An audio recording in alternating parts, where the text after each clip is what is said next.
We have apologies today from Joe McDonough, and I think that's it. I spent ages thinking so that's completely wrong. So we have Cora and Jim staff in person in the room, and we have David from the governors in the room, and Ian, I think, and Pippa on screen from our governors, and Lynn and Laura from PFQ with us in the room. So thank you, everybody. Just that usual reminder that this is a meeting in public, not a public meeting. So we are absolutely delighted that people have decided to give up their time to be with us. Please stay for as long as you feel appropriate. You don't have to stay with us for the whole of the day if you get fed up. I will be doing my usual video at the end of the day about 4 o'clock this afternoon. Yes. The minutes are published, obviously, and agreed at our next meeting, which will be in May. Feedback on the meeting or questions subsequently are always welcome. Obviously, they are, and are usefully addressed to either myself or Toby, the Chief Executive. If you do wish to ask a question about matters listed today, could you let Phil know before the day or the lunch, and we'll take those at the conclusion of the public meeting for those who are visitors to the meeting, which should be about 3 o'clock this afternoon, the end of the public meeting. If you're not going to be around for that time, then if you are a visitor to us and have got a question, we will make sure you get an email reply tomorrow. Lynn has raised 2 questions. Toby will be taking the answers to those in the paper on HQTC. Glenn, thank you. Just a little bit about running of the board, because we're just going to have some minor amendments. You might remember we took our patient story a little later on in the agenda last time. We're going to do that again today. It helps with people who are coming to tell that story, to be fair. I think as long as it goes as well today as it did at the last meeting, we will make that a permanent change and take the story so just before lunch. But equally, because I suppose I have had some concerns that the bills, obvious papers on risk and everything else that they do tend to come at the end of the meeting. I don't think it's important that we give them the right attention. So just going forward from May, I'm going to start it a little earlier at 9:30. Please don't go, but let's get started at 9:30. That's good. Bless me. And then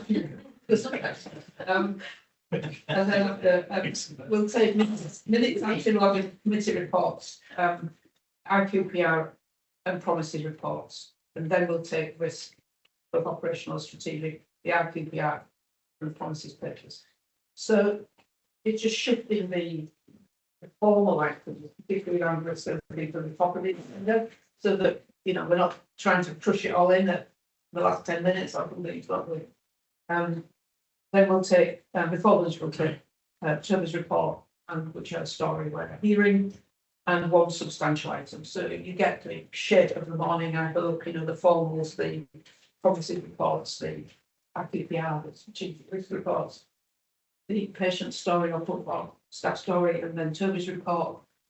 And 1 substantial item that we'll get from the afternoon is more dedicated to those long reports. I hope you don't hear from that. Can we still be finishing at 4? We have to. So but we're not moving everything at half an hour earlier. We're adding half an hour. So we'll start at 9:30 and finish at 4. Yeah, absolutely. So we can have a look again after Christmas to see if it's working enough. But just to warn you that May we'll see this. But yes, we apologise from Joe. But importantly, this is Richard's last meeting. So when we meet again, he will not be. There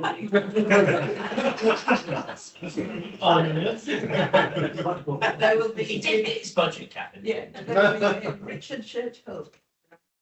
But seriously, Richard and I had our last one-to-one yesterday. we're going to miss you, Richard. We really are. Richard and mine and Richard's one-to-ones cover shed loads of stuff that's got nothing to do with we always have them, we get to all sorts of places, don't we, Richard? We've got a strange evidently. But we've always had great one-to-ones that got absolutely nothing to do with the job. But I will miss those conversations, you know, we've had that conversation. Yes. You've got dinner tonight with the Yes. exec team. Yep, looking forward to it. And are we presenting anything Well, yeah. now? I thought we were. Can't fit it. Not the real things, unfortunately. That's all we can afford, Kath. You didn't put your tenner in, that's all we can afford. I bought a 3D printer. Unfortunately, we invested it all in Joe. Yes. So that there is a present, that just happens to be a picture of. Promises, promises. I don't even know what it is. What is that, Richard? It's a bat. Not of the flying variety, a bat like pickleball. Pickleball. It's what we all do when we go to retirement. Pickleball. It's the only thing I'll be able to keep up with. So, Richard, I'm very pleased to present you with a couple of bits of plastic. All that's what I've always wanted, and a carriage clock. So what we do have, everybody, is a picture of a bat from Phoenix. Yeah. It's IPC Oh, that's compliant. good. Yeah, picture back on me. Yes, thank you very much. Enjoy that. Yeah. And something that's worth 120 quid for Miller and Carter Steakhouse. Oh, lovely. So you enjoy that one. Thank you. That's really good. That's paying for the meal. I was going to say that's you paid for it. First time in my life, remember? Thank you. Everybody was- That's lovely. Well, it's a couple of bits of plastic.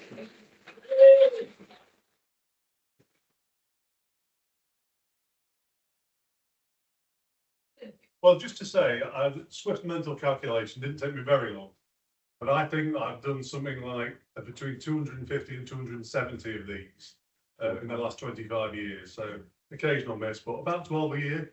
When people are asking me, what am I going to do when I've retired? I think the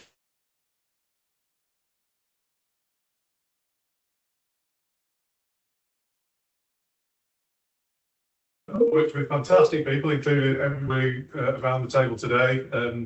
I've worked with 7 chief execs, if you include the 2 interims, and I can tell you for sure Toby's in the top 3.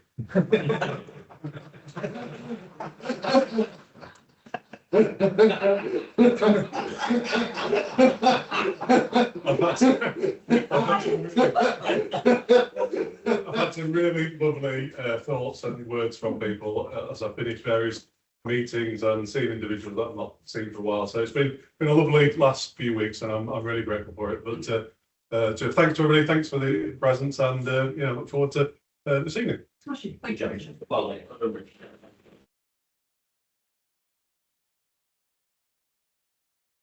I will just, on top of that, just let people know. Thank you to Phoenix Ward. This is the Phoenix Ward Phoenix. I didn't get to the opening because I was poorly and I came this morning, so. I'm thrilled for Phoenix Ward, if anybody you're listening, but yes, it's lovely, thank you. So we are quorum, of course, we are easily quorum, so that's good. And with that, we can take the paper on declarations of interest. And we receive a note that there are declarations from Shabir and Rachel that are new. So if you could particularly note those. Has anyone anything else we wish to add to those this morning? Catherine? I've got a very new, but yes, actually, just sort of. So from 1st of April, I've been offered and accepted independent member of the audit committee role. So not on board or anything, not on fair. And that's for CAPCAS, which is part of the MOJ umbrella. Yeah. So Congratulations, Catherine. Yeah, and we'll add that to Catherine's decks of interest. Thank you. it's on the SR, which obviously. Right. You're better than that, actually. Yeah. So if we receive that report, thank you to the Minutes of the meeting held in public on the 29th of January. Would someone first of all, or some bodies, just move them as a correct record first, please? Thank you, Dave. Can we agree that they are accurate? Thank you. Are there any matters arising on those minutes that you're not covered on the agenda or the action log? Okay. Yeah, that was it. I just want to take it, so there's a commitment in the minutes about having RRI advocates in place from April. All members will remember that's been going on for a year, so I just wondered if Steve could provide some level of assurance that they will actually be in place in April or so. I mean, if April becomes June, that's fine, but if we surmounted whatever strange opposition misbehaviours some of our people will be citizens to this. Yeah, they'll be in place by the end of quarter one. Okay. Thank you, Steve.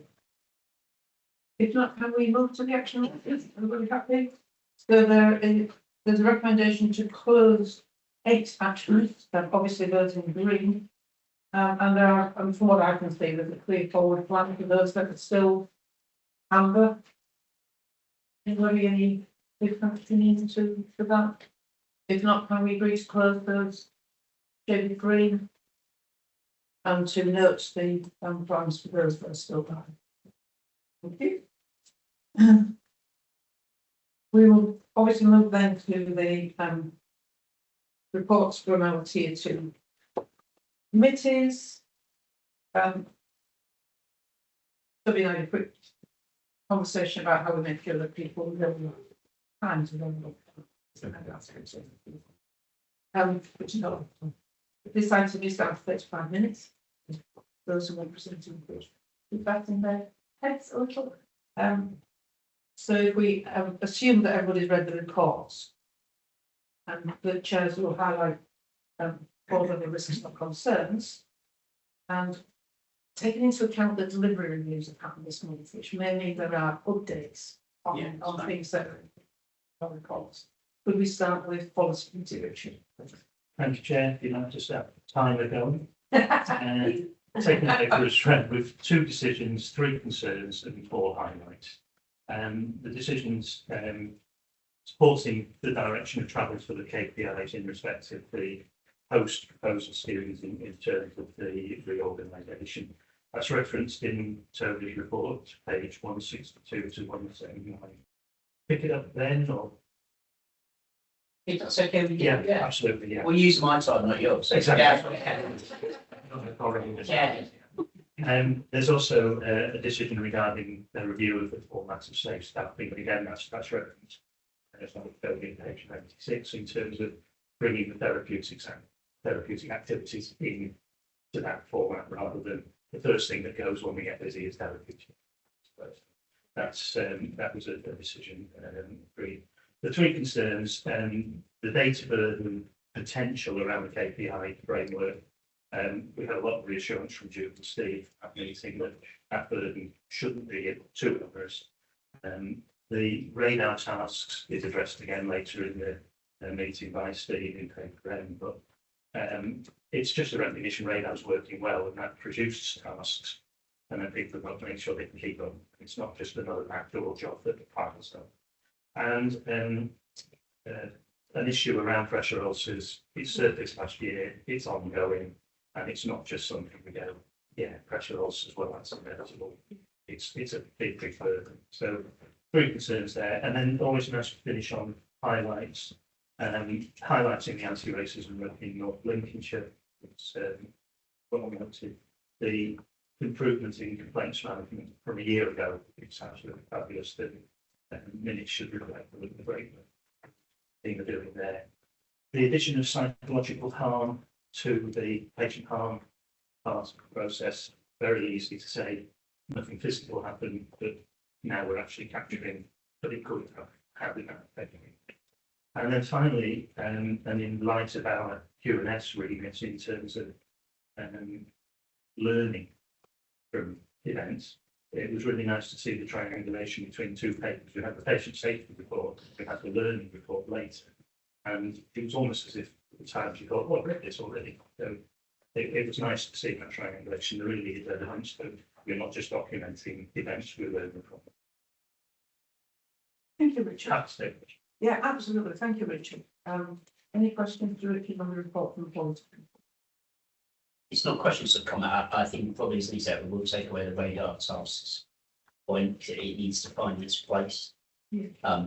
I suppose it falls at the moment into the category of you get so many reminders. You start looking at the reminders because you get so many reminders. I'm just speaking personally, Dermot maybe have the same experience. And I just think we need to have to think about how that can be humanised and therefore delivered. That makes sense. So we can add that to the action log and we'll update next time on where we've got to. It's like so much, if it builds up, we'll be back where we were with the previous system where we've got sort of hundreds hanging about. Yeah, thank you. Right, thank you, Richard. We'll move to Cathy, the audience. Thank you very much, Kenny. Just to summarise under the key point of discussion relevant to the board, it's just to assure you all in terms of strong progress with internal audit progress, and then strong progress with clearing recommendations down by our teams. I did just want to highlight that with regard to safer staffing audit, we received a moderate sort of blended opinion, if you like, because there is a huge staffing which was made up of from the internal staffing and the measures. So it is blended report, but if it wasn't for that multi-part new patient safety staffing, would have achieved significant assurance. So I think that was really, really important to know. It's excellent. Just also in terms of assurance, we saw ongoing improvements with clinical audit progress and recognised the strong clinical leadership themes of innovative learning. We've seen quite a lot of that in the board the last few times, and I think that's quite really strong assurance. Also in assurance, we're on track with following the council timetable. We plans for audits, and anything that haven't brought anything to final and right attention. And we have noted that the accounting policy and key estimates, judgments that go into the accounts, anything of significance or unusual items will be highlighted by Simon and for us as we go, but there's nothing specifically to report at the moment. And we did a tidying exercise of writing off nil net value assets. So all tidying up for good assurance. Some strong things and there's just some positive highlights. Just sort of take these in reverse. The clinical coding audit review is great. It also appears in Richard's sort of in quality fitting and in Richard's space as well. So that is really strong. That's to be celebrated. I've mentioned the internal audit progress report and the counter fraud and bribery progress. All the work in there. That's really strong work and really getting through the organisation, such that if I can move this on, Chair, to just say that we are looking at in the actions agreed how we might communicate and publicise outcomes around fraud, etc., so that it will demonstrate what we are actively doing. We're obviously going to ensure that it is, it's confidential, if you like, it doesn't name anything or anyone, but it expresses like the issues, what we're doing and how we're protecting the public purse. So it's a sort of information to tell type and community type aspects. So we're hopefully develop those sort of communication precisely to those messages. There is another action agreed, on actions, and Simon and I have had some conversations about this under the standard financial instructions and compliance therewith. There was part of the audit committee agenda that receives single source waivers or any of the SFI variant. So we've been looking at single source for a while about improving the way we can demonstrate the considerations and the value and the aspects of those, and to also ensure that we're not looking at unnecessarily looking at items that actually are simply contract that we might have that might be switched on and off to manage demand, for example. So that we are going to try to slim that and make that also more evidential advance money aspects and considerations that people dealing with those matters are obviously having their heads and the information isn't coming quite through. So we're going to make that a bit more transparent. I think really there's nothing much else that I would draw to your attention, RCV team. That's all I have to say. Questions? Thank you. Any questions? Randy, yes. So a question, I actually want to get back to the safe staff report. So, that audit's problematic in a number of ways. I don't mean the outcome, I mean the audit itself. A huge amount of time has been taken up by Steve and I spending time with 360. The initial draft was fundamentally unacceptable. The draft from the audit committee is seen as better. So the point I'm trying to make is that the impression may have been left by that audit that we are about to independently construct a safer staffing tool for community staffing across RDaSH and then report against it. That's not true. We're not going to be doing that.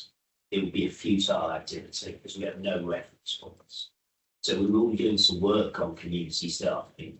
Insofar as an audit judgment has been offered to this board by 360 based on us not doing something we were never going to do, that no other trust in the country does, you can see why I describe it as a problematic. So we'll pick that up with 360 and we'll also pick up the internal governance issues, executive and below, that may have given rise to some of that. But I wouldn't want the committee to be on the impression, or Richard's committee, that we should set ourselves a standard of having a safer staffing tool for community staff in place by next January, because we should continue working. I hope that's clear. Yeah, thank you. We'll work out one. Could I just check that, Toby, that was sort of a new news for me, but is that going to spin back round in the audit report amended? No, I don't think we're going to amend the audit report, but Okay, because I think we feel, Kathy, in all honesty, we've done that to the point. I mean, we've had 3 meetings with them. So I think maybe it's helpful. That's probably why I'm making the point here that the minutes of this meeting might best record that the action plan behind that audit was served will need to be amended, and Steve will take responsibility for it. That's okay. And I'll take that back through. Thanks. Thanks so much. Thanks. Thanks, Kathy. Yes, June. Thanks, I just wanted to come in a quick point that Toby just made. So yesterday, I was at the Queen's Institute community nursing national meeting around and I see the general item around this. And it's so problematic and hasn't been correct anywhere. There's a number of organisations coming together to try and nationally inform this, because it's also leading on to some of the things that we have been discussing this week around how it's difficult to look at acuity in the community, and particularly around visits that have been brought forward, and also how to plan visits based on need and looking at different providers. So just to reinforce that we're not behind anything, but it's so much of a problem. There's a lot of different organisations considered. Thank you, June. We will also reflect on the events to Kathy, how this is new news to Kathy. So well, I'll pick that up. But so it's not done in any way other than to get the business done. Yeah, sorry, it wasn't critical. It was Thank you. Thanks, Kathy. And to Sarah. Last report. Thank you. So I'll take the report as read. The committee wished forward to continue to be excited on the concerns around RI and MHA level 3 training compliance. In January, MHA level 3 was 75.0% and RRI was 76.3%. And these are both slightly declining positions. But the committee did note the expectation that the RRI outcome model would be rolled out, and we now stand hopefully by the end of Q1 across all wards, and also the latest adoption of the personal consequences approach for individuals who are not undertaking their training as required and therefore non-compliant. The committee was pleased to see further iterations of the development work in respect of both RRI and blanket instructions policy, which Steve is leading on, and that work's going really well. The committee will see another version of that next time. And it also noted the start of the rollout of the Mental Health Act implementation. some stuff happened in February, there's more stuff around detention happening in 2027, but this is a 10-year programme, there are lots of issues around resources, and, you know, expectations matching what's available. So it's been a bit of a slow burn, but there'll be stuff coming on the stream. And Kath, as you mentioned, as February was my last meeting, I'd like to thank all members of the committee for their contributions and their commitment to the work of the committee, especially Dermot and Jude, who have been always pragmatic and creative, which has been really appreciated. And I'd also like to thank Diane Jevons, who's done a brilliant job in supporting the committee. She's been really efficient, so, and made herself informed, which has really helped. So, any questions? Yeah, thank you, Sarah. Questions for Sarah? Maria, of course, takes over. We've got a cabinet reshuffle for the best. Thank you, Sarah. Thank you. Rachel, people know they again. Rachel's after court. It's actually going to be there. It's going to be there. I couldn't make that. Yeah, yeah. So I shall take what we said at the last away day, which is banging. So violence and aggression is on the agenda. Yeah. Steve. Yeah. So that's all I was going to mention on and because there is nothing to escalate from Pippa, I won't say anything about it. You feeling well? I'm doing what we said you would do. Same time. Honestly, seriously, thank you. Chair, can I just confirm then that the matter that's under actions agreed that was referred to me in respect of administrative support for documents is resolved. And in addition, documents something I will be meeting every quarter to have conversations about how the law should work. Other than how a minute that you get my point, because I think the committee has probably spent a lot more time on regarding, say, working hours rather than over its recent past than its merited, bearing in mind we have an entirely compliant process. So I'll pick that up, but on the substantive point about the road, is the administrative support, that's resolved. Thank you, and obviously thanks to appreciate it. So if we've taken any shows, nothing else on me to say on it. Yes, Kathy and that thing. Mine's just a very quick point, just to go and say that we've appointed a resident doctor care lead, which is important in terms of the 10-point plan for junior doctors, Yeah. and it'd be expected they report into board as well. Thank you. Yes. It's a very quick one, but I kind of observed in some of these different papers today that there is reference about training and compliance. So this particular paper refers to strong mandatory training compliance, some considerations Sarah's mentioned and so on. So I'm a bit left wondering if we can take something about being compliance a little bit more generally and what we expect and where we're trying to get to and where we've got some chickens on the track and get kind of one picture of it, because I feel we're probably a bit out of it, like, you know, different little bits. Okay, so I cover this a couple of more minutes. So and I understand the point you're making. So I agree. It does appear to be a statement of strong training compliance of one of the reports. Maybe a helpful way to think about it is most NHS trusts are trying to get to sort of 90%, and the way they choose to count that is to count every training instance, if that makes sense. So of 100 potential training moments, 91 or 92 are being done. We made a decision a year ago, and the board was cited on this, that we would take a slightly different approach, which is to essentially count whether Jude had done all of her training, in which case she was a tick, and whether Richard hadn't done one bit of his training, in which case he was a cross. So it would be, our view is to try and achieve 100% of 100%, if that makes sense.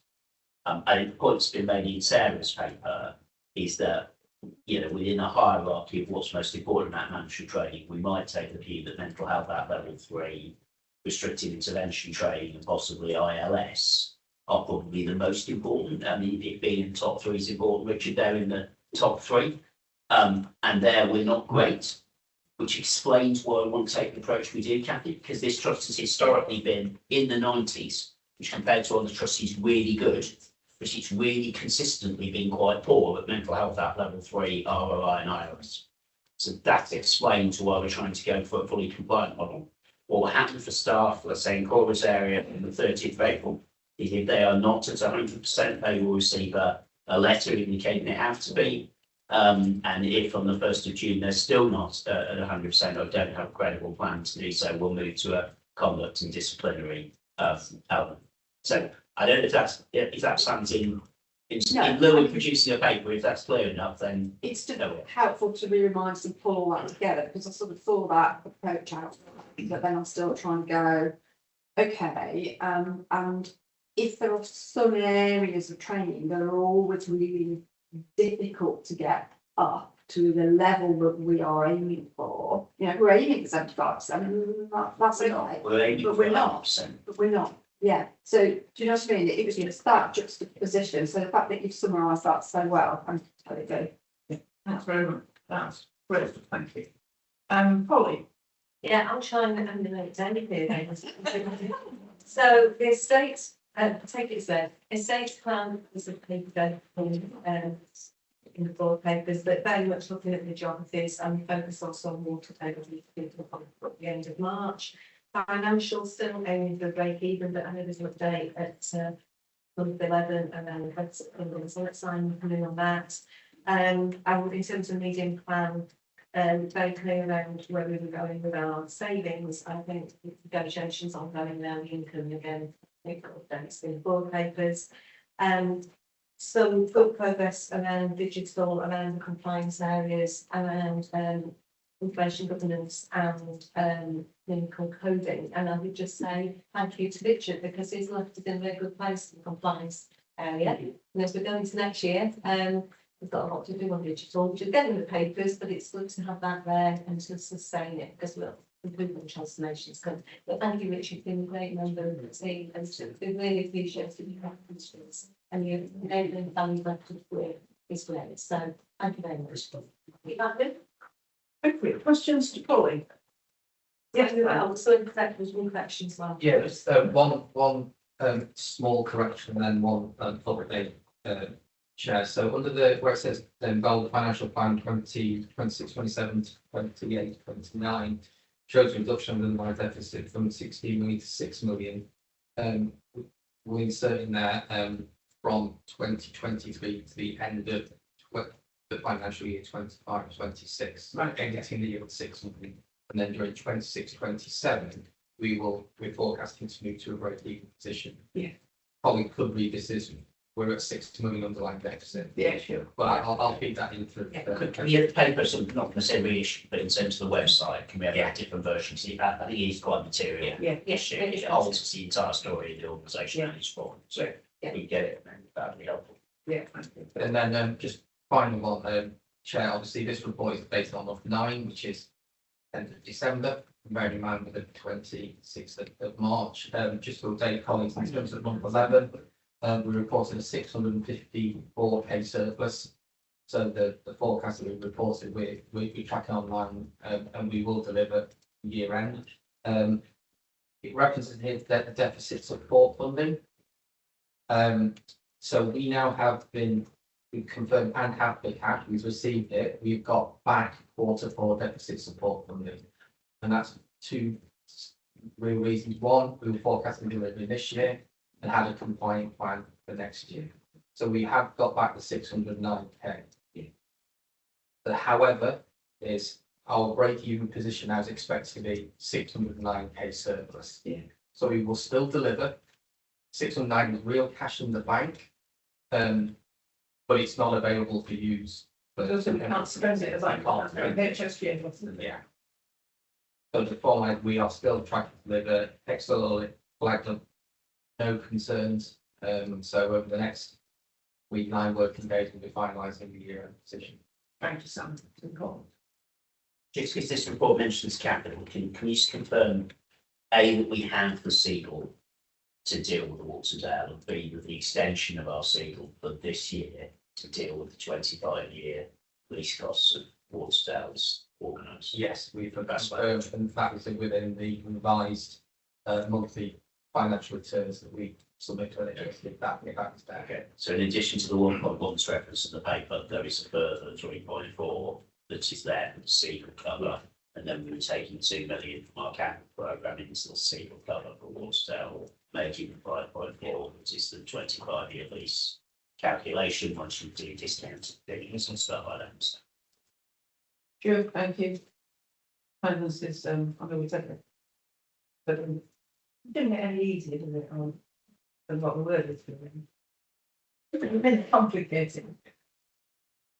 Thank you. And the last of the tier 2 committee, thank you, Pauline. I'm assuming no other questions to the finance committee. I didn't see anybody. Remco is the last one in my name. Obviously a very committee that we don't publish a lot of work on inside Remco. But you'll see what the main reasons for the meeting are on the papers. I don't need to say anything else unless there are any questions in that. Yes, Richard. Not specific to the Renko, but the block of 7 that we've just done, and taking maybe a different tack from Dave in terms of there's nothing to escalate therefore I'm not saying anything. I was at Pippa, so I'm comfortable with that, but I know I wasn't at FDE, so I think, yeah, we can't waffle on, and hopefully I did get some kind of balance, but there is 5 minutes. We get quite a lot done in 5 minutes, so I've sort of come to the meeting thinking that I've read it, but it doesn't necessarily mean an awful lot, but you will bring those bits out. And maybe it's felt that we've been a bit rushed this time. So if we're only going to escalate matters to concern, then we need to change the format. The other bits, because we're only going to read. Toby and I are talking about this and how you know what's going on with the committees. It may not be here. We did talk about what's abuse and Monday. Dave was briefly, yeah. And some of, obviously we have a NED meeting where we may do that. Toby's offered to come to some of those NED meetings if we need to do that. So it is about what we do here and what we do in the broader time we have outside of the board. I maybe miss it. Because I think it's a really good point, Sam, I suppose if the form works and everybody uses it in the same way, there is some variation, isn't there? Then it strikes me there's a lot of written material, and then we can get to questions about the written material. Because I think the point I was saying was people didn't need to orally present what was written there. Yeah. Well, we say I take the paper as read. Yeah, but taking the paper as read. So then it strikes me we've got 35 minutes to talk about what is essentially 7 pieces of paper, which is quite doable. I suppose it's a question maybe how we get more questions. Because if I'm honest, Richard, I tend to ask questions on these commission reports because otherwise there's complete silence. And I want to add.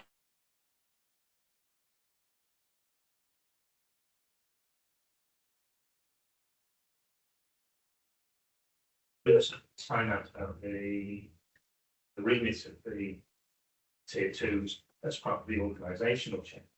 It sort of highlighted to me it's really important that the policy committee is being seen to address some of the things that have been statutorily replaced with it.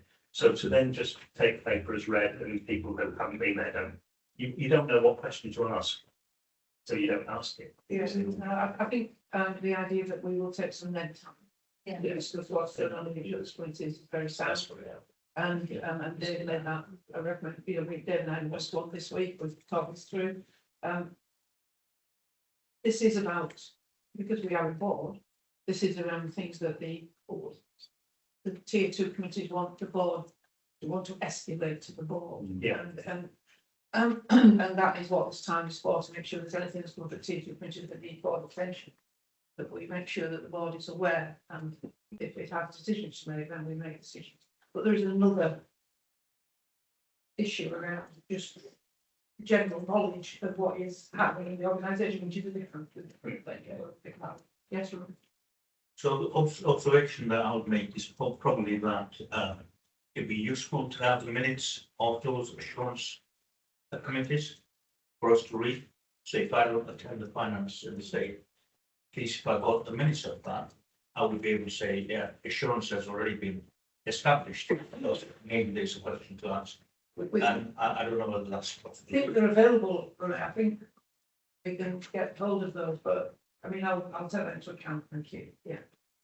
I just think we need to talk about that collectively, isn't it? Yeah. As to what we really want. Because believe me, you don't want to see off everything. Well, I think it's going to be 4 months old, so there's also like a literal practical problem. Yeah. unapproved minutes, but I sense you probably want to move on, Cap, but yeah. Yeah. That's Richard. Yeah, I mean, I think Mr. Redford, we did talk about this at the way down. I think there's, you know, obviously with the 7, that's helpful, but ultimately there's the accountability that I think we need to be doing more of this. You know, if I look at this bit in relation to that bit, how does that fit? So there is strength individually, which is quite like that, but I think more time here to be analytical and cross-reference is probably helpful, but taking your point maybe is next that you've got other time to get into And I something. think so, and I think we can use that time that we have better than what we do now, and I think that's something that we can talk about. And outside of day, you know, occasionally wins me or can I decide to do without this? So, Yeah, no, you know, all of you Neds can have offline, can I just check this thing with you kind of conversation. yeah, please do use that. I mean, we say it a lot. I ignored it, but you know. I can sense you tutting. See his name, it's like how we've told you, like looking at the phone, you've got, oh, God. So, yes, thank you. And we will take those matters forward as this needs to work. If that is okay with you, we'll move to agenda item 14, which is the chief executive report. Yeah, what I'm going to do, I'm going to take this in 2 parts, and then we're going to talk about the report, and happy to take questions, and then we'll talk about neurodiversity position. Happy to take Yeah, and questions. there's a lot of answers attached, isn't there? Yeah, sure. So maybe just to highlight 2 or 3 things on the national oversight framework. For key 3, we've dropped slightly, and that's to do with 2-hour urgent access in our teams. That is almost certainly a data problem, which is frustrating in itself because we need to, go into next year. I'm sure we'll get into a place where we're on top of the data that they can see as well as the data we can see, if that makes sense. If there is a habit, so if we don't get at our end, not great at there, but that will get ironed out. We remain in the same segment. As the report says, among the many frustrations of working life at the moment, we haven't the faintest idea what the national oversight framework and the first of April will contain. And we're nearly out of the first of April. It's not really a way to run a whole-based system. So I can't tell you what will remain for segment 2. We'll get to segment 1 or drop to segment 4 based on a set of assessments I can't see. So sorry to be a bit downbeat, but I think in terms of board governance, that's really pretty important. It will ask for me to go into next one. But clearly on where we are, if all of the ratings stay exactly the same, we would move from segment 3 to segment 2 because we no longer have the deficit support funding, and so we no longer have the override, and so we would be in the top 10 out of 63 bigger trusts in the country. But we know they're changing the framework, so we don't yet know where that will take us to. Secondly, I wanted to highlight is and it's contained in this paper, it's alluded to in Simon's paper at Safe One, is the work on the POM project or the Frailty Centre or the Step Up, the Ticket Road, which I think is important work. I think Ben and Cora have done a great job trying to mobilise a fairly wide group of stakeholders across the city community. As you can imagine, the minute you sort of say, well, we're going to do this, everybody says, well, why don't we do that instead? But I think we will end up by May and then by July, into the timing in Simon's paper, at a point where there is concurrence on what we will do, but then how that interlinks with what others do. Palpably, this is part of a reshaping of Doncaster Royal Infirmary, and I think that's a bit of a work in progress. And see, our leadership team is going to see some changes, so it may take as long as it takes for that to actually crystallise. And 3 other quick points, if I may. One, there's a small paragraph in my report about Oxyvision, although it seems rebranded itself to try and avoid being called Oxyvision. And in April, quite importantly, we will relaunch our training for staff on how that is to be used. We were doing that anyway, but colleagues will be aware that there have been a number of instances and concerns over the last couple of years. We're seeing the coroner in, I think it's May, about one particular circumstance. So that's quite an important thing. We remain committed to Oxy as a tool, even though it is nationally quite controversial. But we do just need to make sure that the governance and people's consent to use Oxy is actually operationalised effectively. People may remember about 2 years ago, we got really quite good at that. We're going to have another push. There's a reference in the paper to Palantir, which particularly for the BMA, I think is a particularly live issue. I'm not trying to wander into the politics of that, but I'm assured by Richard Banks's team that we are only using it for the specific purpose contained in my paper. And if we start to think about using it for something else, it would require both Richard and I to be comfortable with that, depending on what that is. I've made direct the attention forward. But insofar as a Palantir, now in reality, the federated data platform that we're all supposed to be using basically about to keep hospitals, and we're not the key hospitals, so I'm not sure we're the eye of the storm, if that makes sense. But technically, if we ever see the contract that we're supposed to sign for care after the 1st of April, which we have yet to see physically, it doesn't exist, we can't see it. It will almost certainly contain a very assertive statement about use of the DP. I thought I'd end on a slightly more upbeat and less cynical note, which is the community's leadership executive. We're interviewing on Tuesday. I think we ended up with 34 applications for 15 places. I think we're interviewing 22 organisations across North Links, Rotherham and Doncaster. I'm chairing one panel, Kelly Hicks is chairing the other one, and we will end up with 15 organisations joining us. We'll meet in informal basis in April and we'll meet on a formal basis from May. So I think people are beginning to get quite excited about that. Yeah, there's quite a lot of potential. It's quite important that Joe, Cox, yourself and I work out what are governor things and what are coal things. But that's a nice problem to have because we've got more people involved in our organisation. So we'll work that through. I was going to leave it there, take anything in the many annexes, Kath, and then come back to neurodiversity. If that's okay. Thank you. So any questions so far on Jude? Yeah, so you mentioned some of the system level barriers and in particular the focus on queues and other things.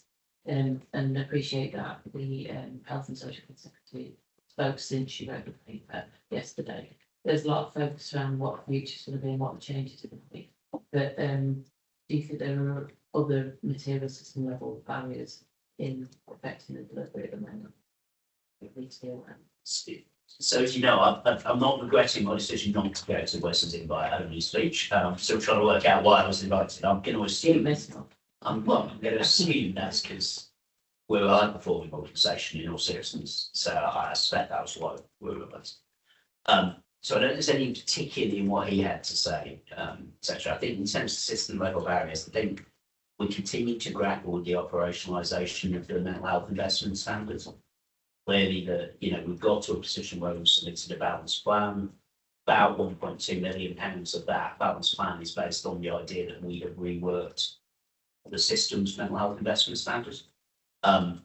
It seems to be an every year problem, and I think it would be hoped that when we've got a director, when we've got a chief executive at ICB, which might be tomorrow, we can find a better way of doing that. But I think that's quite a key system difficulty, that the funding model for mental health is static. Maybe being a bit optimistic, Jim, one of the things that we did manage to achieve is to introduce a pass-through and a volume-related element to our physical health community services contracts, which is the first time RDaSH, I think, has had that, at least in living memory. So I think that's a bit of a win. That makes sense, and maybe points the way with where we're to be well ahead. Thank you. Brilliant. Yeah, thank you. To remind around Optivision. So my question was, I think you might have answered it. I just wanted to double check that this is the only kind of issue around this. So my question was, how have we dealt with contentious aspects? So when I think we had discussions that predates me being here, and it's that final paragraph says the final sentence, use of this tool remains nationally contentious, but it's in place for our health board, and we may expand it further. Yeah. So I was just linking that back to have we not got it? Would we not use it? What's the trust position on it? Is it concerned the only issue? Because I know it is contentious. So nationally it's contentious at a fundamental level, which is that some people don't believe we should have it. Yeah. We've had it for a long time and have made decisions in the last 3 years that we will keep it. Okay. So from my point of view, that contentiousness is a settled matter. We intervened in 2023-4 to up our game on our own consent arrangements. This reference is then going back to a piece of national guidance that introduces 8 standards for the use of technology in mental health wards, which goes way beyond oxyvision, but includes oxyvision. And I think we're taking the opportunity to re-energise our consent arrangements. I think particularly around somebody who perhaps consents initially and then withdraws their consent, and the urgency with which we then switch off. The area where we don't have oxyvision learning, where I think we need to think about how we do that is our section 136 weeks. It's a different issue about physical health wards, which is not particularly essential for here, but that's it. If your question is it only consent? As a trust, yes, it's only consent. The nationally contentious stuff is, well, we don't think people should be being watched. Yeah. Which is fine, but then we, they want to be blunt, we employ large numbers of staff to watch people. So it's a difference between watching people with eyes and watching people with technology. One of the elements of technology is it's recorded and we can look back at what happened. So that is, I think there are some advantages to the honest. Okay, thank you. Jude, did you want to answer that? If that's okay, so happy to meet outside of it if it's helpful, because I know you joined the board after we had the discussion. But just building on what Toby said, it's not only helpful to see what happened, but also where research has been done, where there's cyber technology used in other services such as the police. What we know is the instance of violence has gone down, and people know that people can rely on, and also the confidence that situations will be managed more ethically has gone up. So happy to talk about that, but there's a really strong reason why we kept this. Thank you. So we're going to come back to Annex 7, are we, on your? She was asked the annex on university, yes. Okay, so can we do Annex 8 questions? Yeah. So, start earlier, I agree with the point Samaya made, which is after 5 years, proof is there. That is a known feature across any sector, across all organisations in the UK, so we are not atypical. But I guess what I look for in our thinking about that is starting to connect comments that we make about safer staffing and our more experienced workforce. We really want to value them because they can be more helpful in those situations than somebody who's more junior, less experienced. And so I think rather than just accepting that's a normal pattern across the UK, to do something quite different for our longest living populations would be good. The one thing we do look different is normally there is an uptick again for the more longest, so the 10 to 15 plus typically comes back, because by that stage you've written everything through and you're pretty engaged. Okay. Yeah. So we are untypical compared to others at that point. So I just think it's worth considering that. Yeah, so obviously the paper said we'll bring back a paper in May. That's the point. And I think the reason I referenced the 5-year downtrend wasn't to say nothing to be hit, but was to avoid us being too much of the view that these results reflect a change management effect. Excellent. No. So if you look at our 22 directorates for which we have results, which is I think annexed to the admins, 7 directorates got better.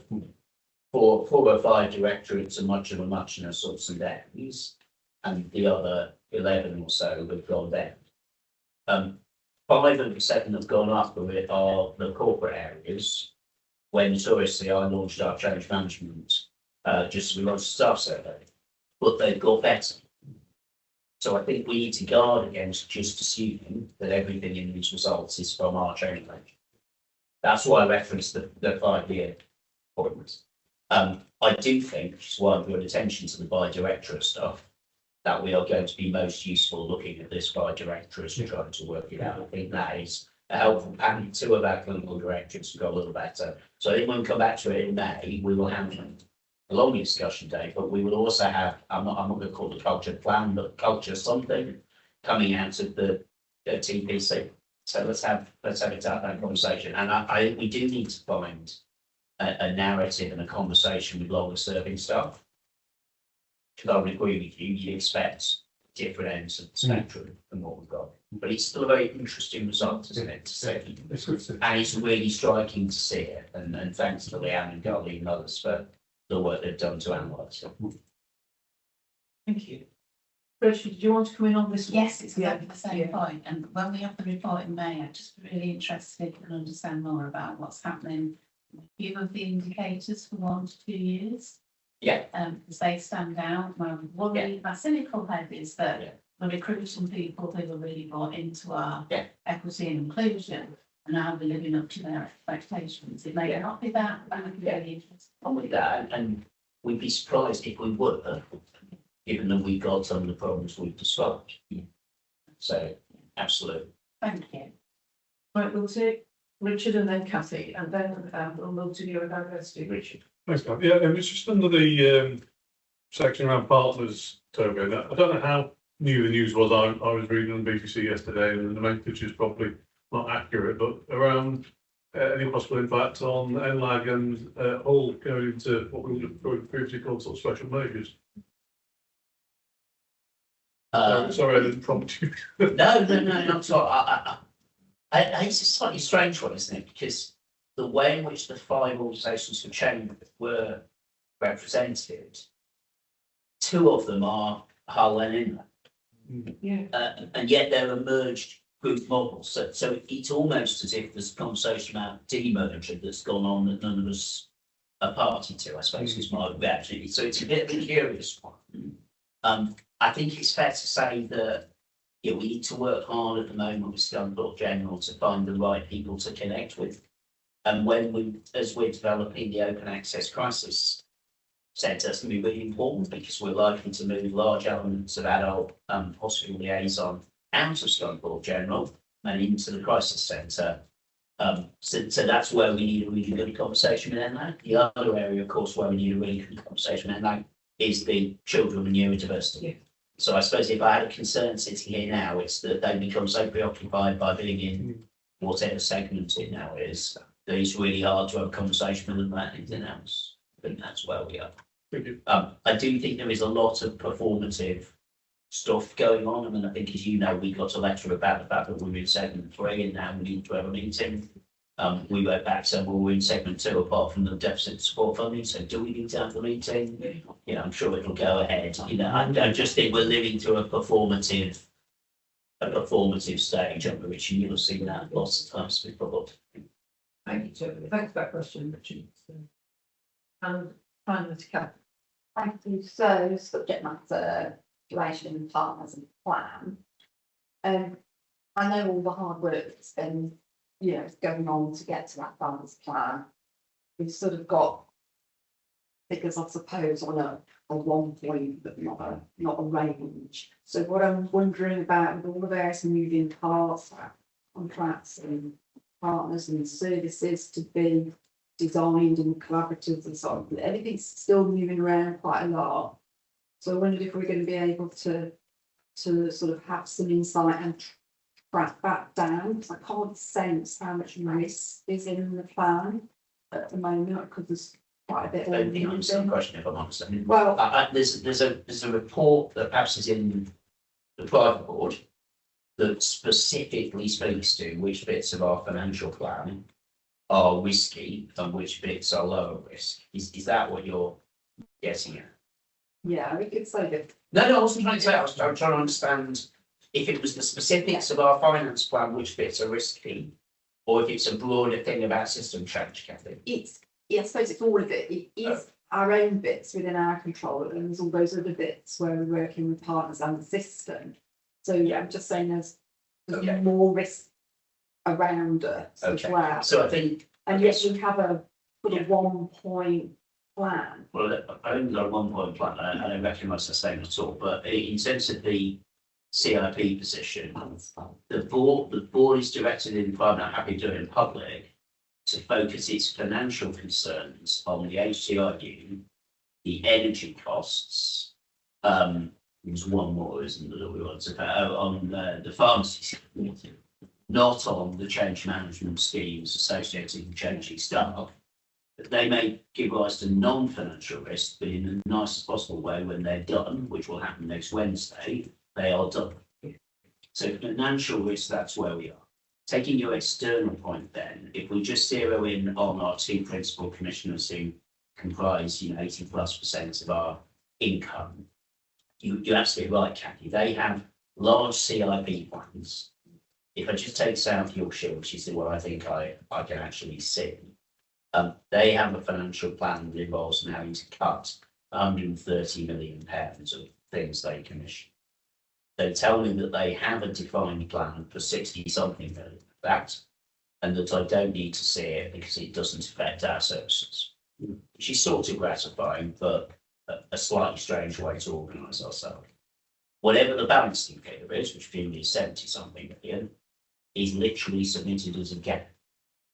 So if this board recognises the challenge we had in February and March trying to get to a closed off position, it fundamentally comes down to a refusal by the executive, by ourselves, to submit something that had a gap and then say savings to be determined on it. That is an extremely unusual position. I can't think of another organisation within 50 miles of here who has not submitted a plan that contains a we will work it out balancing figure. You're absolutely right. The ICB having a balancing figure of more than half of their plan has to be a concern. So I think that's fair. The positive bit is even though the ICB will tell you they've got no money, if you look at their 3-year financial allocation, there is clearly growth. And both the community services and the mental health services, I can see growth numbers in their projection. So the risk to those growth numbers is their inability to execute the changes in acute care, meaning that that plan falls apart and you lose the growth.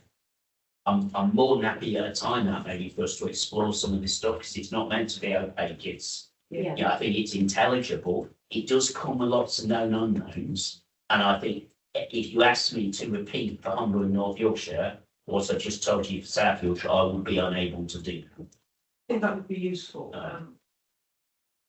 Really want to get onto neurodiversity. Okay. But as I talk to chairs in my peer group, everybody is struggling really with how it's all going to pan out.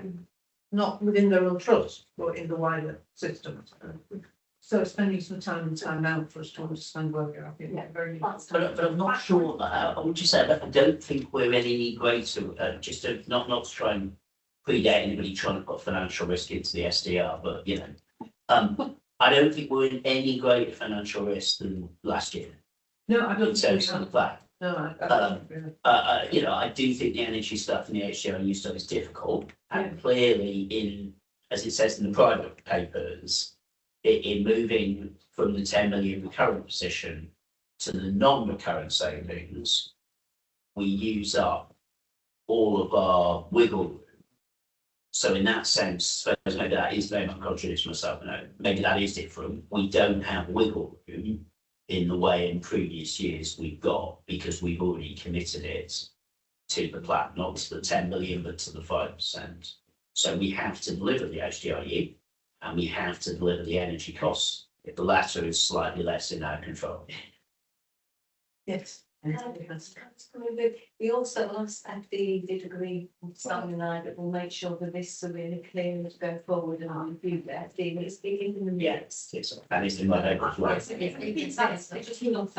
I think there are some financial risks that are compounding around and can move around. So it's just being able to understand those early warnings as we go through the financial risk. But focus on the 3 I've named. Yes. For my advice. Absolutely. The HDRU, the energy costs, and the community pharmacy scheme, which in full year effect, the community pharmacy scheme is quite big. So, yes. Thank you. Thank you. And we will move to neurodiversity. Take about 10 minutes if you don't mind running to Yeah, that's fine. So if I introduce it really quickly then. So I think so the right way to start is probably with 2 positives. So one, we've got the £1.2 million for quote unquote the NLAB children and young people. I'm sitting with commissioners tomorrow afternoon to work through the mechanics of that. Richard has begun with Kate Jones and others to mobilise our teams, jobs are out to adverts. We started the work clinically in July. I'm sure we won't start the work clinically with everybody in place. We will start communicating, as I said, to the Council of Governors in April to the families that have been let down locally over the last year. So I think it's a really positive place. I think on the adult side, we've got a positive place in terms of from April doing enough assessments to be currently where we need to be. Clearly, what the board will notice in the paper is the position in terms of medication backlogs. I think the adult medication backlog we were very excited on collectively, and the key to that will be trying to get the outflow for shared care. And Cora presented delivery reviews. We've had conversations and had more conversations with GP partners, particularly Rotherham, about how we might get that to be quite a labile flow. That's not all of the answer, but it's most of it. I think the children and young people medication backlog I need to own in terms of I think the board understood there was a problem. We fixed the problem and then we've got another problem. That's a really unacceptable position for the board to find itself in. And we've done some discussion, we'll have more discussions than executive about where the warning signs were visible in our system. Why didn't we notice them? Why didn't I notice them, etc. We will likely commit most of our contingency within next year's financial plan to re-clearing the backlog. But this time we need to avoid being in the pattern where we clear the backlog and then it builds up again. So that's the frustrating thing in this paper. Other than that, as it says at para 2.3, the commissioning proposals for Near University in South Yorkshire were sort of half what we, Juvenile and others, have worked to make them. So there is an acceptance of the tariff, there is an acceptance of some of the changes we wanted. Some of the more necessary things that go alongside that didn't appear in what they agreed. And we're continuing conversations with them about how we could resolve that. There is yet another national task force about neurodiversity. I would really encourage you in Annex 3 to read the University of Cambridge paper about whether there is overdiagnosis of neurodiversity. I think it's a very proper and scientific piece of work. I'm aware there are other opinion pieces that have been published by experts, but I think it kind of pretty much lays on the line that the NHS has to prepare to manage this situation, mindful that it's a huge investment that's just come in to send in education, and that therefore we need to start looking at the global sum of investment.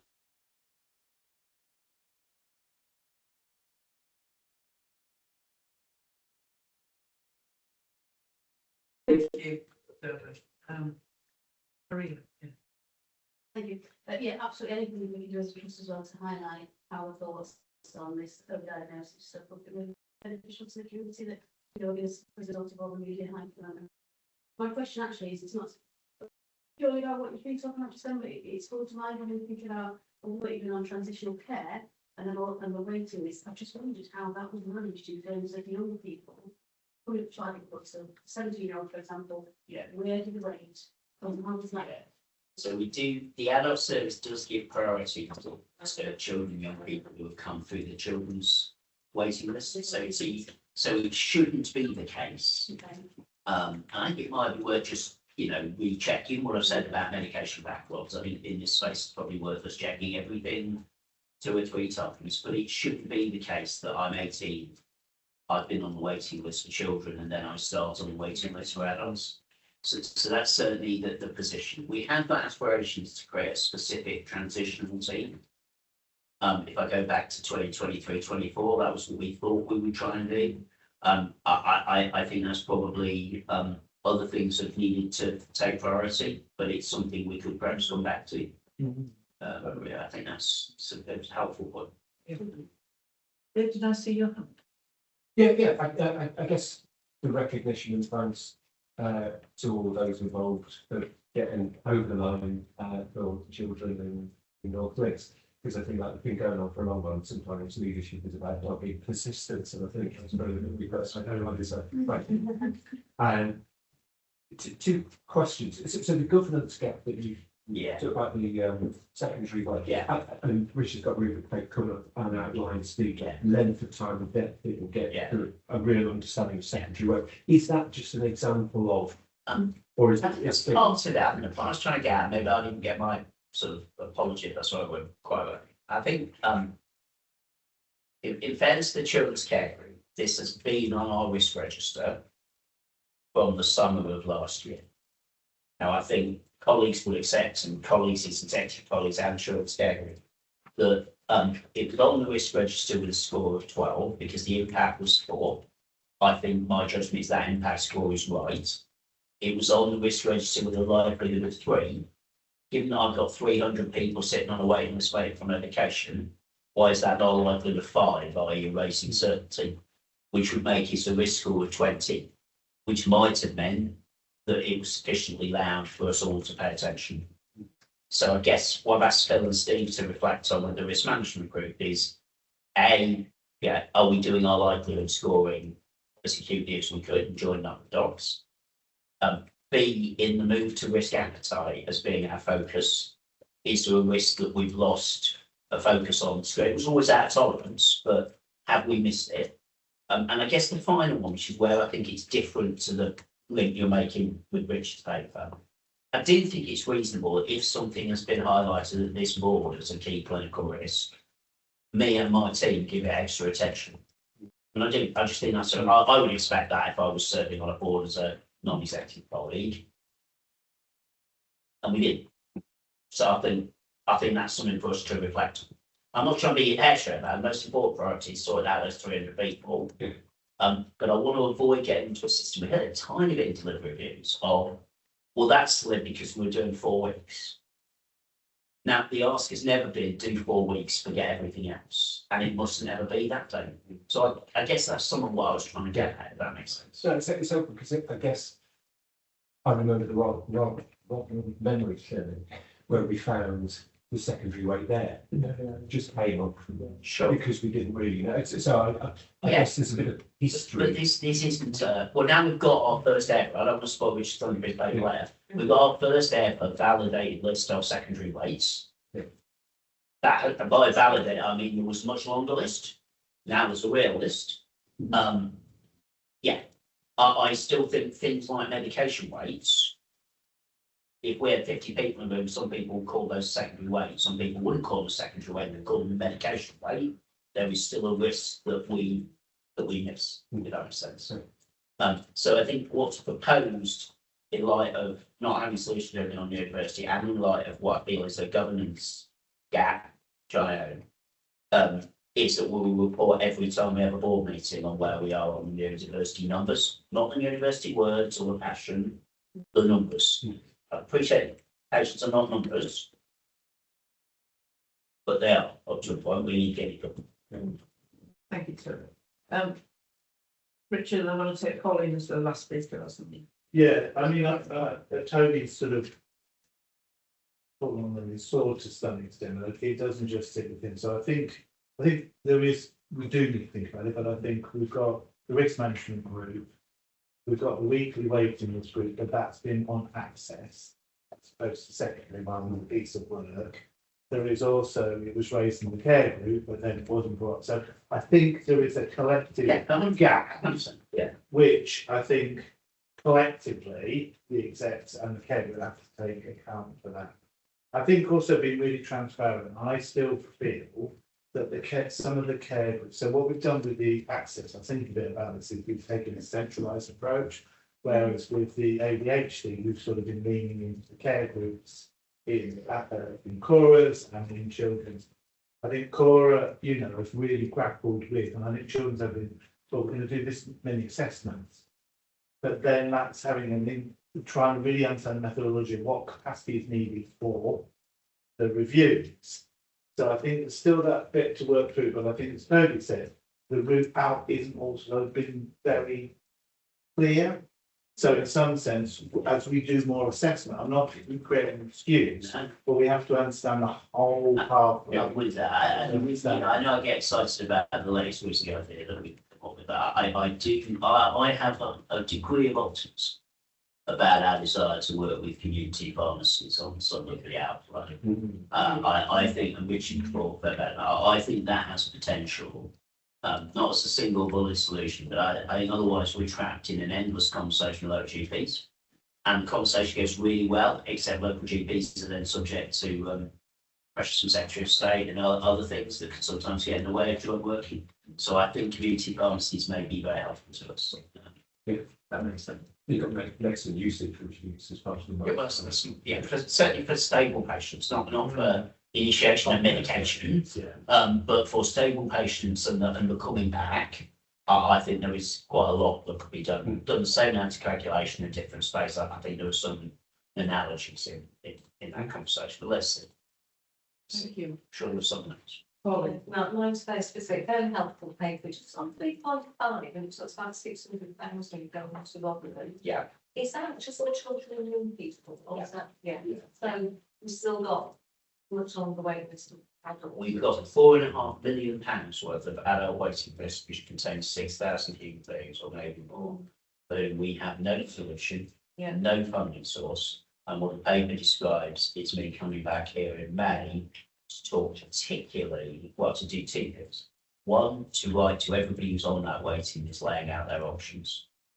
And second is thinking about what the right communication with people who are waiting for an adult autism diagnosis ought to be, given I can't see at any point we're going to be building a service that's scaled to that. So I think the backlog in adults, as the finish of the paper says, is the unresolved issue here. We need to come back to it all. But that's been referenced in previous board. Yeah, that's good, that's a good check, that's understood it. Right, thank you. And as has been said, we take the federal paper in there, unfortunately, more detail. Okay, so with grateful thanks, we will agree to, I think we were exploring patient, people and population issues described, and considering any matters of concern and making the progress being made in tackling unacceptable wait times for neurodiversity, which I think we don't see if we would agree to receive the duty report. My agenda tells me I need now to get through the next two items before 11, which is going to be a small miracle, I suspect, but if we can move to Promise 14, which delivering the 4-week wait, which would be success.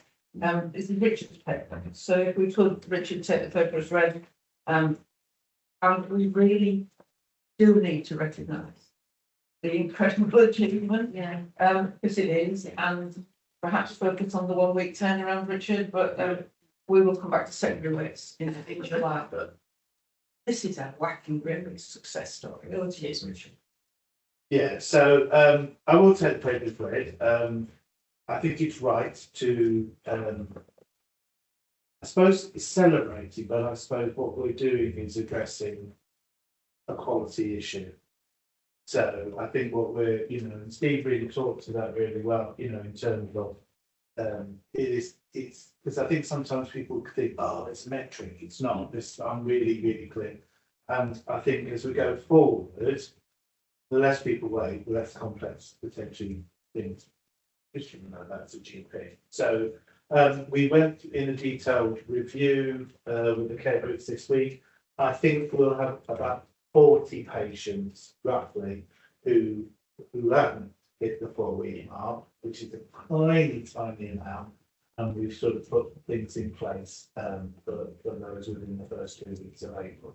So we do need to celebrate that. To make sure that works, I suppose it's based on 3 metrics: 4 weeks, which we talked a lot about. We've put in 1 week, which basically is, I'm going to let you know in a week is your proposed appointment, because you've then got 3 weeks of patient choice and a bit of debate. It's not, it is mentioned in here, but there is also the System 1 clinic that we're building, which means that you as a patient will get your communication, and then I can go on and go, well, I don't want that one, I want that one, and I can pre-book. So we're trying to really improve patient choice through that, which will apply for nearly all of these services, because this isn't about waits and pricing services, if we don't have any pricing. So, and I think in here it's fairly clear we should have nearly all of the services compliant on their 1 week standard. And I know this sounds really simplistic, but it is really important that on the 4 week rate accessing, we can see the 1 week turnaround. So on the one report, managers can see it. And I will say that all credit to all the care groups, with a lot of bit initially, and I have to congratulate Victoria, my deputy, who's primarily led this, so I'm getting the glory, but she's the brains here. And you know, but I think that sort of operational ability to use this, and thanks to Richard Dean for the report. So the key will be sustaining this, which will be there's information here about how that looks. I'm not prepared to move away from a centralised grip of this. Just not, because I think it's sustaining it. I'm not going to shy away from sicknesses are Achilles heel, in the sense of these are small teams, that is our supply. The referrals in are staying the same. So there's a lot of boxing and cloxing, but if there's significant long-term sickness, 2 people might be 50% of that team. Continence it's very fragile. You only need 1 person off long-term sick, and it's going to get wobbly. So that's why there's still the 40 people who haven't quite made, I think, predominantly down to elements of sickness. And then the next focus of attention is you can call it, we want the secondary weights. So we've put 14 weeks there. I think they did come to board. What I propose is you've got a 4 week access target, rather than going on to an 18 week pathway. What we've said is if you go for a secondary intervention, it's a 14 week way. So in entirety, that's 18 weeks. I know Toby said we've got the dates. I think we've got the report now built. But still, I think in the beginning of Q1, if we did with these, a very quite robust work. Is that a true way? What's happening with that? So the Q1 is to really get into. So let's say by the end of Q1, when I look at that report, that person is a true weight. And that's a really important part of the process. And then we'll start to work the services. Some I feel fairly clear they'll get there relatively quickly as we've done for others. It's going to be more of a sort of robust process, I think. So I have to take any questions. Yeah, thank you, Richard. Dave and then Rick. Thank you. And then Rick. Gotcha. Sorry, Joe, did I miss you? Sorry. Yeah, 3 things if that's all right. I do think it's an immense achievement by the care groups that with GRIP. So what I think there should be a lot of praise and thanks for that. The second thing though is it's really good to see some of our frontline clinicians really owning this and also taking pride in achieving this, especially because when we first introduced it, it was very contentious and there was a lot of issue raised, and certainly when I'm in services and do visits and spend time with people, I can see that and people do talk to it, and it's something people really own. And with that, it's interesting to see that our patients' complaints will have switching now. So we're seeing less complaints about waiting, and actually it's really interesting to hear one of the care groups talking the delivery recently around the fact that some people saying you're offering my appointment too early. Which is tremendously good. That was memory services in one of the areas. So my last point is a question though. I really welcome the point on 3.10 around the light touch around people. 3 months sustained, Yeah, absolutely. And so it's a very kind question around what's the opposite around moving into if services go up, so you said 3 months and we go flat, but is it the same? Yeah, so I think we'll probably maintain the centralised grip because we could easily shift into business as usual I'm not prepared to do that. So the idea is some sort of, this speaks about an accreditation model, but once you've demonstrated sustainability, it'll move to that. If not, you're right, Jude, it'll need to come back into the centralised kind of domain again, I think, really. So, and I suppose the other bit, thanks, which we probably, what it's really helped with the demand capacity work, revenues, clearly we said to board throughout, 100% increase in flows per dietary, investment revenue, and it was supported, so we'll look at that. The same process will be for the secondary rates, once we really know what we're dealing with demand capacity following the data, but there may or may not be a requirement for either moving around or investment in, so yeah. Thank you. Rachel and then Deb, and then we'll move on, please. Rachel. Oh, sorry, Dave, I do not give that. Thank you. Again, to reiterate, I think it's fantastic achievement by everybody, and it's been hard fought. And I really like the explanation in 3.4, which 3.0. You feel how hard it's been, and really support the approach to get to sustaining it. It's a small question. It's out of ignorance, because in particular we look at did not attend, and we look at it through the lens of inequity. So if I don't show up, how do I impact on that 4-week wait thing? And actually, the bigger point is, I guess, do you think it will help because it's shorter and it's more front of mind, that inevitably it might be more helpful to reduce the delays even further? Yeah. So one is, how does it show up, and two is, will it make it better? So I think you've answered your own question. Yes, I would anticipate, just knowing that there's an appointment in 6 months' time, even, with my kids, I think, thank God they reminded me, whereas that's the 1 week key thing. So a referral's gone in 1 week under a concept check. I think people are more likely to maintain that. And then also with the System Connect, there's going to be a bit more personalised control of that. So I would like to sort of say how much, but I am hosting it. Each of the areas that are looking at there was not brought in children or DNA in adults. I still think there is room for improvement, because that's where our productivity will come. So the other thing that Richard's theme that will be my teams, we're getting all things enabled with texting.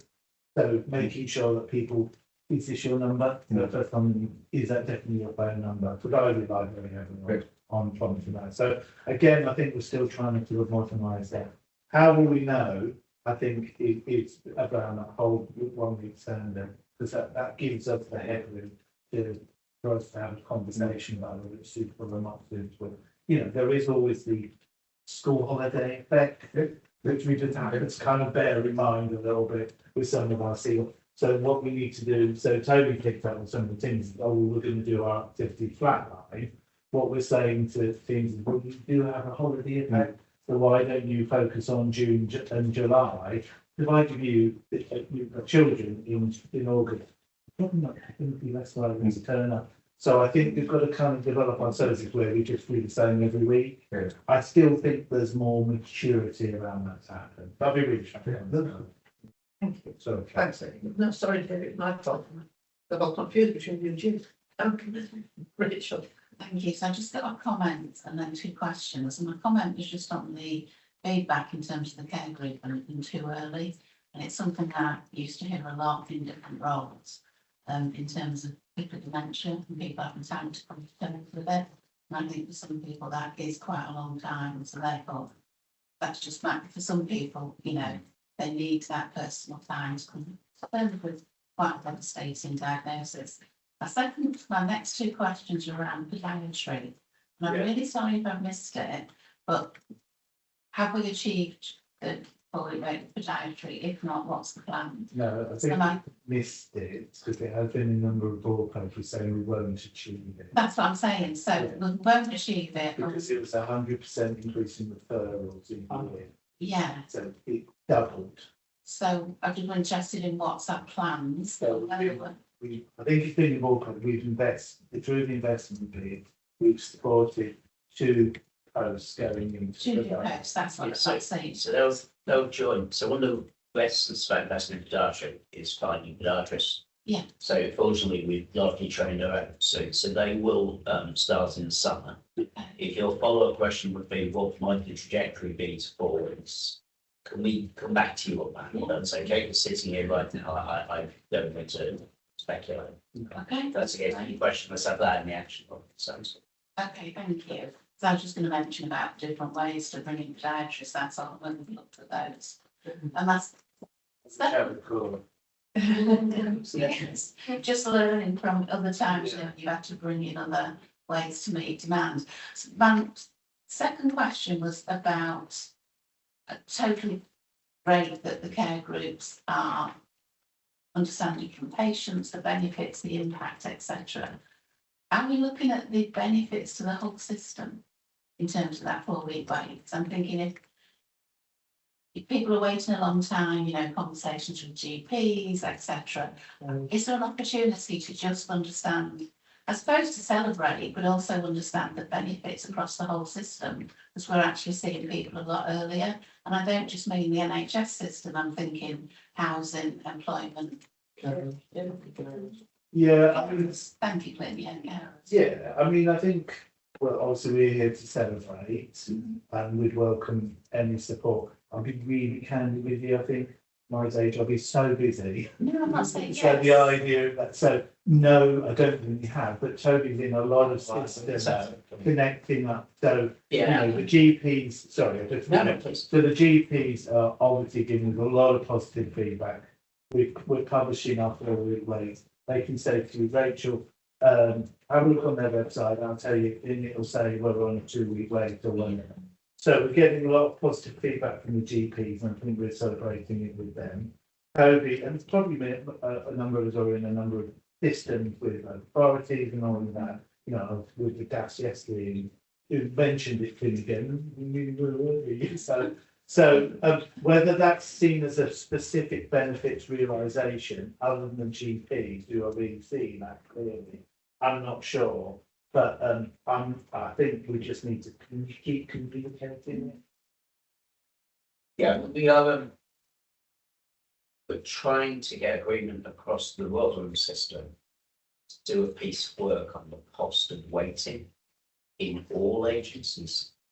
I suppose what I mean by trying to get us really is everybody is agreed in a room. I want to see us all come back into the room again and re-agree it, because it was one of those ideas that some of us were very enthusiastic about. So, but Richard's point's right, I've got a lot of positive GP feedback that suggests to me this is real. Thank you. And family dinner and I'm going to break coffee, you can catch your back with some coffee or. Oh, I'm feeling guilty now. No. So just to kind of pick on some of the points we've already made, in terms of the DNA appointments, we're actually building a report that's going to kind of systematically look at that. That's part of some of the disengagement work, so just to make people aware that's kind of something that's coming. I suppose, fantastic about the 4-week wait, but I suppose one thing that I think will make this kind of more live is one, kind of having the evidence that we're doing the 4-week appointments, but also having the evidence that we're kind of doing that meaningful assessment and then being able to kind of demonstrate the quality care plans come out of that. Yeah. Because I think if we don't have one without the other, it's kind of less meaningful. Yeah, that makes a lot of sense, definitely. So, this is very good news. So we will note the considerable progress in the delivery in the 4-week wait. So this is the promise that they said we couldn't do. Don't any sense of that when we put this in the promises. People looked at them later, what about money? That's that. So they'll set us up tagging, you get never got a name. I think I've considered the next steps, which is banking for 26-27, particularly with regard to secondary works at this point. And that report will come back in July. So could we agree that? Thank you, and we will take 15 minutes. Obviously, I am now one report down where I should be right now. So we will go to each and the copies. Thank you. And maybe. Steve, just what I'm learning from patient safety experience report, hugely important, up to you. Thanks for hearing the paper of this today. 3 points and 3 things I just want to draw from the paper. I think what really is drawn out from the paper is that we are seeing the maturity to how we approach safety and a significant improvement in our learning culture. The RDaSH and the board's commitment and recommitment to PISA last year has really strengthened, I think, our ability to capture, act on, and really embed learning. The paper pulls out that we've had nearly 8,500 incidents. We've seen 2,000 action plans, and importantly now, because it's a moving number, we've had over 150 good care events. If you remember, we talked about good care events being reported on RDaSH, so that's improved. The second point, I think patient safety incident reporting is up, and I see that as a really good thing. I think board should see that as that we are being really transparent. That's how it should be interpreted. We saw a peak of incidents being reported in November, looking at the incidents. But that is a real positive. Thirdly, I really want to draw out that I think the learning has now led to tangible improvements. I think the paper demonstrates that with various sustained improvements around, for example, the 100% compliance with falls assessments being achieved in Q3 and work and that certain corers directorate have seen sustained improvements. It would be remiss of me, and I'm not just saying it because Laura and Glyn are here, but peer-led visits have seen over 300 estates issues being resolved in terms of our environment. And we've kind of given a mention and a nod around the delivery reviews and Richard's paper on Promise 14. Really, there is a significant improvement in how we're not only perceived and the trust that we've got in our communities with our 4-week waiting. But a policy committee, there was I suppose, a silent report that was in the matters for information where we talk specifically around Promise 14 and the impact that has in terms of it being our single most and biggest improvement for preventative care and also reducing risks for people in waiting in the community. I picked up the bit that Toby talked about around task closures on RDaSH, and I think it's important to recognise that we have seen a spike in task closures going up. So from the new year, there is over 300 tasks that haven't been closed. And that's predominantly down to more incidents being reported and a reduction in closures by directorate. That said, we are monitoring that from April in our patient safety oversight group, which feeds into quality safety committee, which will report into the clinical leadership executive. So I think in summary, RDaSH, I think, can be described as a game changer for us. It stops the file and forget that often trusts have often experienced. I think it's important to recognise the transparency and responsiveness that the paper talks to, and our significant improvements around our learning focus and the culture that that's created. Thank you, Steve. I mean, I very well we've got the quality accounts coming up and the annual report coming up, and so we and I think the next meeting we'll be reviewing the ESII. Yeah, I've got that right. Learning and serious. Yeah, for 25-26, but it's a very proper state of the art report on something very important. So, thanks, Steve. I really like this paper, and I like the emphasis on learning, because we know we've often collated actions with learning, and you've identified ways in which that learning is happening. But I suppose my question is, and just maybe that's a bit later, or maybe here already, but is the learning at the stage now where it's affecting behaviours from the outset so that they design things differently and they think differently rather than being very good at correcting actions and just learning from that one action point. And you do allude to it here, but I think it's a different, it's a different way of viewing the world. And there's certainly work to do. So I think that's the second part of this in terms of that we are learning from, and it's now embedded through the work that we've been doing in RDaSH and the work that Dr. Graham's been done around how do we make sure that that really becomes contagious and we sustain it. Thank you. Thank you.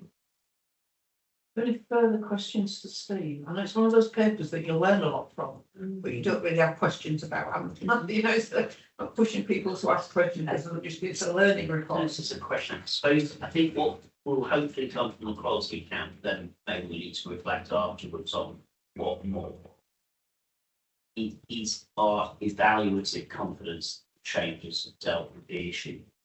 So we had to take the opportunity of going through care opinion with everybody over Monday and Tuesday, and there was a lot of strength in that. The weakest bit was the evaluation of has that change made a difference? Right. So he's put it just and I think, you know, Steve and I have got kind of mutual commitment to go back to all the complaints and see if the actions that were in there haven't just happened, but probably made the difference. Yeah. So I think that's the bit, but maybe that's a different version of Steve's phase two that he's talked to. Steve, if you were going to be kind of critical of it, because you've given a sort of sunny side up view, the truthful, where do you think some of the weakest points are? I think it's the point that Sarah made. So it's definitely around closure of the incidents and how we upload that in a timely way. So we know that the average wait for an incident to close or a learning response to be uploaded is between 8 and 25 days. And actually we haven't been back, and the 360 audit picked up on that as well. So ensuring that there is a meaningful upload on the learning, and then the next step is how do we then create that environment where everybody understands from that particular incident. Given that total, we've got 8,500 incidents with 2,000. Because the risk is that as we focus on these instances, we squeeze out the feedback and the learning, isn't it? So that's why I'm keen to get a bit of time to think about it and picking up Richard's point. Do you want to come back? So Yeah, I just want to say as well, I think the behaviours thing is really important because I think you can have lots of incidents that may in their own right be contained in their own right, but when you put them together, you've got a bit of a theme, and you've got a way of thinking about the world, or thinking about patients of what you do, and it's whether that bigger behaviour is being really captured. And I suppose you only see that by thinking about are things different, and it comes down to how does it feel as much as anything else, and then it will show obviously the evidential stats. I think it's about taking that bigger way of doing that, different way of doing things, which means then you have a different approach to a whole range of things because you've learned in that way. do you want to answer that, Steve?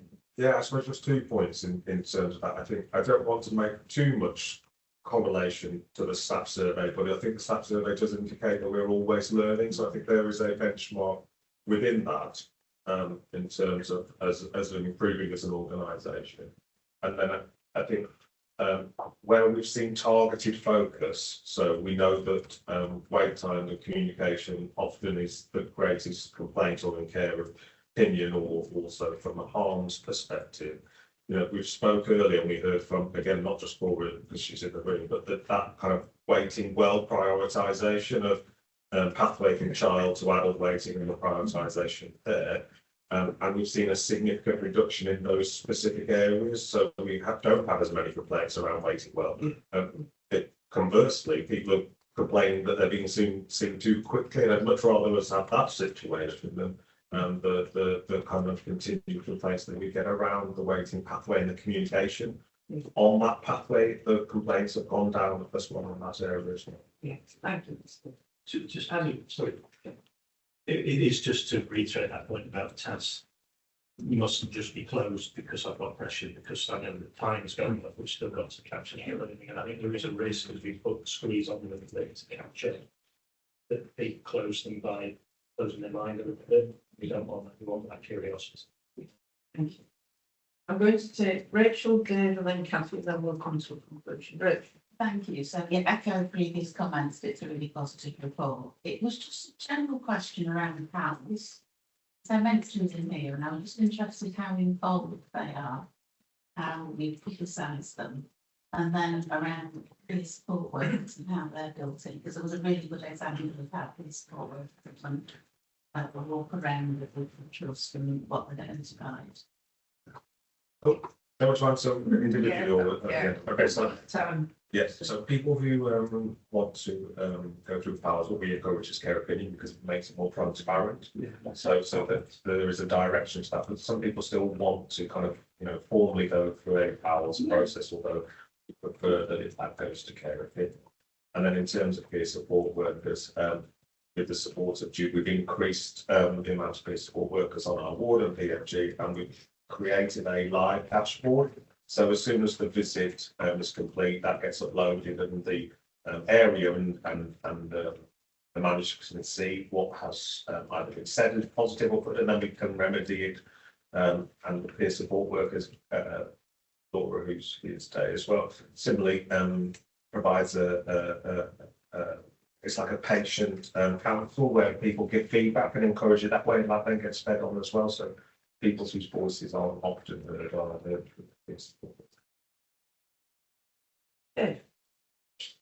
I was really struck by Sarah's point, actually, which I think is a hugely profound one and deeply relevant. And then I looked back again, because we did raise inequality about communication being the biggest issue, and we started a good, more open discussion around communication issues. And I guess the profound bit where Sarah's talked about is how do we redesign everything we do to better communicate with our patients and their carers from the point of view of the patient and carer. And this feels like our response out, not looking at the patient journey or the carer journey and what they might want as part of communication. So I think there's a massively big seam in there, and if we focus on communication, we could shift the organisation around a lot. So I think it's a great report, but I think there is something in really deeply thinking differently about communication, because otherwise we'll solve a few local specific things and miss the bigger point of listening to patients and carers and what do they really want and how do they want to be communicated best with. yes, thank you, Dean, from that was one really picked up as we go through it's in problem. Thank you, Catherine. Yeah, I guess I want to just recognise that the governance aspects are encouraging more reporting, getting it contributors, etc., closing things down promptly. Is all kind of a one mechanistic side, but just to give the whole benefits realisation potential of this is on the learning side and about recognising those flashpoints and triggers and things, and then doing things and having things in place at those points of early warnings and to mitigate those that are cropping up like in the first place, and which is about improving practice as well and outcomes for everybody really.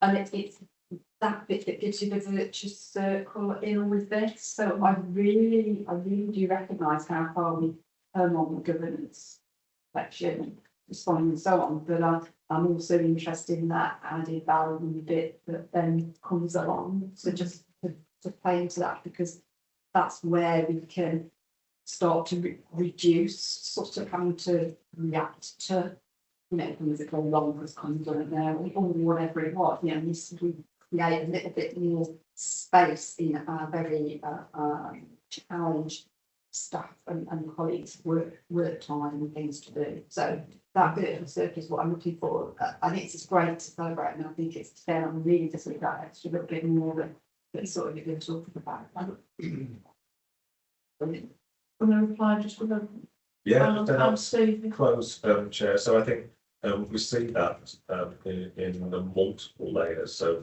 for example, all the senior leaders in the organisation undertaking the LDO are working with the Virginia Mason Institute, which very much seeps through in terms of ensuring that we do create that environment to change and talk about it. And while it's really heartened to, as part of the LDO, was that we are having action learning sets And one of the active learning sets I was in yesterday talked about, if I can describe it as 14B, so the follow-up process, the secondary weights. So not only just thinking about waiting to initiate medication, the first review after initiating medication, the follow-up review after initiation of medication, so that the LDO is creating that environment and is permeating through. So I was on that with a number of managers who were really thinking about the detail about how we continue to learn.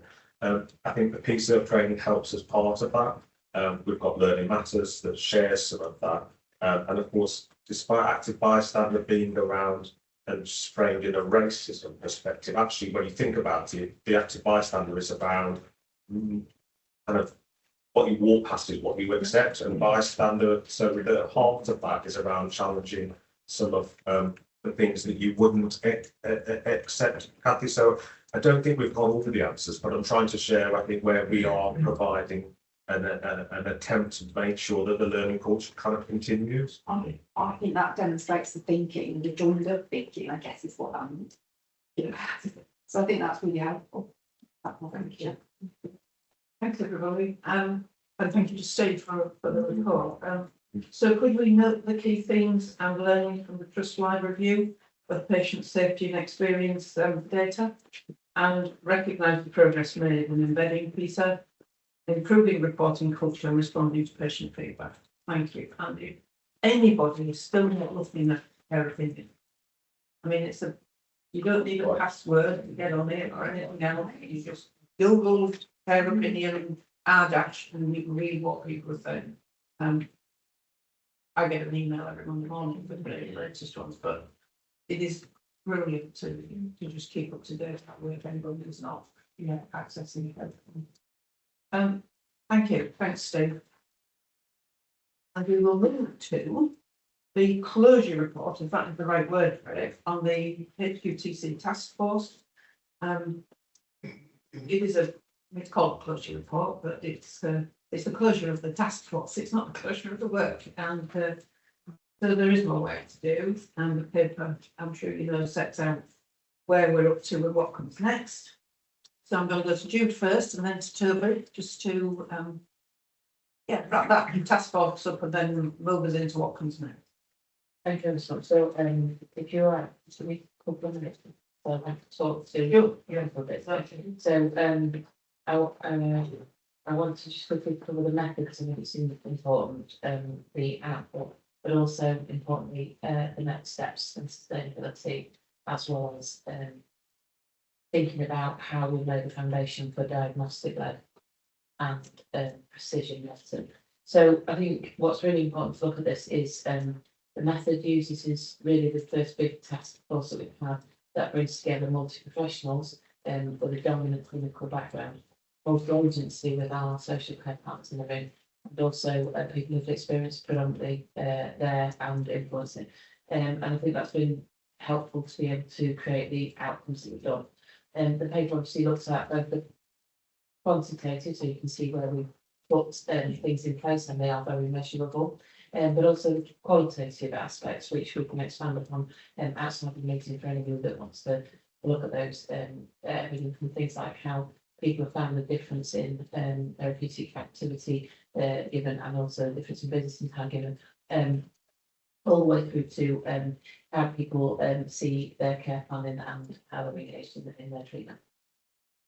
I'd like to draw board's attention to the fact that although this is predominantly focused on mental health boards, it's not been without us sharing learning and also involving our physical health services as well, and also our substance misuse services. So to just give an example of that, some of the work we've focused on around autism friendly environments and sensory friendly environments, and so the kit and equipment that is on our mental health boards part of the learning is also, if you go down to our new neuro rehabilitation assessment unit, and also if you go to physical health care. So although this has had a specific focus, we don't, it hasn't had focus around those as well. So I think the final bit is around sustainability as we move forward. What we're not saying is we factor on. What we are saying is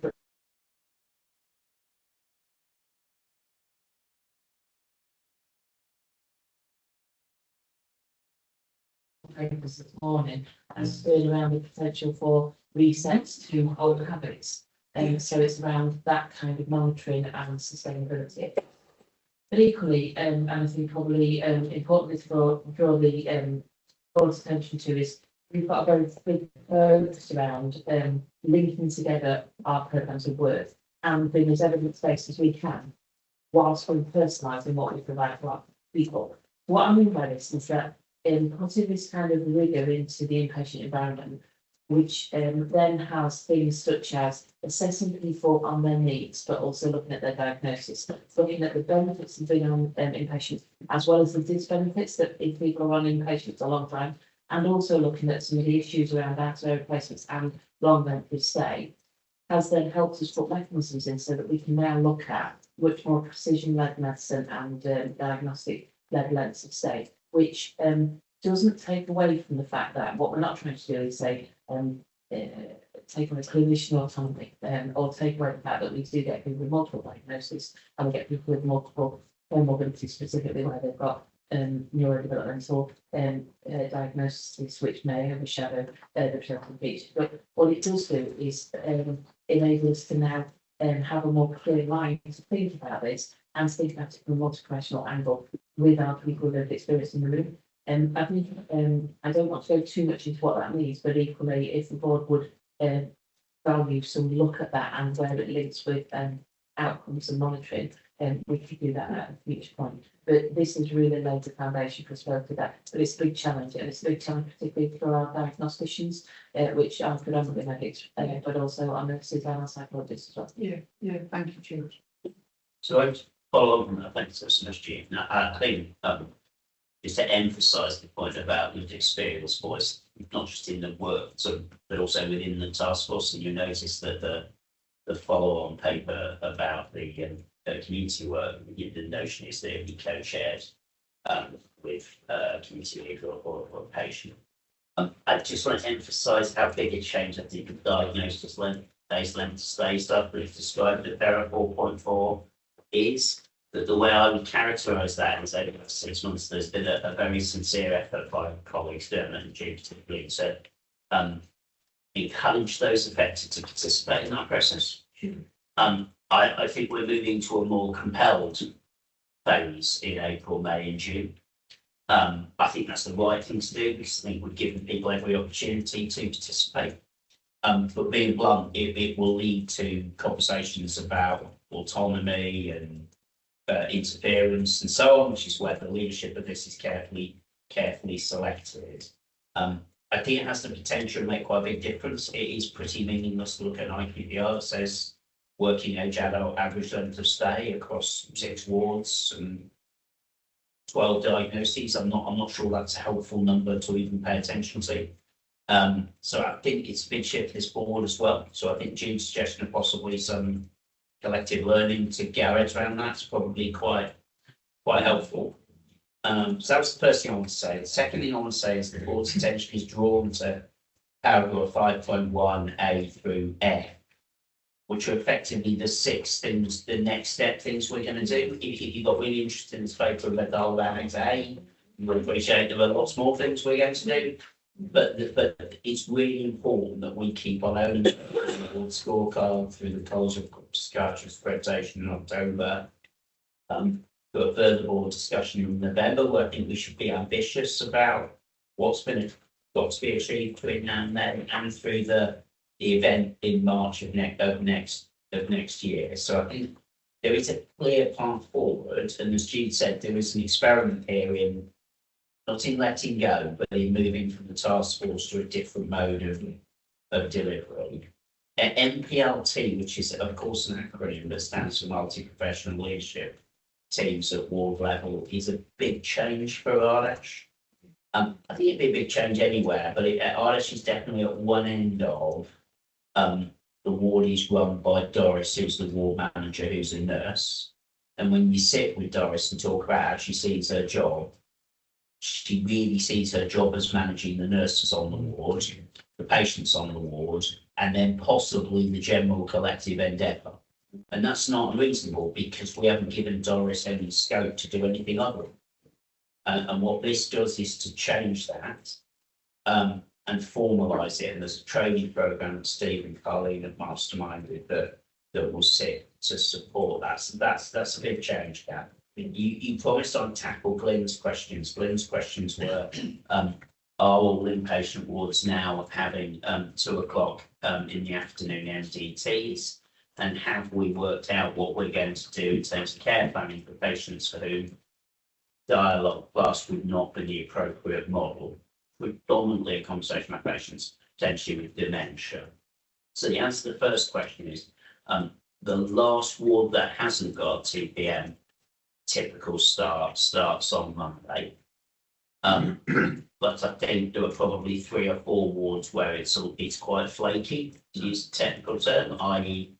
the answer to the question, does it start at 2 o'clock, includes answers like, well, there's an MDT running at 2 o'clock.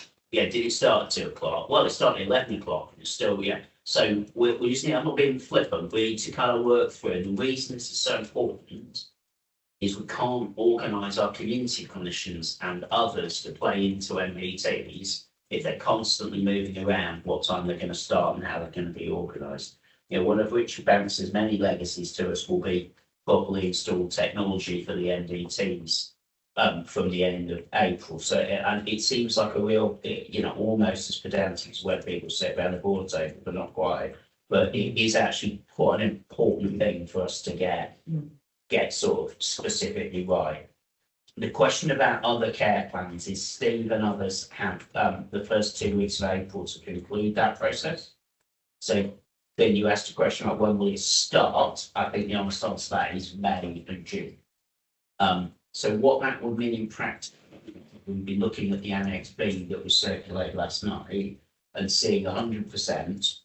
And where we're not seeing 100%, we should ask ourselves the question, is that definitely because this other process applied, rather than assuming you do that?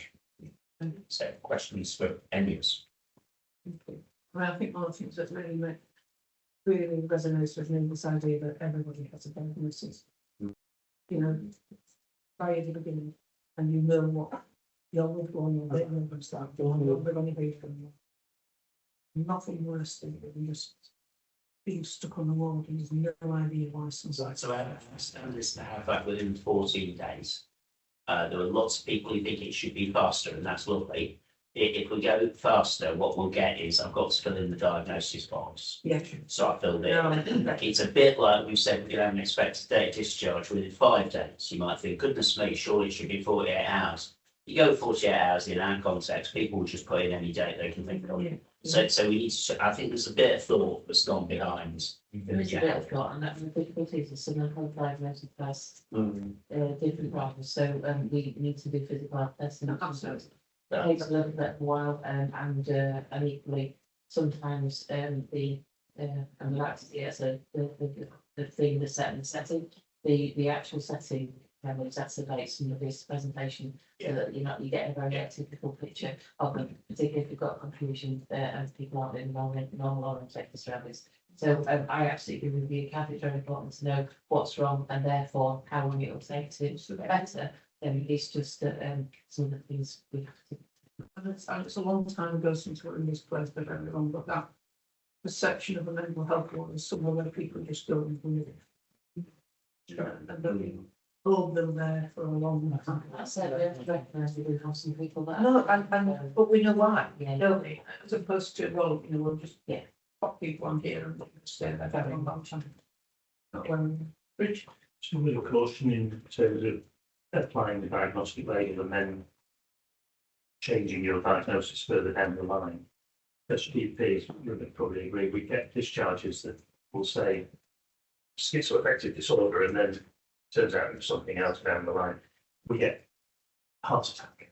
Someone's gone in with chest pain and it gets it.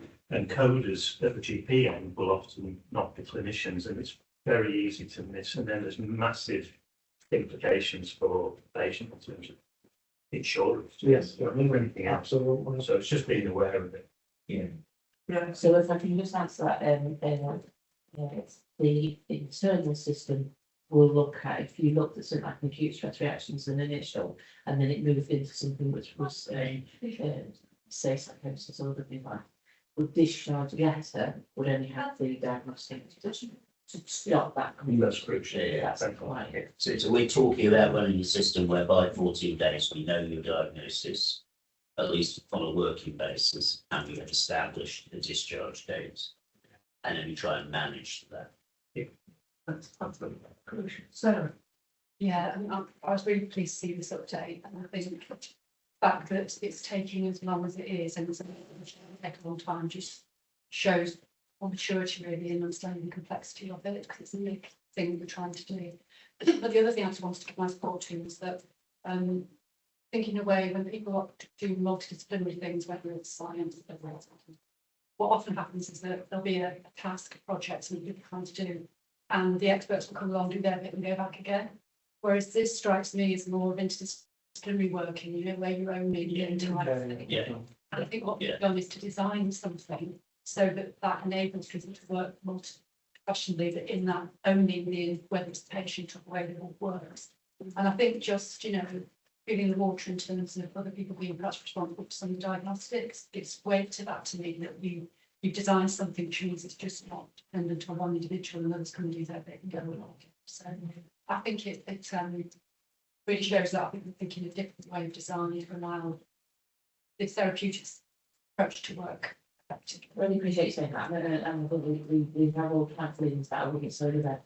No, that's the intention. Build some role sorts that we're trying to work through, particularly around people with lived experience and how they're valued. Some of our areas we're seeing better feedback and better integration than others, and so the new roles have got interest in it, but equally the diagnostician roles and how people take up their roles. So with roles become responsibilities, I suppose that's where I think, as Toby's described it, we've gone in with more of a let's co-produce some things. Some of these things will never go in with this will be part of your job, and we have to do it like this. I'll say Richard last. Richard. Yeah, I think also it's worth thinking of the work that is happening and needs to continue before going on to the ward. So section 2 is we hit for the qual assessment. I think that sometimes don't forget as well out of hours in particular, it's not our clinicians doing these assessments. So we're trying to encourage what's the purpose of what's the purpose of admission, which might be as well a bit risky. Yeah. And it's as vague as that. And so there's still an over movement to recommend people going onto wards. So it's not only our own disciplines, but we've got to kind of work with our systems to be more disciplined around the purpose of that as well, which we're improving on, but there's still a way to go. Dermot, you see at the front end of the doctor, from that, so Yeah, thank you. If you're about to move on, I just think just to direct the board, I think there's really the paper invites a conversation about what role the board is going to play, and then provides an answer, which is that at least in the first instance, we're going to focus predominantly on the diagnosis phase level state. It's obvious one. So I'm just calling that out just to check that that's something. Yeah, that's suggest we don't get involved in everything else. But if people were to say, what's the board going forward over the next 3 or 4 months, 6 months, going to focus on in this regard, it will be that there that is implied by the paper. Thank you. So good question, because it's triggered conversation I was just over with Richard, which I'm going to say to the promises bit. Because so we've heard continued grip and scrutiny, which we all support on before where it's in a form, an experimental letting go in a different form. And then when you look through the paper, there are any number of different examples of mixed interventions and how you choose to intervene as a leadership team. And I think we're at the half pregnant stage, which is it's good to try multiple approaches as we learn them, but actually at some point you have to learn it to say this is our best approach at change methodology.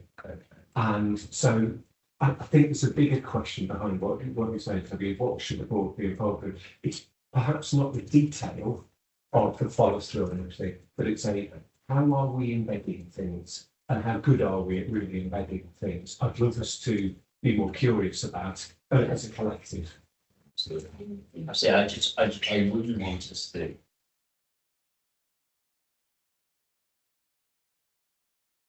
I don't want to turn the diagnosis-led to stay into a managerial tracking exercise. I think we need to be, if we have among the dozen or slightly more of our savings individuals who won't do this, then Carly and I will deal with the fact that they can't work here. So I think we got to assume that the grip element is in that bit, and then try and get the benefit and ask ourselves first of all, why are people with that diagnosis being admitted? Is that the right thing? So I think that's a bit we need to be curious about. But Dave's point is there's a how question as well. So what question? I'm very open to that. Yeah, I think that's, it's not just about that. No, I understand your point. No, I understand. Yeah, and that's fair. No, thank you. Obviously, this is, again, it's not a report that needs a decision, but we are recognising the work done by colleagues to try and bring consistency in this area, which I think is really important. And we have acknowledged the current state of the assessment, which indicates there's more work to do, and we get that, and we will take further reports as they come up as they're required. So can we just agree to take that forward, and we'll learn more as we go along. Thank you. I thought what we'd do is I suspect that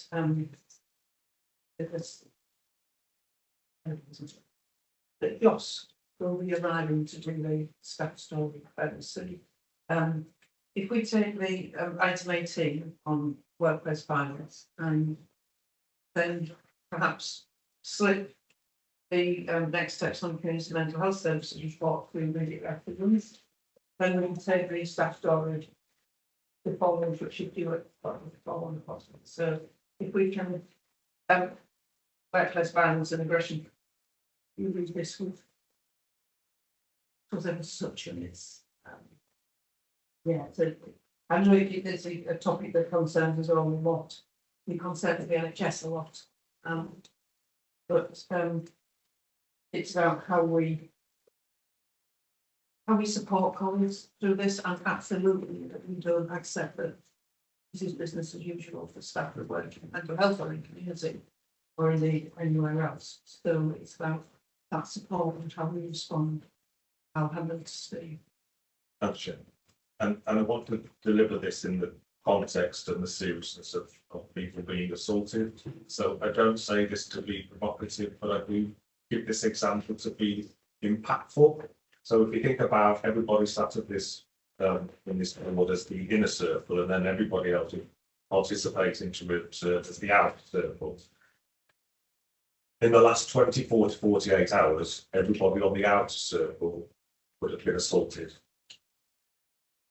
In the last week, we think about it in a week's period, if we were pulling the workforce of representative of who had been assaulted, it would be everybody in this room. Just wanted to hold that for a minute. So all of us will have been assaulted working this week on a psychiatric ward. What then further kind of causes alarm is everybody that is sat on the inner circle here would say that that's part of their job. And again, just holding that for a moment, we would all expect or feel that because we work in mental health, that we should be assaulted, or that's part of our job. Everybody in the outer circle close to the permission. So that accounts roughly that 1,000 people have been assaulted in the organisation, which means that that's around 3 incidents every single day. And we know if we were to do a heat map, that would be predominantly in mental health services, inpatient or inpatients. That's where the concentration of risk really is. And if we were to just to pick Q2 as an example, that's predominantly in Rotherham and Doncaster and attributed to perhaps 2 patients who were quite unwell. I think it's really stark that when we think about that in terms of us as the people and the numbers in the room, over 80% of us think, again, I'm just going to say that this is an expensive part of our show. And whilst acknowledging that a lot of that harm is defined on radar as low or no harm, the survey that accompanies this paper really shows that that harm can be really psychological distress. And I think that I don't want to minimise anything that I've just said of the visual demonstration for impact, but actually between Q1 and 2 there was an 18% reduction in harm, and then we've seen it plateauing in Q3. But I'm really cautious about saying that to the board, and I don't want to detract from the impact of the first opening part, because actually short-term shifts are very much that we need to see sustained focus. And this very much aligns for me with the quality of safety plan and the people plan. And that's where I think that we've got to really continue to see strengthening our support from a trauma resilience to psychological support. A lot of the staff feel unsupported as a result of experiencing violence in the workplace. I think also the other points, so there's 3, psychological input being one, and secondly, skill mix of staffing. So do we have all our, newly in the last 1 year, 2 years, in qualifying on shift at the same time, managing the whole unit at Doncaster as an example? And then I think one thing that we've talked about throughout the board meeting is about how we enhance the learning. Yeah. So I'll pause. Thank you, thanks, Steve. It's fine. Yeah, can I ask about it, because when we have occupational and support, it says it, people that access it never got harm, but do we offer it when they've been harmed or not? Is it there to be understand that? Can you talk about psychological impact? Just wondered how it works. Yeah, so and this is where we need to bolster our immediate response. So post the event, there's something about actually where we do a debrief and whether that negates the need for ongoing support. Certainly when and you'll see through the survey around linked sickness and that ongoing support, that would ordinarily be where the trigger is in terms of occupational health. Those sick, they might just be Armenian. How do we get to those that don't go sick? Yeah.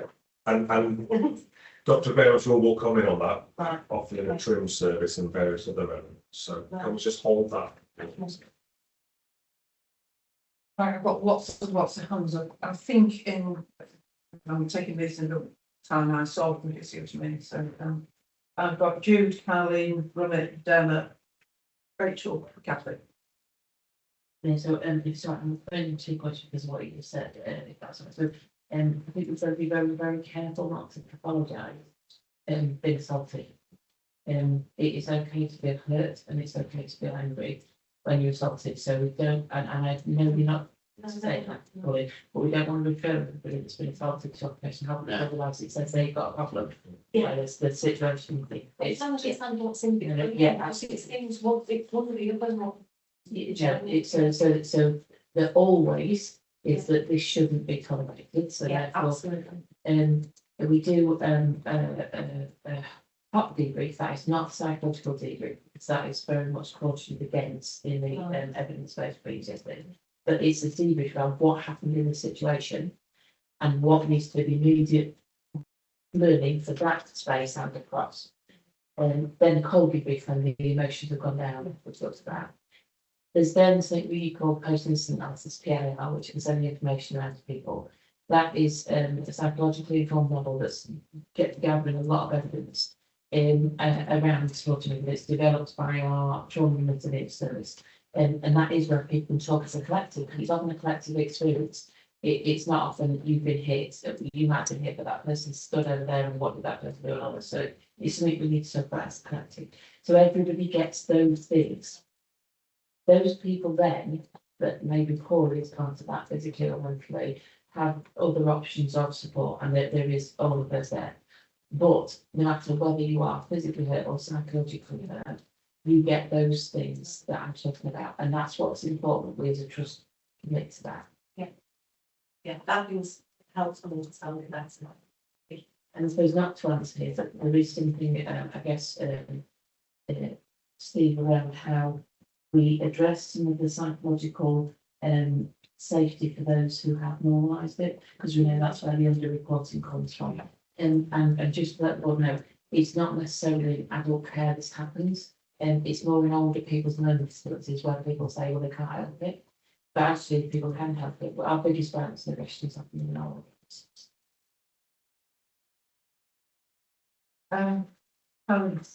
Thank you, Steve, for reminding us all of the room how prevalent the situation is within our organisation. The research tells us that as a mental health organisation, we're the second highest to experience violence in our workplace, the first being ambulance trucks. So colleagues do normalise, as Stu said, normalise that behaviour and expectation and come to work expecting that level of violence and aggression. That shouldn't be the norm. Whilst the statutory results tell us we are making some progress, is that good enough? No, it isn't. But when I look at the analysis from the survey and such like, the research again reinforces colleagues who look like me are less likely to be assaulted on our wards. So how can we slide the data linked to the promises, linked to the wider protected characteristics, so we understand that analysis and we can do the targeted support in those arenas? Yeah, thank you. Huge problem. Item. So very specific question. Almost a quarter of reported incidents occur in patients' home. And we're talking about lone worker policy, and we're also talking about change management. I don't know if that's specifically to this area or whether it's specific to 24 the palliative care teams, etc. Particularly when they go out at night. I think change management was even looked at case by case whether they can go on. So how do we mitigate that when we're sending somebody into a home and there's a possibility, 25%, that they could be assaulted? You want to answer that, sir? Next one. Well, as Stephen better qualified than me, the thing I would say is what the data says to me on the issue you raise is our existing model isn't working. So that doesn't mean whatever we do, but I think it's a really helpful bring out of the notion that our existing model of sending two people out is meaningfully preventive of the risk of violence. It's undercut by the data.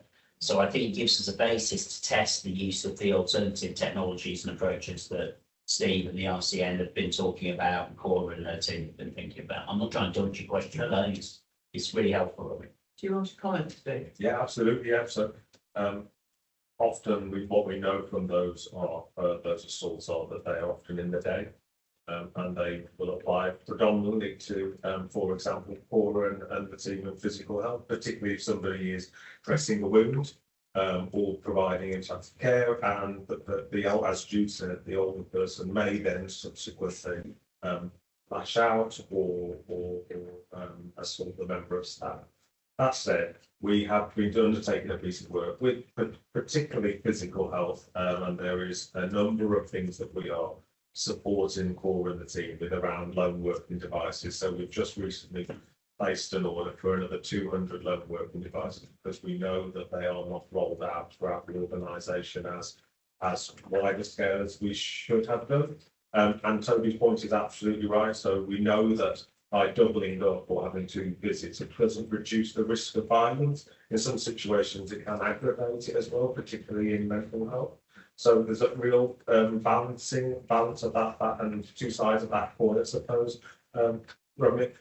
But the element that we need to certainly improve on is assessing that risk. So particularly in physical health, mental health, there is risk assessment that's quite ingrained in going out, understanding who's in the family, if there are any dogs, etc.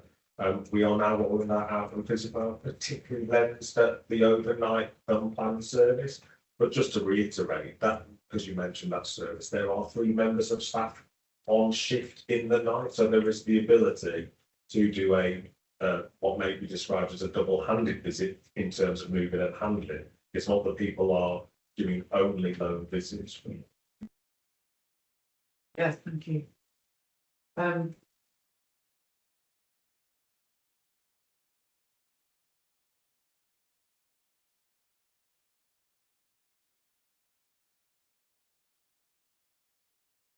think at one point we had hypothesis, didn't we, that that potentially might lead to a greater number of, violent incidents. Is there any kind of data to suggest that since we've reduced the number of out of area placements, we have seen such an increase? I mean, accepting that, we can have cluster effects, such as we've had with those two patients.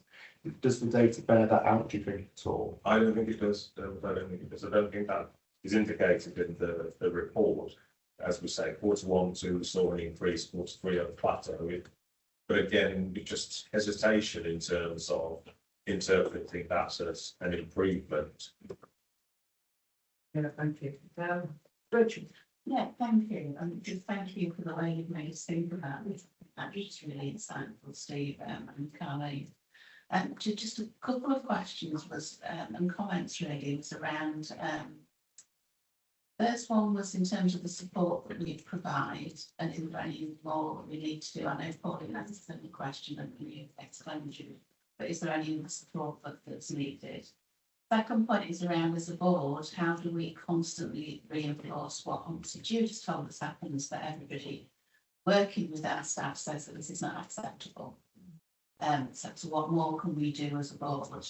And my third point is around, I know we talked about this in pod a while ago about consequences of people who are the perpetrators, if you use that word, and whether or not that's as strong as we need it to be in terms of consequences, recognising that for some people they have a diagnosis and they're affected, but also recognising that for some people that choose to behave in a particular way, and what's the consequences if we do that.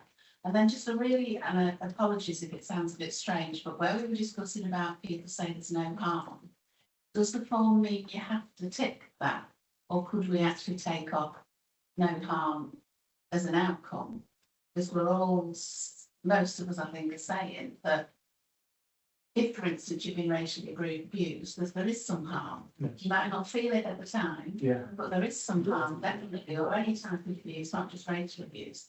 And is there more that we can do to say there has been harm? Taking your point, Jude, in terms of not pathologising it, etc. It was just to make people think actually there has been harm.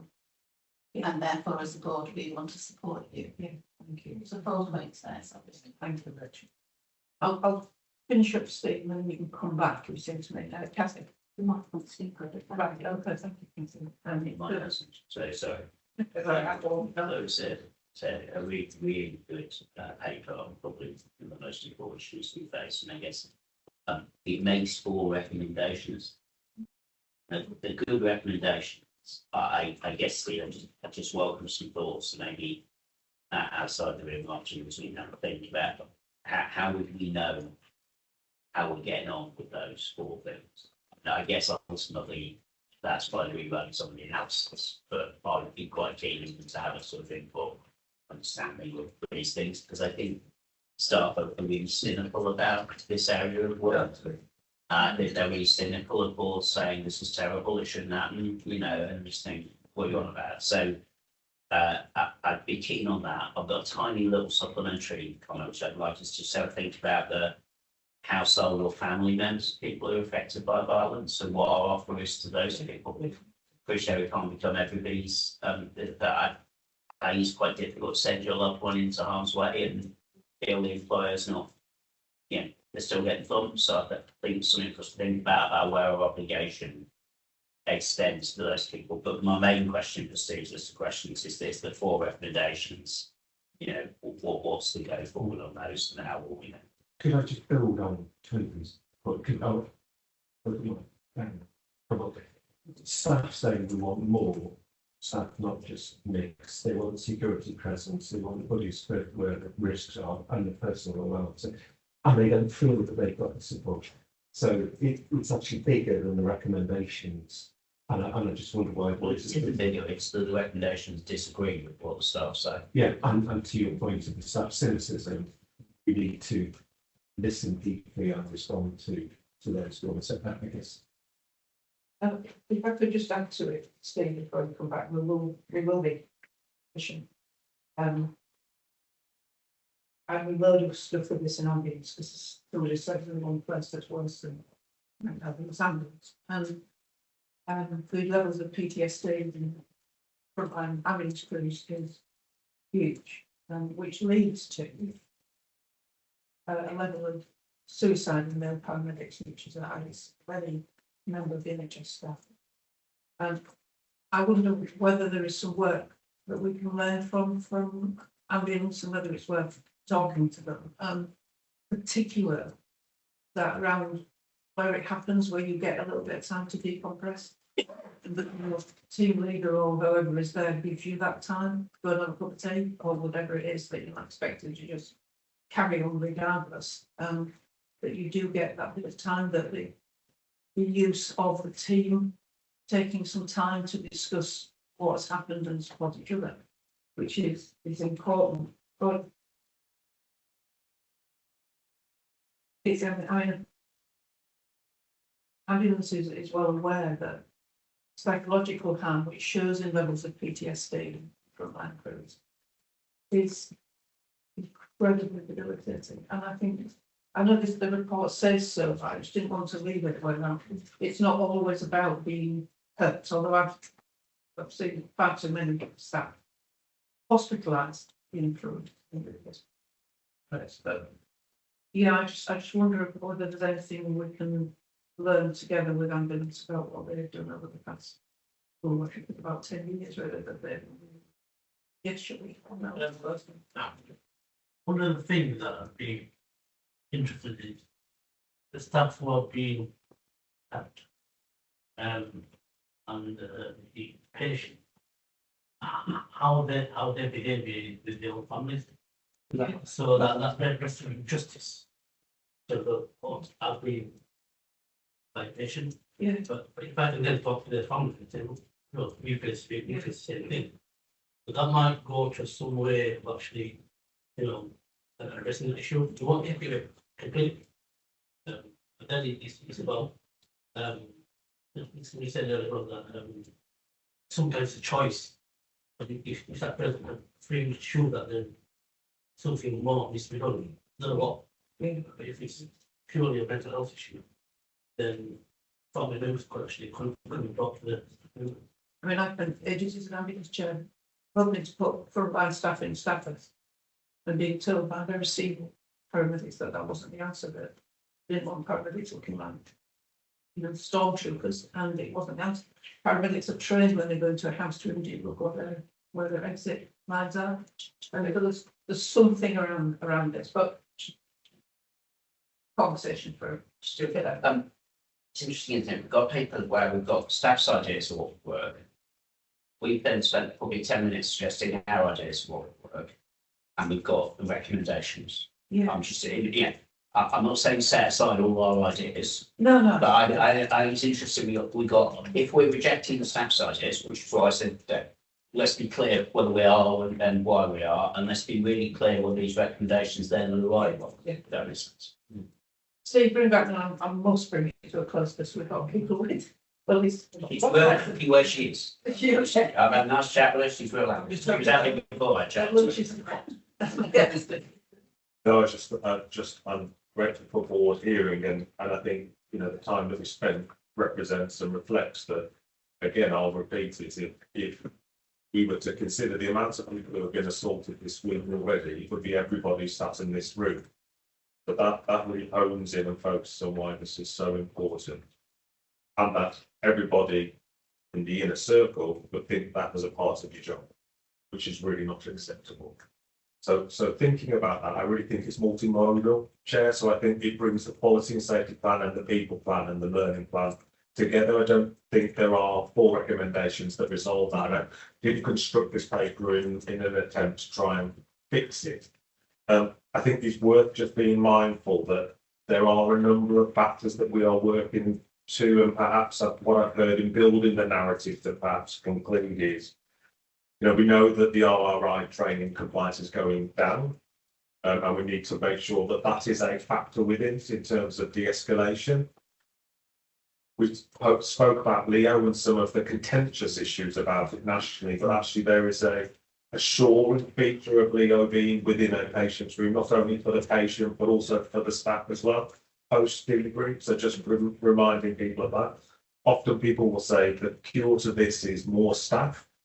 And we know that that isn't. And some of the work that Over spoke to HQTC about embedding consistency in our inpatient unit. So knowing that you're going to see the doctor at 2 o'clock today can alleviate some anxieties, as so can a therapeutic activity that happens every single day of the week, rather than just sitting and waiting till you see the next doctor. So I think there are things that we are doing that I just want to give an opportunity that perhaps I didn't write within the paper.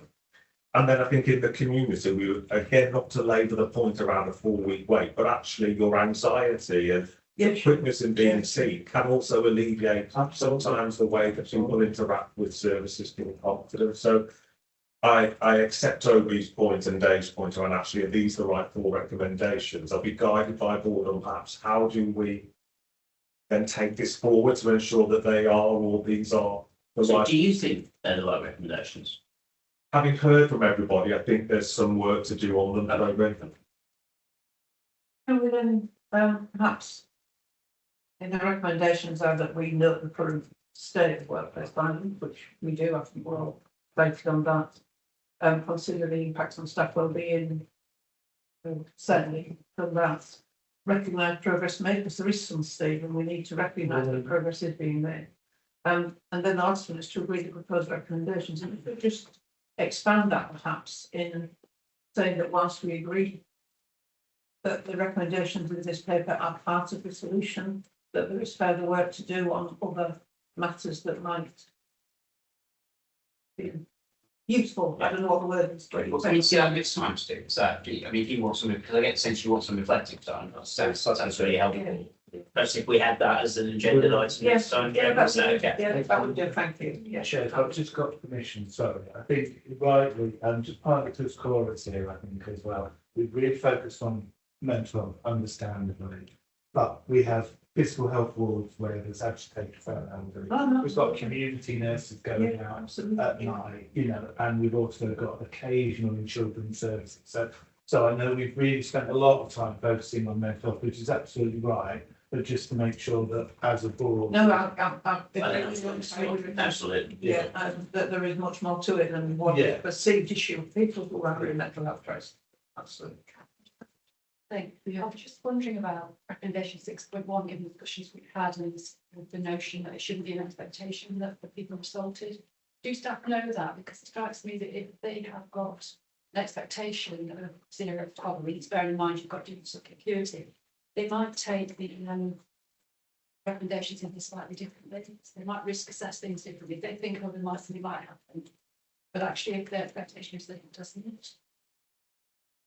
Can we include that in the considerations next time? And It wasn't really a I question. appreciate I often say things not in words, but the term 0 tolerance is one I have. Sorry. As you know, but you're right, there's a language we've got to find. But if we start saying 0 tolerance, nobody will listen to anything else we say. The thing is, it's not an expectation, but if you think it may happen, then I think you view the seriousness of the de-risking differently. I think that's sometimes. Yeah, absolutely.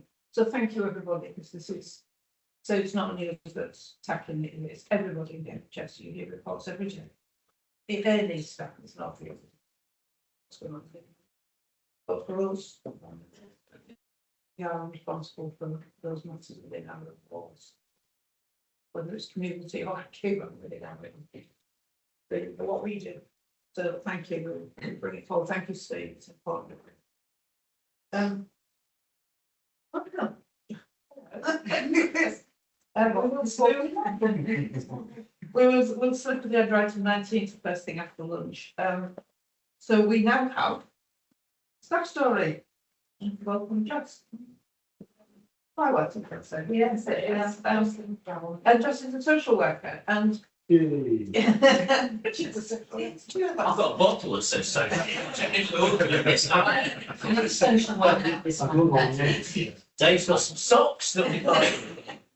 But if any, I don't know when you do social media, I'm a Twitter addict, but the campaign for social work, with huge, I mean, not with all of the staff themselves, but with our comms department, there's just been tremendous, it's a huge amount of support and a very creative piece of communications and what have you. So to culminate all of that, you get to do the staff story. So for about 20 minutes. Oh, over to you. I mean, there's just have a rent stop. Yeah, but so yeah, over to you. Tell us what you want to say.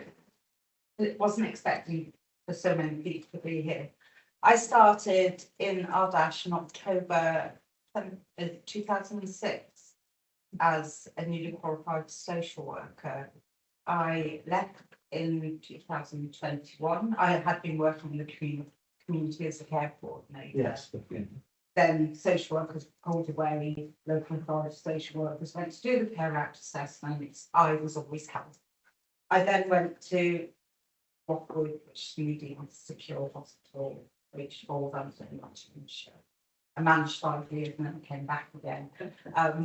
Yeah, I'm so happy to be back. I'm now working Amber Lodge, low secure, then facility unit, and the new unit. Whereas 76 patients at the minute, we need more. That's something I want to bring here is that we need more patients in there. We've got beautiful units and staff that are raring to go. But it's just we need to. We're very excited on it. Yeah, I will. But it is that I haven't told many people I'm coming in today. Dawn just standing me into doing it, as she knows. So I'm quite long in the tooth, but I've been doing this a long time. I am so passionate about what I do. I would honestly say, and I think I said to Richard before, is that to me, social work, I tried nursing, I tried, social care, I tried running coughs, I travelled a lot. Same thing. But yeah, pretty much. Well, it's not social care. I got all my confidence. But it was, I love what I do, and it is the knowledge of the legislation. The people will say to me, being a health social worker, what do you do that we don't do? We want everything up. We know what's going on out there.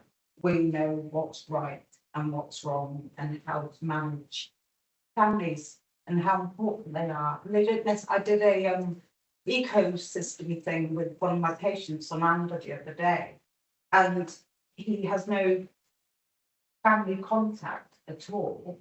So we were able to look at that and all these broken relationships.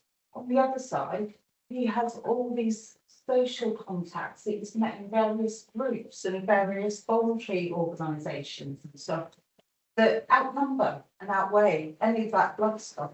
And that's it. And this is what he's working towards now. We're sort of focusing on that because that's going to help him move forward.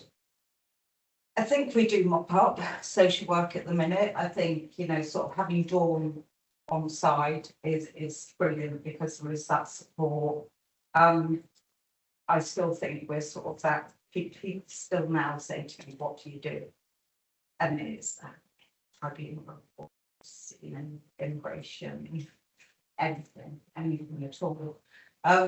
Yeah, I'm still passionate. I'm a practice educator. I generally take people that are in the last placement, so they're going out into practice, they'll sign them out into practice. I also love that because I'm of that age now where I want to pass the baton on. And I've got to say, I do look around RDaSH, and it sounds really conceited, but these students of mine are now these new up and coming people. But yeah, and it is that I'm passing the baton on. Very proud to be passing the baton on. I value every single colleague I work with. It's great, but an MDT has to be an MDT. It can't just be medical staff because it's pointless. Because you need to hear us and you need to hear the OTs, you need to hear psychology and the care assistants, the HCAs that do all the work, people from the voluntary sector that, you know, they know people. When, when a lot of our patients see the doctors, they say what they think they should say, whereas actually, when they see us, they're like, oh my God, this has happened and that's happened and blah, blah, blah.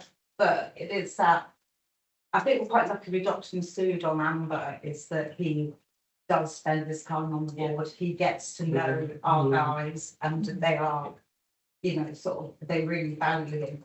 There's still that sort of deference to a consultant, you know, they're very charmed and whereas they swear at us. But, you know, it is, you know, and humour goes a long way, I think, with people and just basic respect, you know, it's, I still hear it, you know, in my work, most derogatory things say, you know, oh, he's PD, isn't he? What does that even mean? People are, the amount of trauma people have gone through. And I honestly, you know, I'm from very liberal parents, which I'm very lucky about. But, you know, nobody's born bad. Societies. And there is not one person I've ever worked with that has not had trauma. And it's difficult for us to listen to it. We haven't had to live it. I have people on the disability secure ward who have spent ages in prison. What are they doing in prison? They've got a mental health problem and they've got a learning disability. You know, it's what are they doing in prison?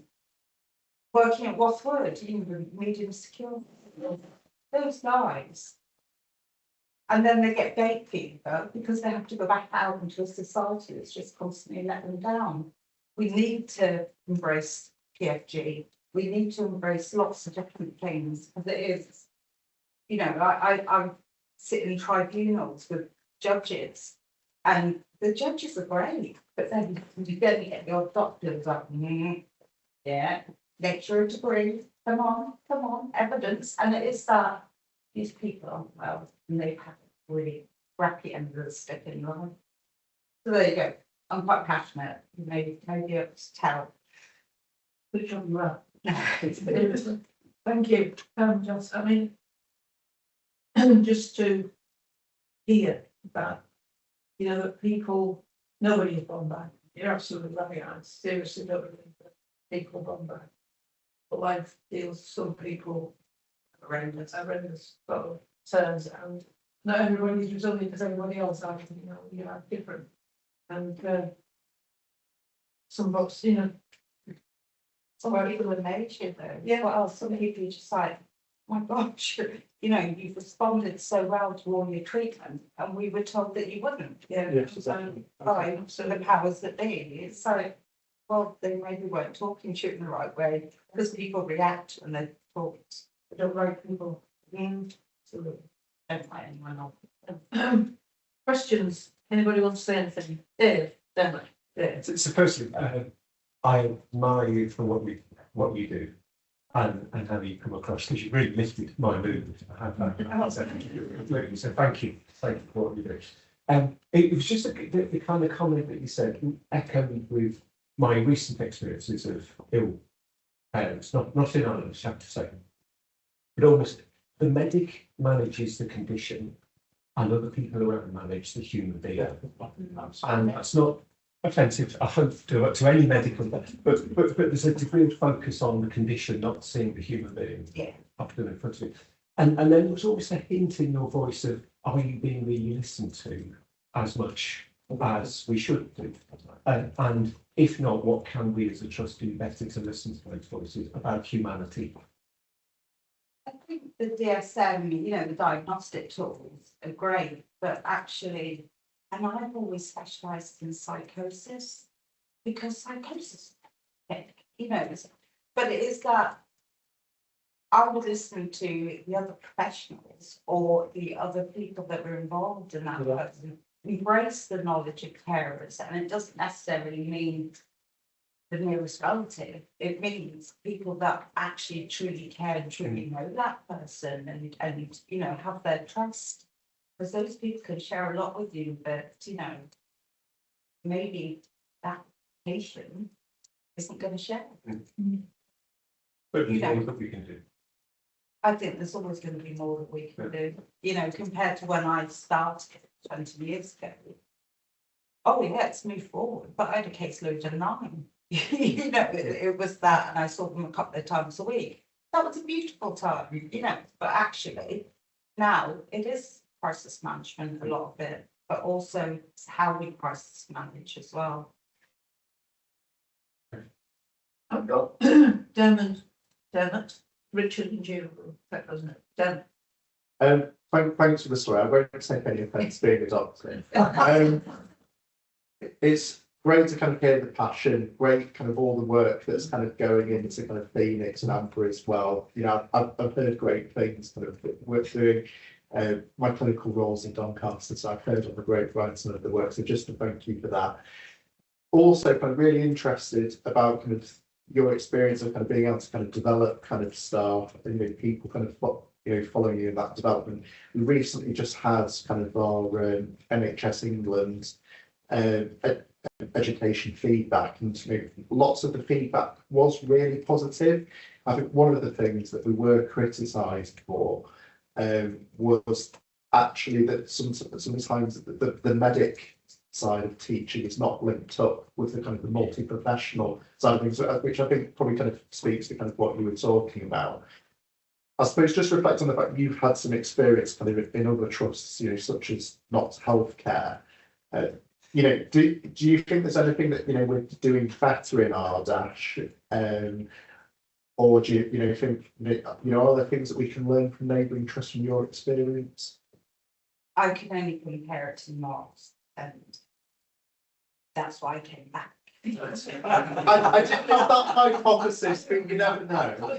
This week. But yeah, and I do think shadowing other people. Richard shadowed me, and I felt sorry for him that day because it was a really busy day for me. So people kept, you know, I have your advice, but it is shadowing, and it is that.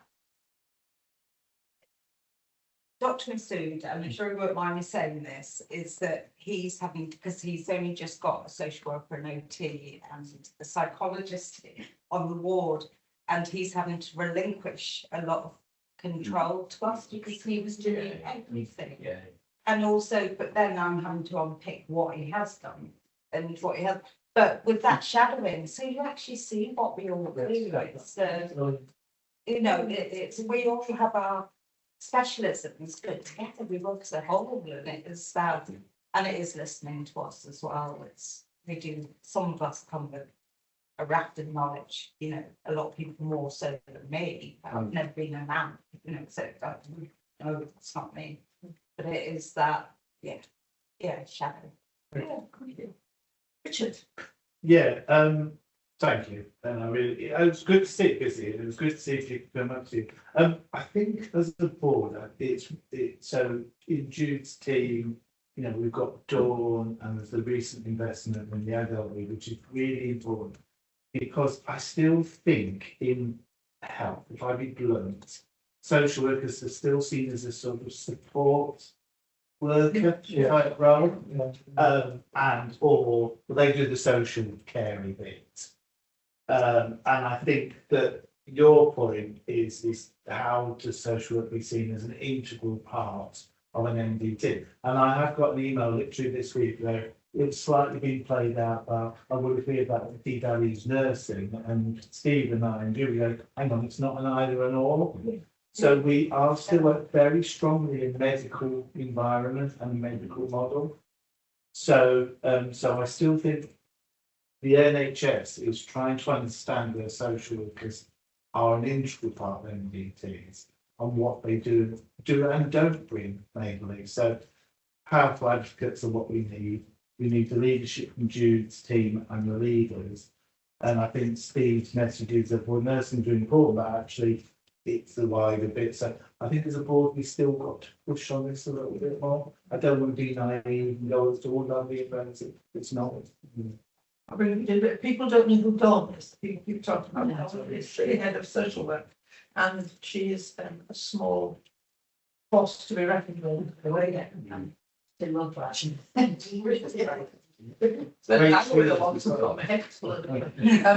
June. Yeah, thank you ever so much. And also thanks for putting that.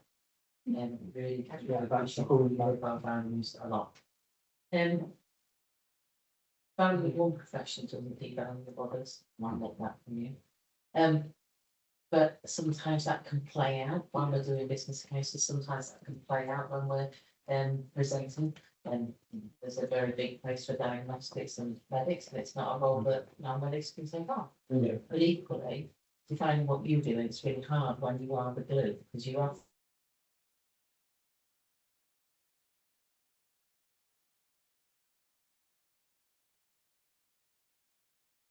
It's done in terms of equality, balance, and inclusion. In your social work, you look with some of our people who have been detained for a long time because they haven't been understood in terms of their complex identity. Yeah. And you anchor them with communities and working with community partners in order for them to move out. And just to give one example of that, we do have somebody in our business board who have been detained for a long time, who has a complex identity. But had never been anchored into the community, who had a similar religious background to him, and also hadn't been anchored with other men, which he then been detained for a lot longer, who did a lot of work as big partners, and that man is now not detained. That man is now on his way to recovery. Yes. And that was a part of the MDT, but that is a hugely important thing. And it may only be one person, but we have to make the change for one person. These are really important. So thank you for the work that you do on equality, diversity, and inclusion, because that's not always spoken to, because it's just seen as a natural part of the work. Can I just add on so that I think what just you talked about is there's something around sometimes health can be a bit risk averse. Absolutely. It just is in the nature. So I think what you brought to very nicely was that balance of risks around restriction versus autonomy, community. So I do think social work could bring some of that. Let's try this out a little bit in space. I think as well it's having the confidence to challenge that, because there is risk first. There's always somebody to blame. There's always a scapegoat. I'm aware of that. I've been pulled into coroners. You know, it's horrific, and I would never want anybody. But if we all keep thinking like that, then nothing's ever going to resolve. You know, you've got some really complex, damaged people, and yet we're all, you know, oh well, he's a high mapper. You know, it's just. Stop it. Stop looking at the past. He's done all this therapy. We've thrown all this psychology at him and occupational therapy and medication and stuff. Let's take a risk. The risk to succeed. Run it and then we'll break. I think it's great to hear about your passion. And the fact that you've been in the service for so long and you've got the world experience around what it's all about. You clearly do a very specific job, which is to deal with people with learning disability, etc. Just a broader question. So, when the primary care, I'm GP, came where we had to do elderly care, home liaison type work with various partners, and we normally have MDT meetings, perhaps once a month, maybe depending on how many we've got on our list, maybe 3 months. And one of the things that was always lacking was that content from social work. Absolutely. When I was a PCN clinical director, the first thing I wanted to see was that MDT where the OT, the speech and language, etc. Now that's clearly been supplied by RDaSH, and we've never really had a consistent approach in terms of how do we collaborate, how do we improve that, because that really has got to be the key issue, particularly when we're dealing with patients with dementia, patients who are in care homes and so forth, because that's one aspect of it, and we don't seem to have that. I think it's where you're social work come from RDaSH now have a lot of social workers over the 3 when I first started. It's 80 something. It's 80 now. And but also, you know, sort of the experience that you have when you're working in health is very different to local authority. It's quite very prescriptive local authority. You know, it's the care act assessment as well. And but whereas actually in health we get to know people a lot better. So, you know, I would push for that because I would have loved to go and work in GP surgery because, you know, I've had a GP that's been very judging, you know, sort of because they didn't know the full story. And yeah. And this is why collaboration is so important. Yeah. Because once you get to know that individual, it makes all the difference. Yeah, and then, yeah, we see stuff that others don't. There has been pilots, hasn't there? Particularly Devon was doing some pilots around people with complex lives, so like people with kids and people with homelessness, where they have as part of their R's the additional roles, social workers actually working in health rather than local authority social workers. They have very good outcomes, but when the money fell off, it was a bit of a disinvestment. But I did that in 1996, it's so fun. See, homeless social workers in general practice, we got money for it, and it evaluates the incredibly positive. It drops off, social work Yeah. always drops off, we're the ones to go. not hearing that. Well, even to your lunch. I'm gonna really thank you. No, it's fine.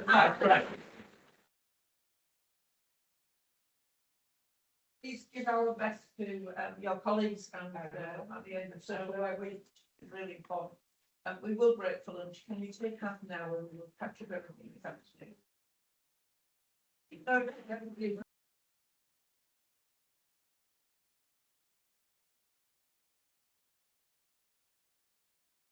Ask you to return to agenda item 19, which is the paper on next steps on community mental health services for health.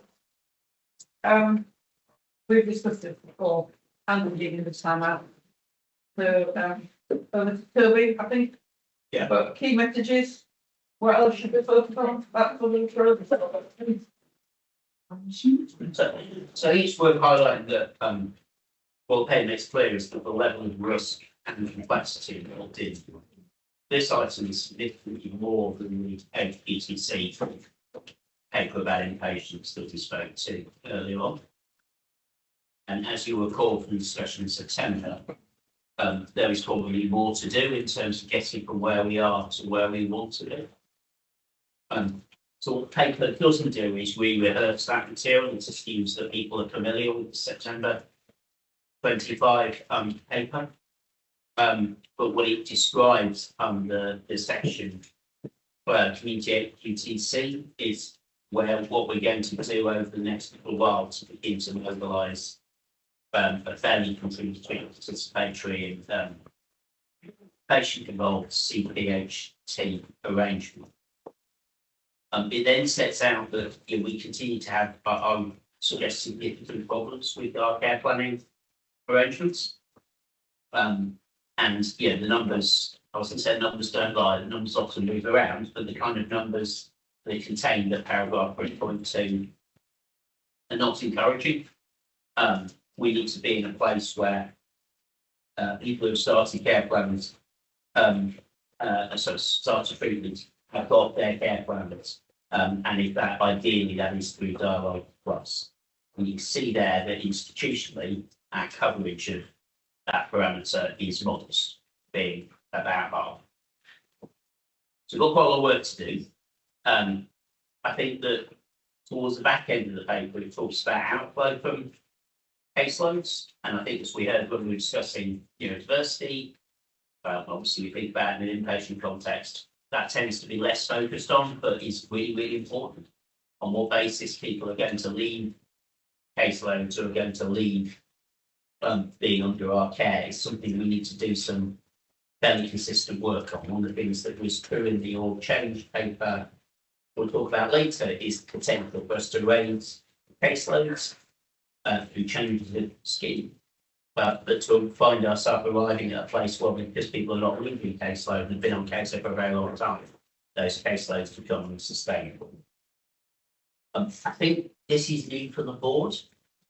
I'm not aware the board in my time here was ever really focused on community mental health service arrangements, and certainly not doing numeric and productivity and throughputing lens as opposed to a best models of care lens. So we'll have to learn as we go, I think, as a board.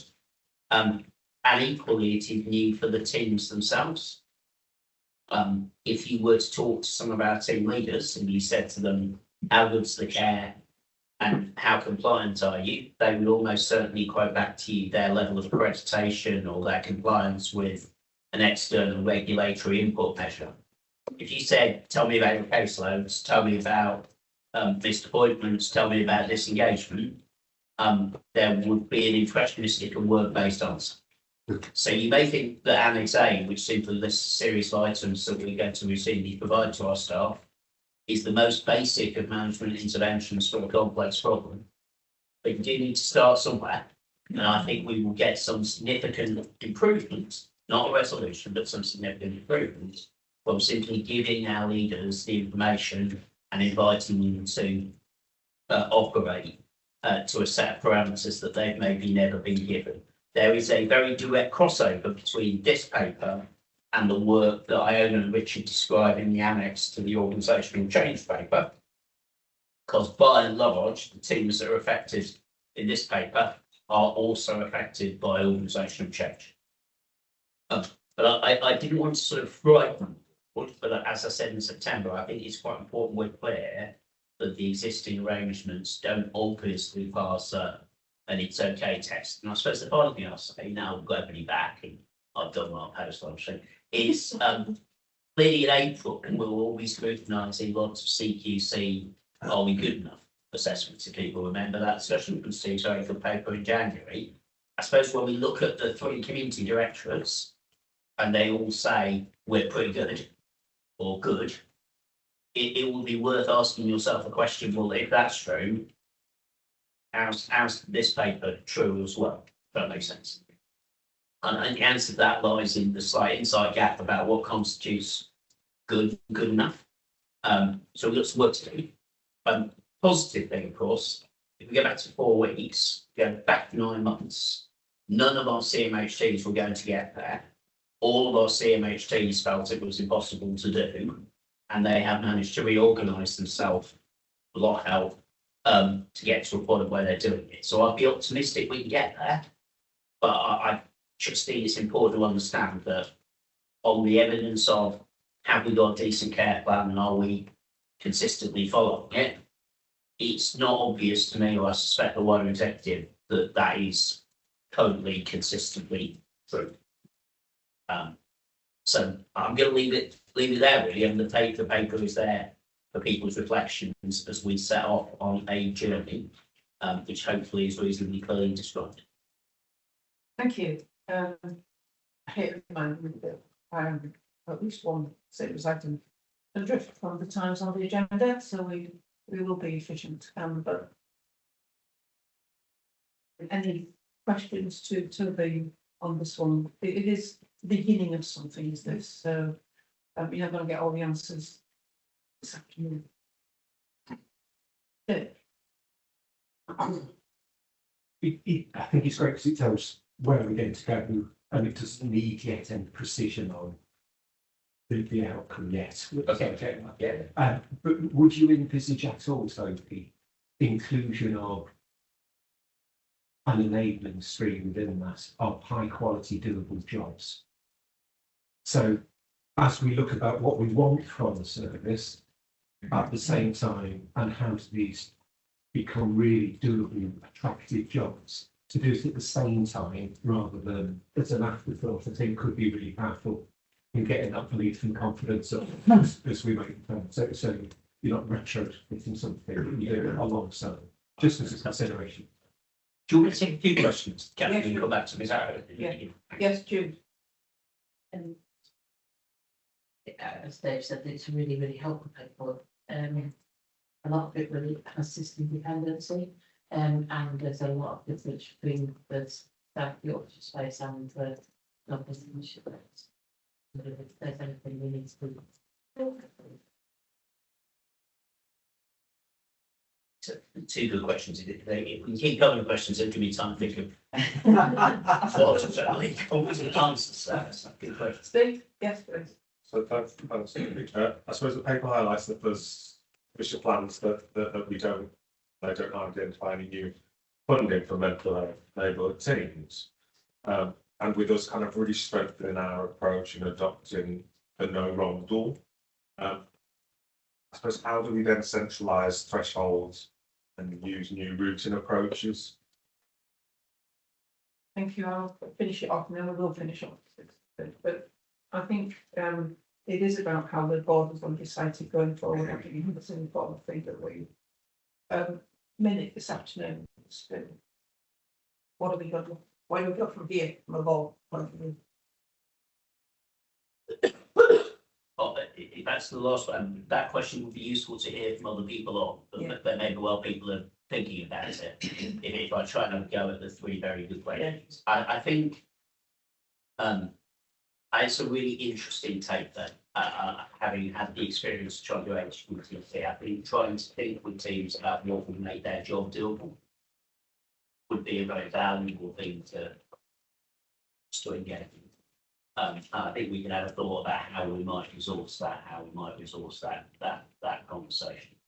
Obviously, we've already, as a board, kind of adopted a scale of activity that we would expect staff to be able to. For instance, with our, yeah. Yeah, no, I understand. I can see where I can see where it would go, and I think we need to by the way, I had a note from some health visitors the other day on one of our changes, where that was kind of their point, that is it doable to do my job given the various infrastructure limitations we've got. So I think, yeah, to your point, we can build that into the way of working, not as an afterthought. I think, and Jude's right, that North Links is different, and we're going to see that as we go through some of the other work in the papers today, that the lack of other infrastructure in North Links means that our expectations of our people end up being much higher. I think, in all honesty, I think it's difficult to see how we mobilise that wider input, although, as Richard alluded to earlier, relationships with adult social care in North Links are getting better after a very long period that you know better than I do, where it was really, really difficult after the divorce, as it were. So I think that's probably quite productive. And we might want to give some thought to, if we're involving a local authority in this work, disproportionately seeking to involve North Lincolnshire in that. That's a good shout. Steve, I suspect money will come for different mental health initiatives. I think the worry that I have is that we get money for the shiny extra thing. Why don't you set up this team called a neighbourhood mental health team? Why don't you do this? Why don't you do that? And at the end of it, you've still got a CMH team who are kind of like, but we're holding most of this. So it's a bit like we invented community matrix rather than reforming district nursing. So we invented this sort of bit of, most people are involved, I mean, whole other cadre. So if I have a worry, it's that we end up in that space. And one of our big decisions as we go through this work over the next 12 months will be to what extent you collapse some of the extra teams and end up with one bigger CMHG team. I understand the paper creates a task for you and or an obligation, which is this point about centrally refereeing policies and thresholds. I mean, GP colleagues may have a different view, but I do think that our traditional response to we're under pressure is to alter the bar of what we're prepared to do. And I think if we're honest right now, we do not know what our various teams have set as their internal parameters. Now we have a process of sorts to QA nice guidance compliance. Maybe an imperfect process, and that's a conversation for a different day. I suppose I envisage that we will adopt show us your thresholds, and then we gradually systematise what is accepted, and if people want to change it because they're under pressure or business continuity or other strange, they can come back and have that conversation with us. But what we haven't got is lots of teams who are able to invent their own thresholds. So I don't mean it's a per patient level, that's clearly the individual clinician, but we can't have teams who suddenly say to run it, well, we don't take those sorts of patients anymore. I'm not saying that's, I don't want to give the board the impression that's happening every day, but it is out there and we have no positive assurance that we've got a system for how it works. So part of the consistency, I think, is that, and that then leads to no wrong door. Because what we categorically can't be confident about at the moment is that Doris is referred and we say, she's not for this team, she's for that team. What we do is we say, she's not for this team. Back to GP. Or now there are exceptions to that, and it's hugely person dependent as to who's doing the trial and what. And that's the thing when I say no wrong door in this context that I want us to try and get past. Because you think about the annual members meetings we're going to have, that's what our patients tell us is, I was referred to you, you told me there was nothing you could do to help, which might be the right answer, or you just sent me back to my GP. And if we can't explain our mental health system, and I think that's one takeaway from it's not really reasonable to expect GPs to be masterminds of it. I think the board could expect, Kath, that in July we give a view of how the work might be beginning to look as a pathway, and maybe in January we take a view on how far we've come. I think the intervening variable to monitor, it should be interesting where the scorecards have got set up. I'm sure we'll get that done. I think we need to find a place for that dialogue plus care plan coverage monitoring. That means that we are all clear whether 50% has become a different number. Because I just think that it's impossible for me to explain how I will defend with a 50%. I can't. Yeah. Now I appreciate, and before G makes the point, there are lots of arrangements for some of those patients at an individual key worker level that you shouldn't form from my statement there isn't a care, that there is no oversight, there is nothing going on, the patient is being left alone. That's not my point. But if we say having a care plan is that, then we need to have a care. That's what I would suggest for the board's oversight, but I'm open to other ideas. Everybody okay with that? Because I think if that is where we're going, then with that July and January contact with the board, then we can thank Children for his report and having noted and recognised what is in the paper, then that is the important thing is that we know when we actually touch base with it.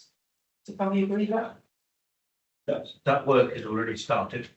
Yeah. Cheryl, we brought certainly in Doncaster the South PCN, and on Tuesday we sat down with different parties to look at what exactly does it mean when somebody refers to CMHD or the crisis team and so forth. We decided to co-design a referral form, which will be very, very clear in what it's trying to do. And then the response will be, well, it's not for our team, but it won't be a rejection. It'll be directed to what is thought to be the most appropriate.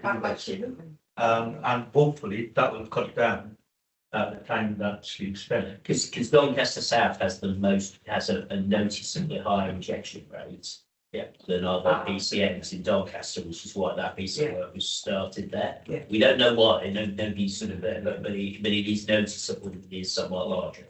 Okay, thank you for that.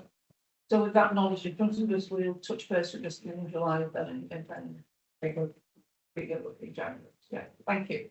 Thank you very much. And we can then move to 21, the estate plan.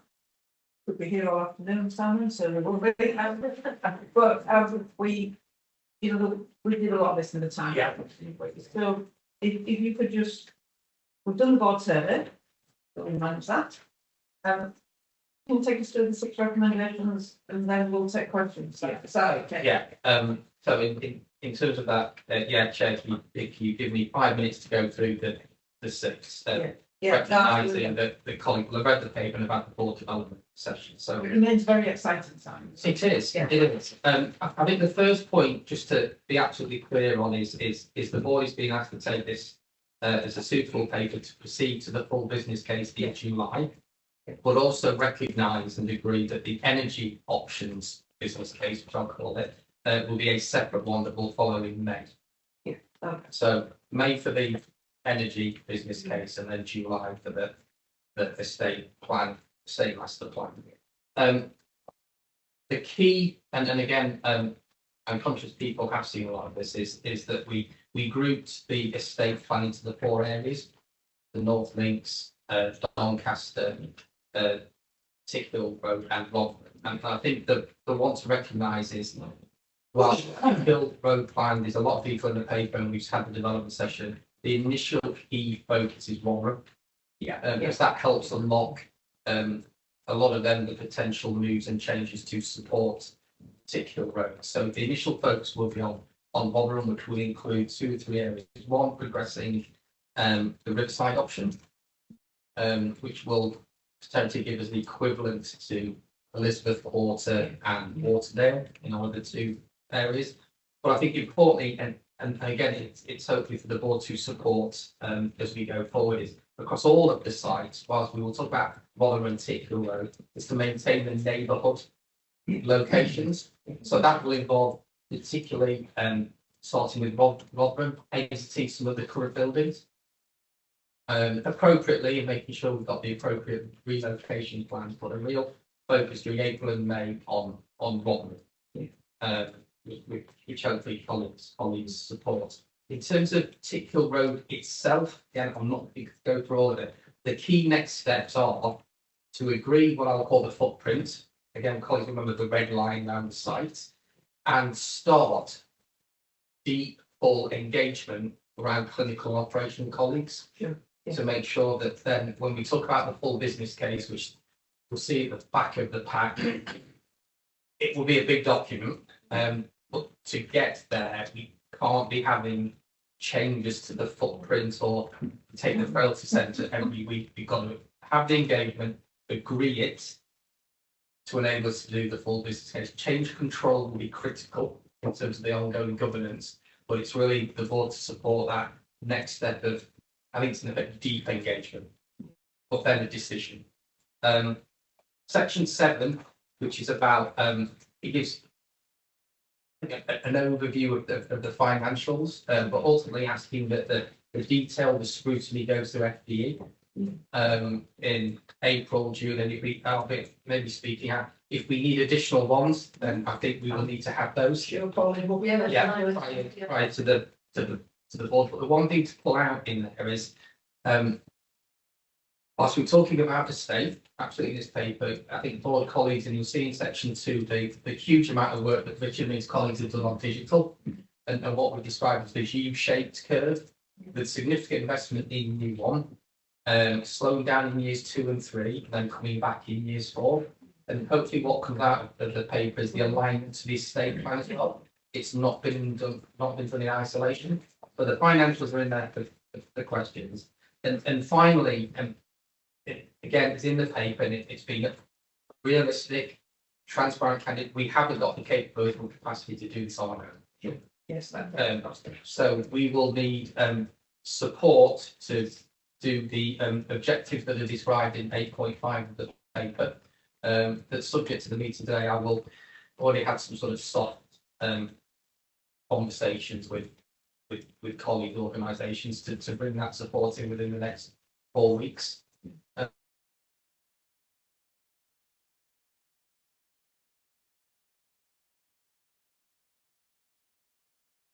We do a decent job, but we wouldn't deliver to the timescale. So it's also about seeking support to go out to the market, proper procurement, to bring in the advisors and the specialist support that we need, of which we have planned for that in 26-27 capital plan. That was my next question. Yeah, so that's in there. So I'll probably just pause there. So I've covered the focus on Rotherham, support to get to the next FPC, to go through the full business case, pulling out the key elements within the paper, and really seeking a decision from the board to support moving to the full business case.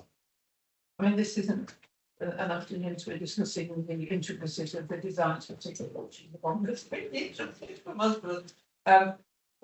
you do need to agree or not that this paper is good enough to be the outline business case, that it is of the right calibre to be the outline business case, and then obviously we can take it forward in the way that Simon has outlined, and there is a strong role for FD in that. So has anyone any questions that arise out of that? Yes, David? It's trying not to get into in any way the minutiae of that, but just like thinking, because it would fundamentally affect the business case. If a bidder felt it was attractive to take St John's Hospice site as part of it, is there benefit to the scheme of including a relocation of the hospice within the new footprint, or is that entirely off the table and we're not going to go around that? Because it could affect the business case. But a bidder looking at that might say, I'll have that colour please and I'll pay extra for it. I know it's not ours to take the decision. Well, I think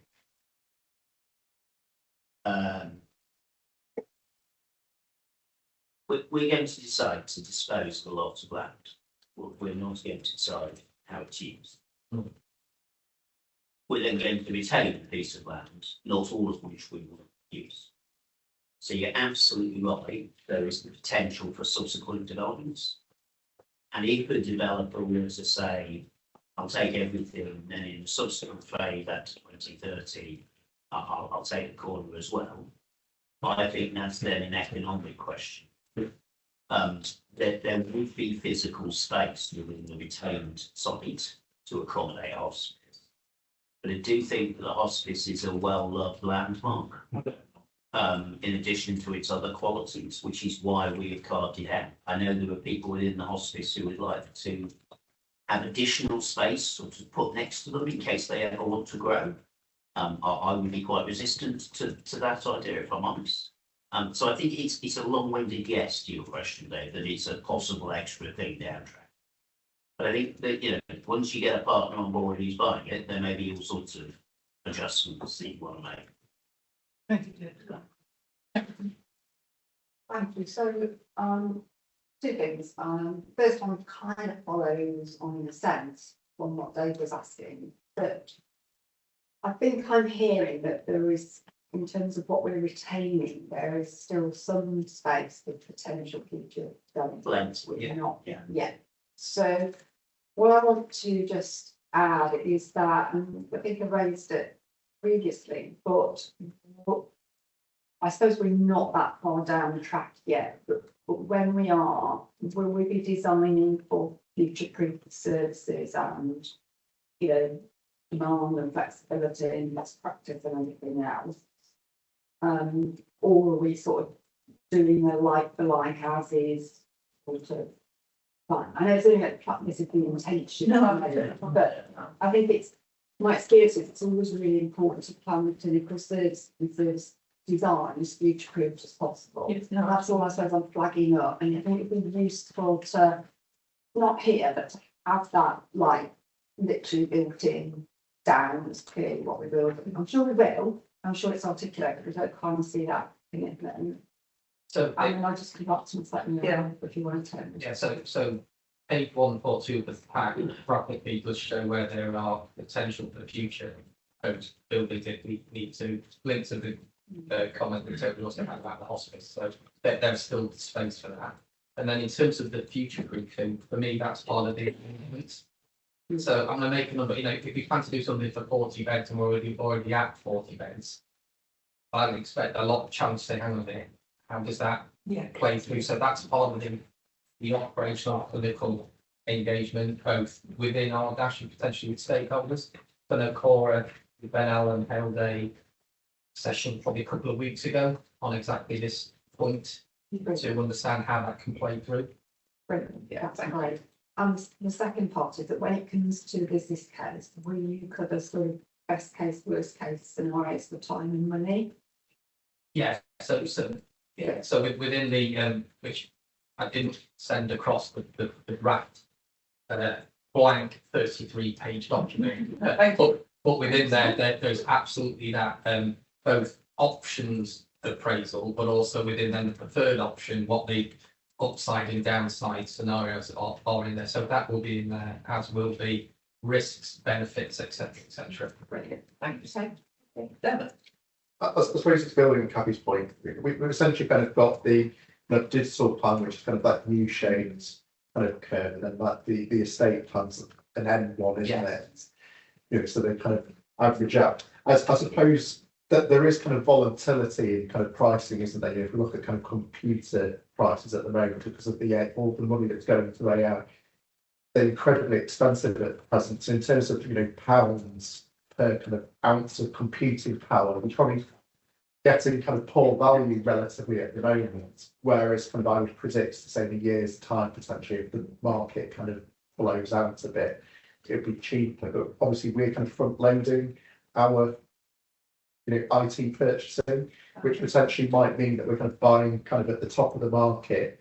Whereas, you know, if we kind of left it, have we kind of factored in that? I appreciate you don't have a crystal ball, but does the plan kind of allow for that sort of volatility in our analysis? Yeah, I think that's a couple of things to say. So you're right, we don't have a crystal ball, but I think some of the digital aspects, it's about, and I will look to this, but contracts and services we have to replace now, because they will either run out or have such a risk that they negligent not to do something over the next month, and some of that is detailed in section 2, and yeah, I mean ultimately, I'll be candid, we don't know what may happen. I mean, I can remember sitting in a different board 6-7 years ago where who would have known COVID, cladding, etc. So I think that's what we have to flag in terms of the risks going forward, and ultimately not just say here's the risks, leave it, how we're going to mitigate it.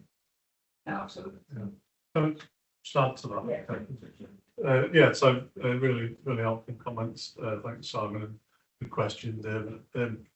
I suppose what we've done is as close to hedging as we can, really, because we saw the CPU prices start to creep up.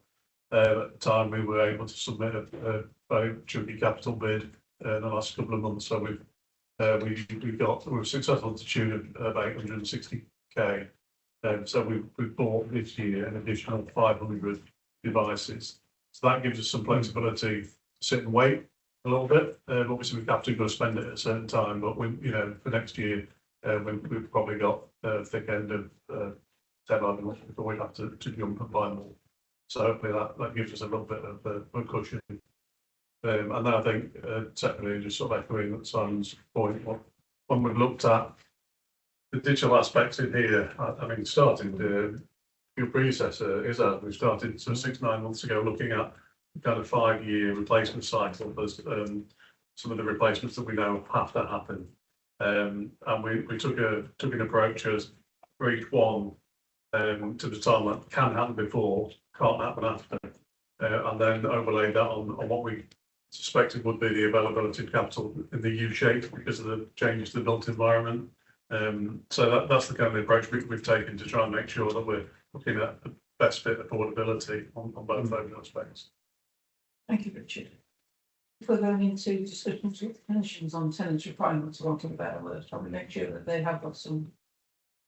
You know, we don't get clinicians wanting swimming pools around, would you? I've started that. I've been there before, that's not. Yeah, it's always. Primary care building control without swimming pool. Thank you. Can we oh, sorry. I was just going to say it's really great to see the connection between enabling plans and estates, digital and interfinance. So that and it joins up with what we've been discussing. So I fully support it. Yeah, yeah, thank you, Paul. You? Yeah, I'm just a little nervous that we're getting a bit too happy. So let me just feel a little bit more serious.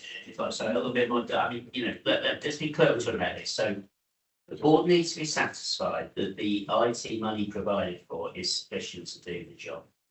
Because what we mustn't do is spend hundreds of thousands of pounds on a state development proposition and get to the summer and then go, well, we're going to do that. Yeah, I think in the summer we can decide, well, we'd like to do a slightly different version of that. I think that's very plausible.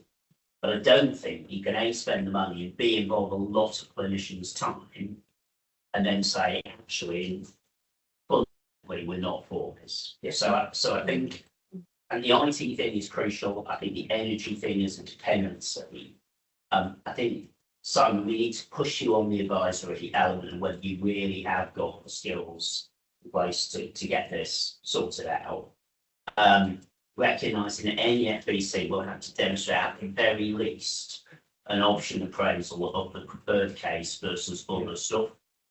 And I can see us developing the preferred case, but I think we need to think about, and maybe we could try and agree an FDE, what are the alternate cases that we need to consider? Because with long experience, I must have taken FBCs for large buildings through NHS boards 7 times in the last 30 years.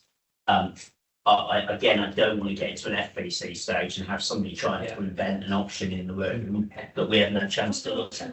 No, Yeah. absolutely. So now I'll make my final 2 points here in a bit of it. So let's understand that what is implied by this paper is selling a lot of land, including land that people are very fond of, selling it without determining what will be on it, and then in addition, dipping significantly into our cash position once we've cleared off the regulatory approval to do. So I'll make up some numbers. We're going to bring in 18 million quid by selling it. We're going to clip off 15 million quid off 35 million pounds of cash. What that almost certainly means is in getting the regulatory approval, you will have to demonstrate a route back to 35 million pounds of cash by making additional profit in the years after the scheme is over. Now, you might take the view at that point, well, we'll agree to it, but we kind of knows it's not going to happen, which, yeah, it's fine. That's how most NHS FBCs work. But let's understand, we might need to be putting in a case that says in 2030 to 32, we're going to make £4 million profit every year in order to replenish our cash position. Yeah. So that's the first thing. Second thing is I agree with Kathy. For once. We were all thinking it, somebody had to say it. I agree with Kathy. But take the other tack on it. We are not going to be re-providing like for like. We are going to sit in a lot of conversations with people who go, I currently live in the, let me use an example I think is real, the Evergreen Day Hospital. Where is it in the plan? Yeah, it doesn't exist. Well, where am I going to go? We'll work that out. So I think I could give other examples of facilities based. We're not going to rebuild a laundry. Yeah, but I'm deliberately using a clinical example. Yeah, so where the board needs to be comfy in principle with the sorts of things Simon and I are saying. And then the FBC process in July or a special board meeting in August will clear off whether we've proved the case and proved the detail. I'm sorry to be. No, I mean, this is huge, and you don't go into it lightly or not understanding what's going on, you don't.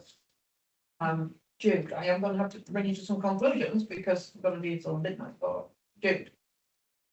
So I do agree with what you're saying, and lots of discussion about it. I would say we need to finesse the way you say it.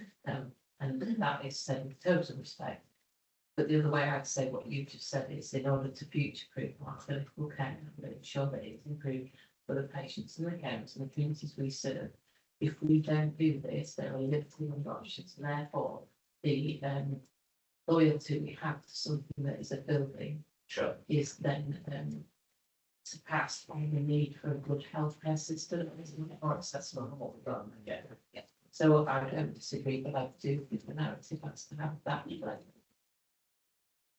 Thank you, Rachel. Yeah, just like carrying on with that theme in terms of having the expertise to be able to tell that story. And we did touch on it, didn't we, today. I think I suppose it's just being convinced that we have that expertise, that it is going to be difficult. I just wanted to pick up on what you said, Toby, so I understood it properly in terms of selling up land with no, we make no decision on what happens to that land. Did I understand that correctly? You did, but do carry on with your question. No, I just wanted to understand. So we get to choose who buys our land. Yeah. The most likely sale of our land is to somebody who sells it on, as I talked about at the time. we're not going to be in a position to say, well, we'd quite like it to be two-bedroom houses, or we'd quite like it to be this. We have to accept that our development partner will do what they choose to do. Clearly, they'll be constrained by the planning position.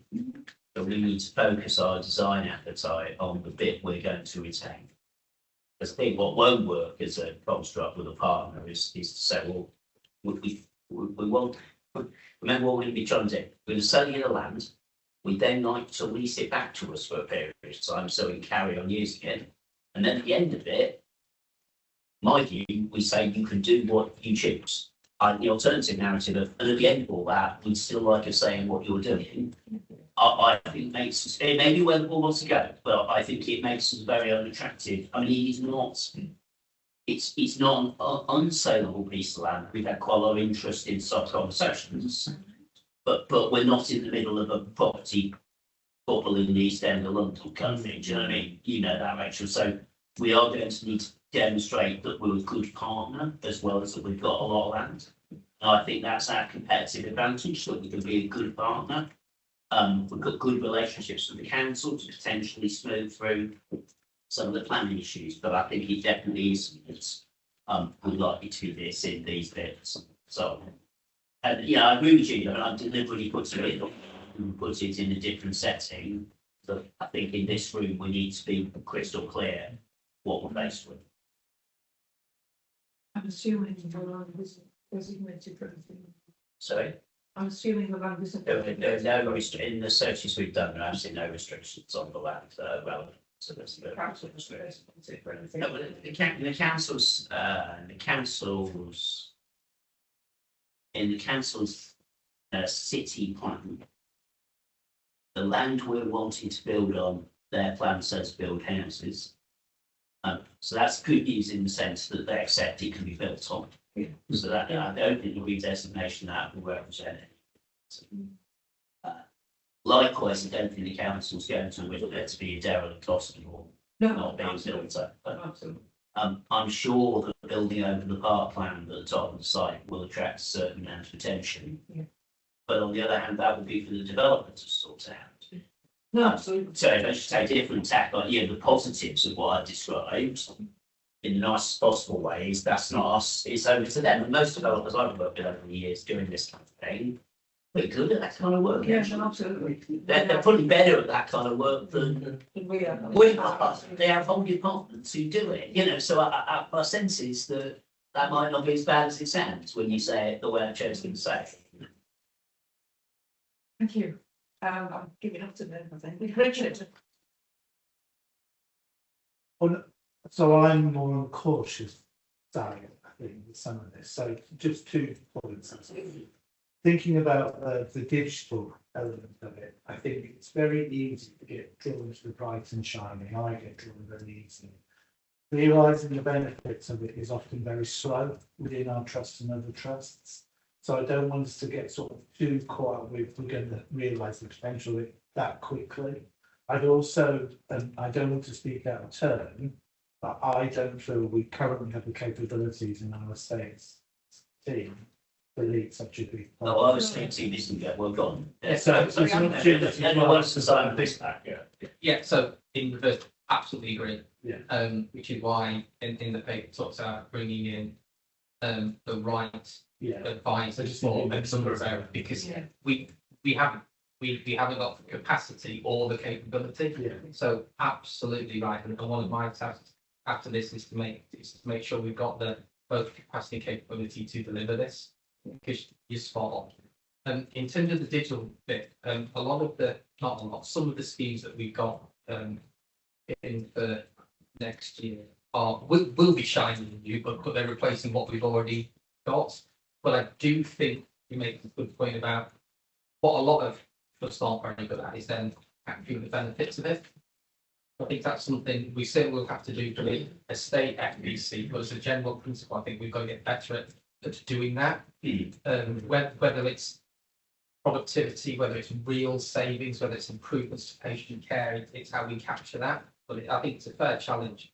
Which, but come back to this station, spot on. We haven't got the capability. That's why we need to bring it in. No, absolutely. Marie. I just wanted to understand a little bit more around the lease back then. What was the rationale in doing that with the registering the sale farm? We will still need access. Very much control that. I'm just like, maybe this is what conclusions do, I don't know, but. Would you keep doing it and sell the rest? So, having done this out of one reason, we are privileging the bit of the site we want to develop because we think it has the best access for the clinical purpose intended. We also need cash. So we need the cash to build the replacement store. So the way we're proposing to do that is to sell the land that we won't need in future, use the cash received to build the new stuff, but we need the old stuff while we're building the new stuff. The build period is quite modest, and the build risk is quite modest. Yeah, if you're not running rational business, we just use 35 million quid we've got in the bank. But we're not allowed to do that because apparently it's propping up UK PLC's finances, and so I can't do that. So I have to go and find a new funding source. I may well be allowed to use some of my cash if it is part of an asset disposal. But I suppose I would be more worried about it where if you know, something but hospital took how longer than it was supposed to. If the build periods were complex and difficult, or the land you're building on was complex and difficult, but we are essentially talking about building simple buildings on a flat site. So we ought to be all right. And one way of thinking about it is effectively the developer has then got 2 years to work up their development plans, which is probably the time they need to do the work that Rachel was referring to. So you're not planning to keep any freehold section, ultimately, after once it's all completed, you will have a leasehold interest in the land. No, once it's all completed, we won't have any club interest. We will have sold it. You have to have some, right to be there, so you'll have to kind of on the leasehold. So I mean, we're selling, let me make up some numbers. We're selling half the land. Yeah. We're taking the land received and the half we sold, and then we're building on the half we're taking. So at the end of the transaction, we don't need any ongoing rights to the land we sold. No, not to what you sold, but you'll have a fairly. So you would tell you, yeah. You're almost saying, no, you're not selling, you're not leasing back the bit you're going to need in the future. It's that. Yeah, forgive me. Any further questions that spring to people's minds? Could I suggest you've got anything else to be? I don't want people to have things buzzing around in their heads later on. They think, I don't understand that. Please do drop those emails to understand or those people on finance and FDE will because see a lot of it. So we will take the recommendations and they are as listed, but can we particularly pay attention to the fact that we are agreeing this paper as the outline business case, which is really important. So can we approve that, please? Yeah, thank you. And thanks everybody for this. I'm sort of hoping that we get to see it before this paper to the world in That's all the plan. Really hoping it works. 22 on organisational change go live. I'm going to try and keep this to 15 minutes, please. Yeah, okay, Chair. So I'll take 5 of those and then let's take questions. So the board has a paper with 3 annexes. The annexes include the KPIs that Richard already described when we had quality committee item. An annex that describes the implementation plan for next week.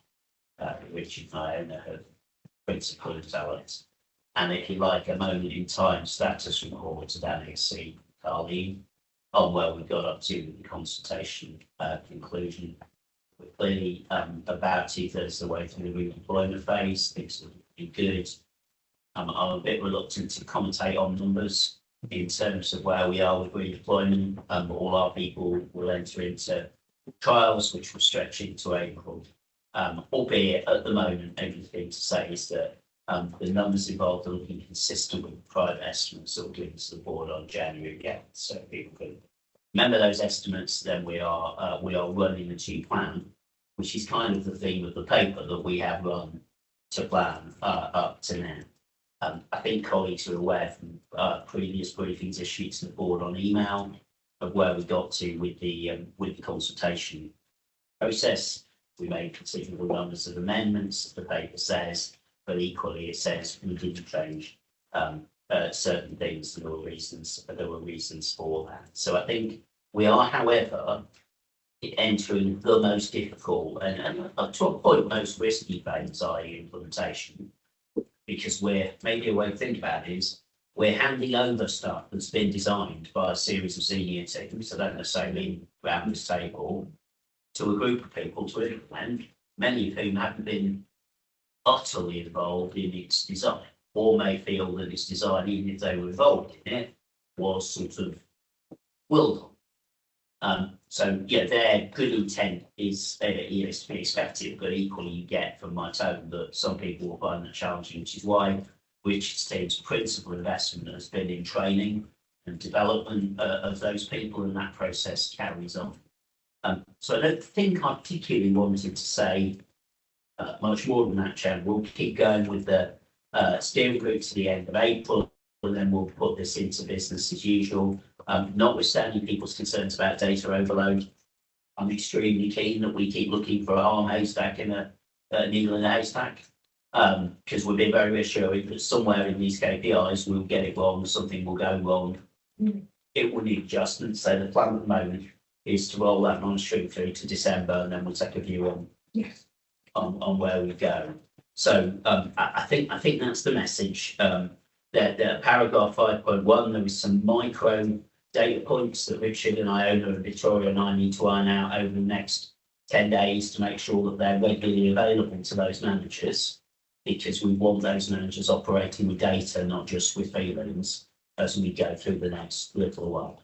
The most immediate principal clinical risks will lie in the aforementioned brain worker scheme, to which greater attention has been devoted, and in the transition of some patients from key worker A to key worker B, which has been very tightly overseen by Richard. But if this is a go live paper, which it is, there are lots of advantages to delay, but they're outweighed by the disadvantages of delay.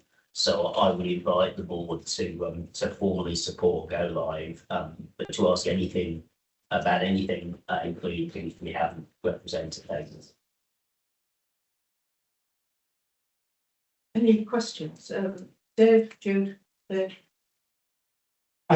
So I think Richard has very helpfully answered, but I just thought I'd share the question that I had with Richard was it references a 2% productivity increase. Yeah. And when I went through the appendix 2, and I think the simple carry, I got a range between 12.5% and in some cases 40% increases in productivity. Yeah. I went to Richard, are you sure? And how confident are we? What plays out is the service managers and a big part of that dialogue to say yes, we are confident. So I guess there's that. So I think it's two distinct numbers, and let's see if Richard and I have said the same thing. If not, I'm sure coming. There is in these individual teams a productivity expectation that we signed off as a board on December the 16th. I think there's some finessing of that to do, because in one or two places we're expecting a little bit more in North Links colleagues than we appear to be expecting of Rotherham and Doncaster, and that will need to level. So that's the scheme specific stuff.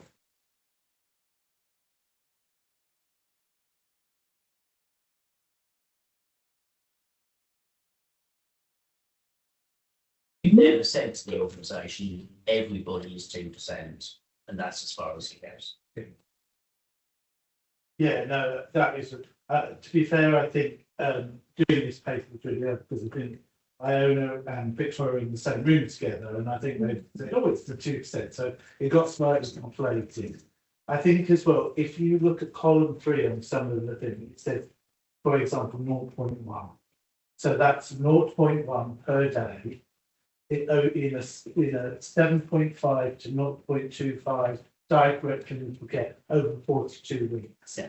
So it's not times 50, a day. So, and the range of productivity that was done looked at everything, and I'm going to be really, I think in some of our teams the data was quite eye-opening about what the opportunities for productivity increase were. So say it's between one in this team, in this team, you're doing 1, you're doing 10. We purposely went for, well, let's go for 2 or 3. So the scope for productivity in all of these, the buffer was huge. And the triangulation of the data was about 4 reports, working with a variety of clinicians and so on. So I'm really confident about what we're doing is within very safe productivity margins. Bearing in mind though, we just need to, I think those of you that are all going to be the same and the knockouts are slightly higher, so we just need to get looking at. Particularly a couple of things, so to the EIP. EIP. And EIP was a high profile part of change, so we are going to rationalise that process. Yeah. So it's really helpful to understand that. Just the second point, not for me. I think it is incredibly thorough as an approach, and I think with that Julie keeps me happy. Is it too onerous? Is it too burdensome to track so many things? And Julie very clearly gave the rationale as to why I really support that. And it was my own inner shame, I think, because I've been involved with, I've planned about 24,000 exits, and we never did anything as comprehensive as this to really learn from what we've done and to help us know how to do better next time. So I guess that's where I was going, geez, sure you need to do all that. You just move on. And I think it is a commendable approach that's being taken. Thank you. And that's important. Time.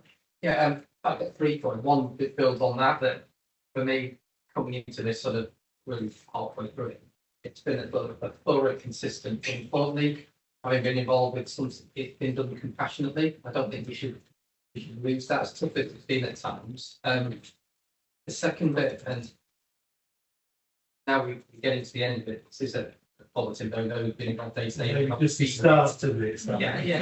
It puts us in a very good place within respect to the financial plan. Yeah. Because we have identified, I'd probably say 100% of our 10 million. Yeah. Which enables us not to get dragged into other areas of bureaucracy and external folks. We can get on and deliver stuff. And the third point, which I think links to your productivity challenge, this is going to be learning for us in terms of understanding the activity, the changes, and that's why I think it's important that we're seeing this as a bit of a shadow year on that aspect. From everyone's perspective, I think it's going to be really helpful because it's part of the changing NHS finance world. They are going to be looking to move, well, based on today's date, move Community Mental Health and Disability Trust into more of an activity payment model for next year. Yeah. So by doing this now, again, I think will put us very much ahead of many people. Very, very good point.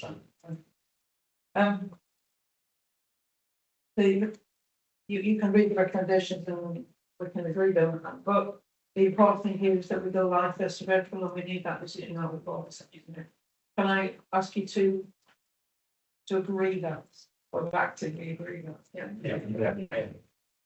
And then we will come back in the course of time, and obviously Richard's committee, quality committee will be tracking KPIs on the. They'll come in here, right? They'll come in. Very important. They'll come in, again, quantity as well, they'll come in. Yeah. We will. Don't want to type quality committee, so that one is it.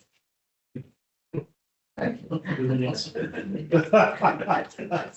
hope it hasn't it? Thank you, and I think you're right, it's been a huge complex, but empathetically, it's a work. I know what's going on in some other places.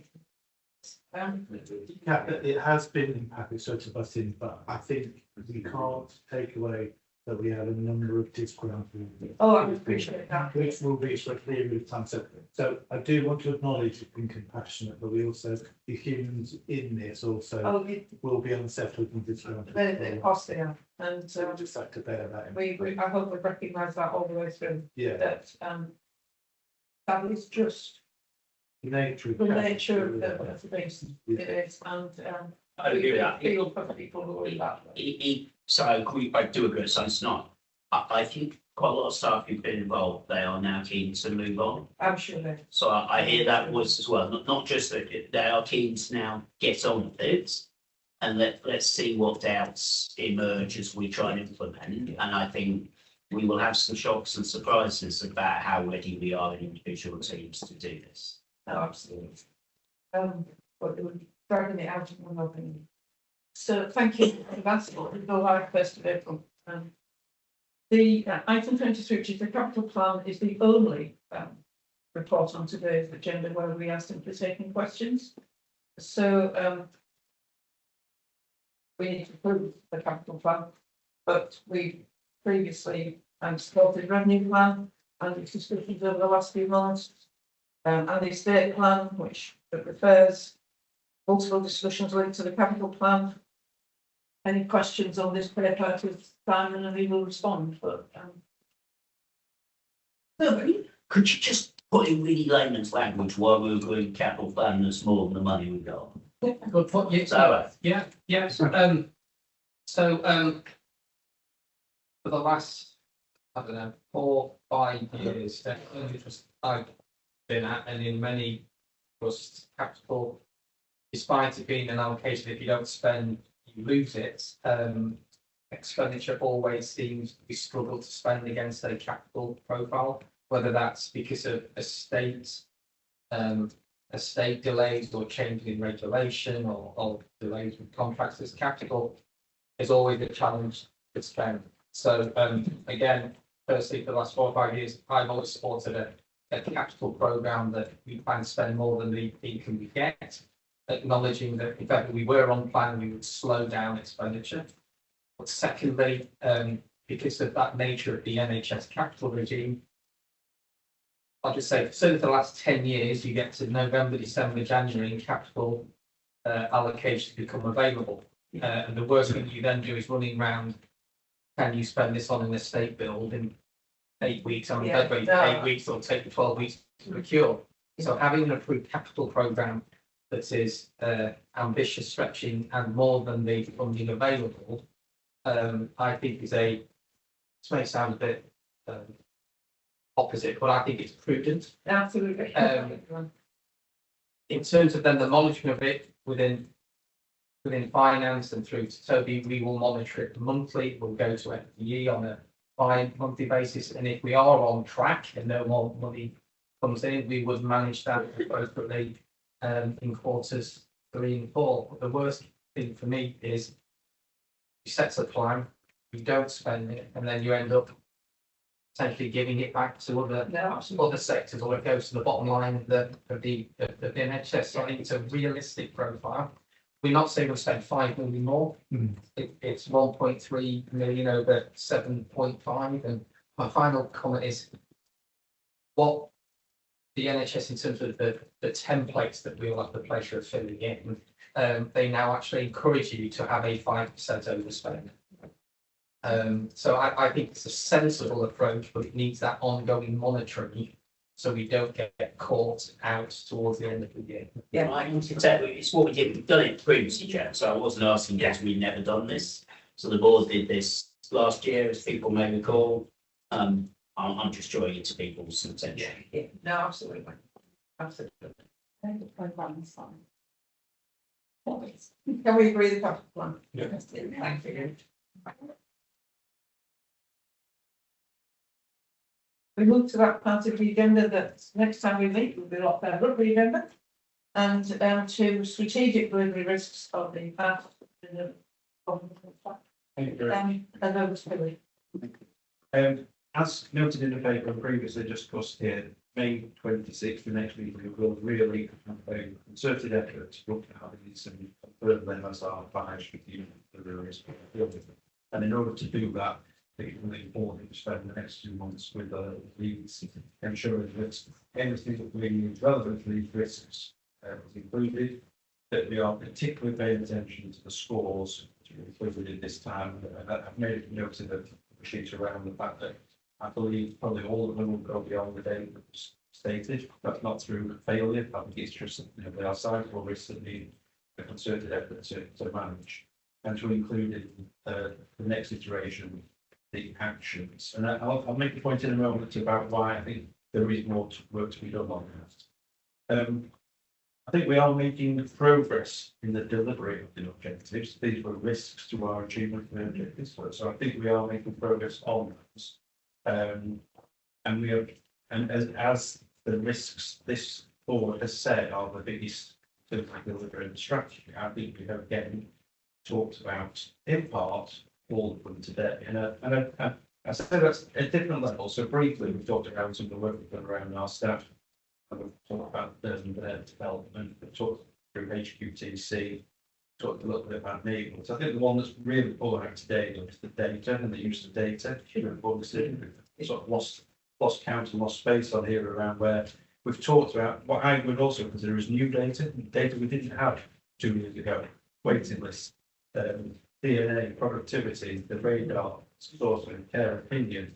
We talked about triangulation between source of data and data, radar and stat survey, incidents and trends. There's lots of more data, and if we're going to be data led, we suggested that not having it and not using it would be hindrance to that. I think we're certainly getting more data to have.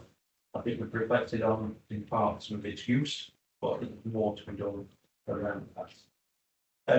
So with that in mind, I think I'd highlight that. I'd also highlight, I think, the appointment of Iona into the community development director role as well. I think pivotal in achieving one of the risks. Getting on the list there around the neighbourhoods and the work primary care. And I think once we get further information back around the staff survey, the evaluation of LDO, that will start helping us make sure we've got a response to 3 or even 4 of the risks where we're talking about our people and how well they feel taking roles, making change, etc. So I think we are making progress. It is probably described as slow, but I think these are the big risks that I said we're getting away. I don't think any of them are extending themselves. And we'll see next time. I think we're concerned about are there other things that maybe need to come onto the strategic delivery of this.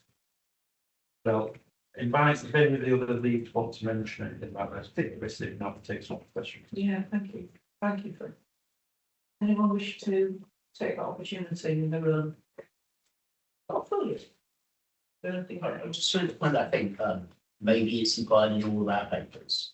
There've been some really good and deep conversations, one promoted by Glyn in HQTC, one led by a paper Steve curated for CLE about what do we mean by 7-day working. Sure. And we've played out that conversation about what is it sensible to do alone and what would we want to do with other people. So I mentioned that because I wouldn't want the board to have the impression that we just polished the SPR for this meeting and then here we are, there's a bit of polished SDR. I can really see those conversations happening in the organisation. And that feels to the point about change. That feels like a change over the last 18 months. That's really important. One of the things that people struggle with all the time is what is the point of the strategic risk assessment. That has been said, Chairman. And it has to be a management tool. It has to be active alignment in use. And I think that's what he's saying is that it is a use, and that's stuff. Richard. Yeah, I think actually Phil presented a really thorough piece of how to give it shape. We're working very hard on them. And I thought very clever the way you sort of narrated that with what we talked about. There was one word though, which I might disagree with when you said they're slow. And I think that actually some of these are really, really complex. And I would just question that word because I question the timescales and the expectations around it because I would perceive them as being a bit unrealistic or naive. Now, you and I may disagree on that, but I just wanted to open that up. from my perspective. Okay, it's all right.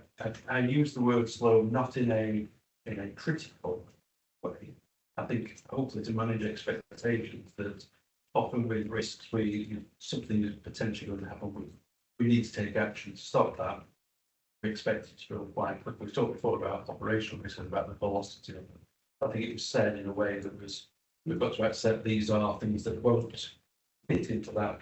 It will take, and it will take. So if unintentionally you receive that as a sort of critique, Not just to represent. I didn't use, I think I just wanted to emphasise some of them are more complex than others. And maybe that's the better way to describe it. In terms of the 7-day working, that some of the purposeful stuff is because literally if we move to 7-day working and other providers don't, then our staff will just jump ship. Yeah.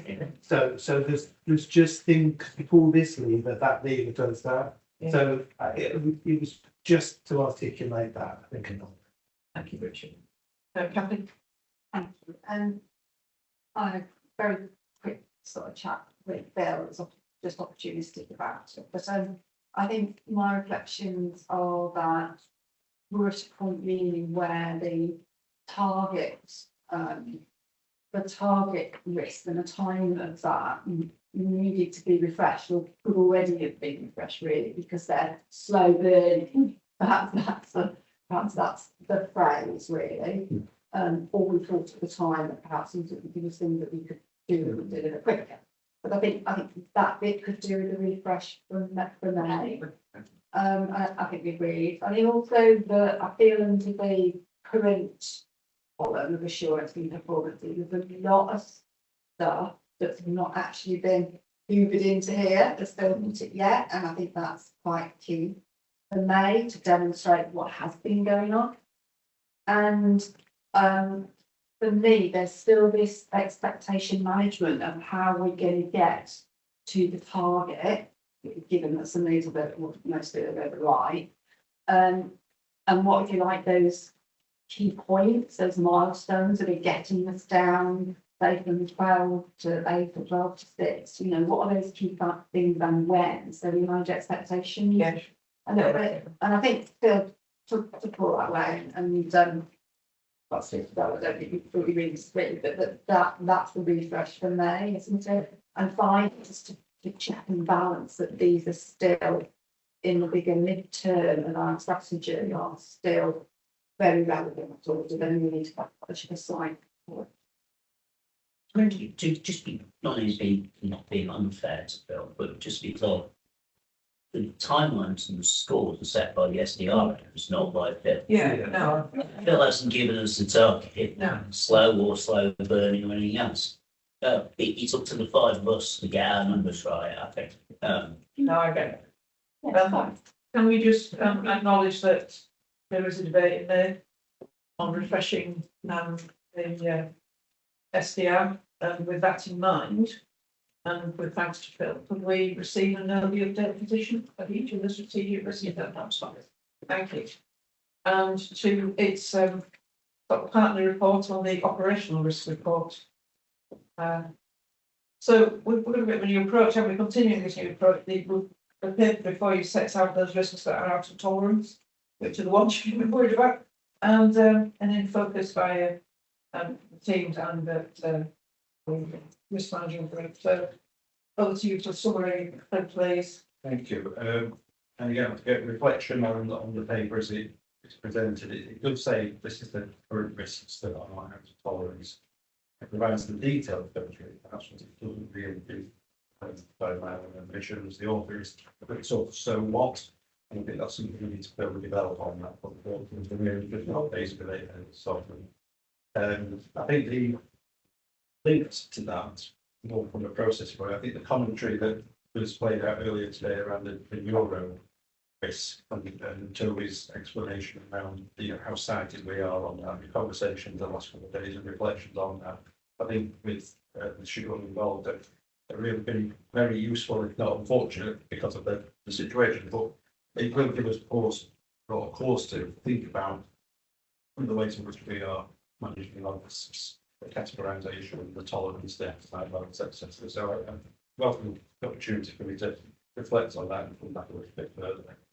The risks are as set out, but I would also just highlight, and it links back to the paper before last.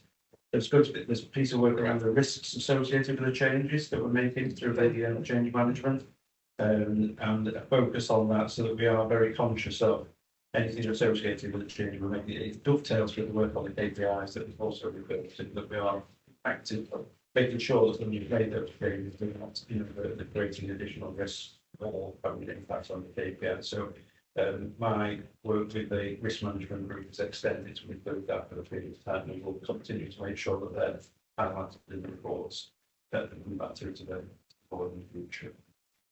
But I think that's it. Yeah, thank you. Dave? Just as a kind of high level running with line by line risk, there's quite a chunk of them are staffing related. We are short staffed, for a fair number of them. Yeah. And we know that we've got 6.5% vacancies sitting there. Do we think that as they become filled, as we go through the change management curve, that level of risk will go down? Or is that something that we really need to pay attention to? Alan, perhaps. I think it's a combination, because some of it is associated with sickness absence, and then we've got some sickness absence hotspots. Some of the risks, when you look at the out of tolerance ones, are not related to staffing some of the vacancies that we have, but to the change of the portfolio. So when you look at with me in mind, that's negatively there, with wave 14 for not and a few others. So I think it isn't just one area, it's multiple areas that we need to focus on to address some of those risks. I think some of them then do need a refresh. When you look at the dates and such like the out of tolerance, and then on the risks within the organisation. Can I take both Richard and Rachel, and then we'll take back Richard? You reference risks 199 and 201 for the driving stage. They're not in the annex, I'm presuming they're within tolerance. Yeah. It's just subjectively, and I'm changing methodology, it just feels that surprises me that they're within tolerance. And I think some of that comes back to as a reflection on a new approach. I think when we get to identify risk, there's a categorization that it picks or determines the size. I think we've got to look and help owners understand that at certain times they'll see that, as I say, patient safety, patient experience risk. Sometimes the room will see to the patient safety, actual safety matter. And I think there is a difference in the tolerance and the appetites, which then will mean that things. So I think there's a little bit of subjectiveness, and that's why I think Siobhan's review of risks and trying to make sure that we're categorising the risks correctly is really important to make sure we don't inadvertently leave something. Different tolerance. It was just the second one, just purely on piqued my interest. 38 is about lithium monitoring. Yeah. And it's in purple with maybe 6 months to resolve. It just struck me as shouldn't feel like the hardest thing to recover. Not from us GP in the nuisance of that. Really. Could Dermot brief you on that next? Yeah, it was just Is that right? This has been on there a long time, and I've had debates with Steve Davis and with Dermot. So I think maybe one that in practice is more complicated than it looks on face. So if we could ask Dermot to just talk you through that, the policy committee, that would be quite helpful. We have actually a decision, but we take as it will go on. Thank you, Rachel. It was just a general point in terms of the resolution leading times, so the ones that are 6 months plus, whether there's an opportunity to define that a bit further. The 7 months seems almost okay, whereas 20 months. Yeah, do you know what I mean? I don't know if we're there yet, but I just think it's another iteration if it is. Yes, yeah, I think it's another point to reflect on how we've gone through a process of identifying risks that are out of tolerance and then not wanting to sort of recognising that sometimes things do take longer than others. And like I said, it's a relatively simple basic, but that's to take longer than 6 months or less. But it's something we've really refined. To Rachel's point, 7 months is one thing. 27, is it? Yeah, 27 months. Or it might not be, it might be that. Yeah. So with that, could we note the revised reporting thresholds based on risk appetite and planned work to address the extended number of risks that are currently outside of appetite? It's a working document. I'm happy that, what will we get on the 15 next time? There's 15 around tolerance. In May, we'll get the answer to these gigs type table. That's yeah, not your job, but our job, as you say, for those 15, either, if you take them with me in mind, I'm going to get accused of using the wrong language, we just have to go over it because they ain't changing. Or, you know, this one, the answer is we've employed podiatrists, so we're not quite sure if that podiatry risk is still quite right. I think we need to have that kind of candid conversation for the 15-hour tolerance risks.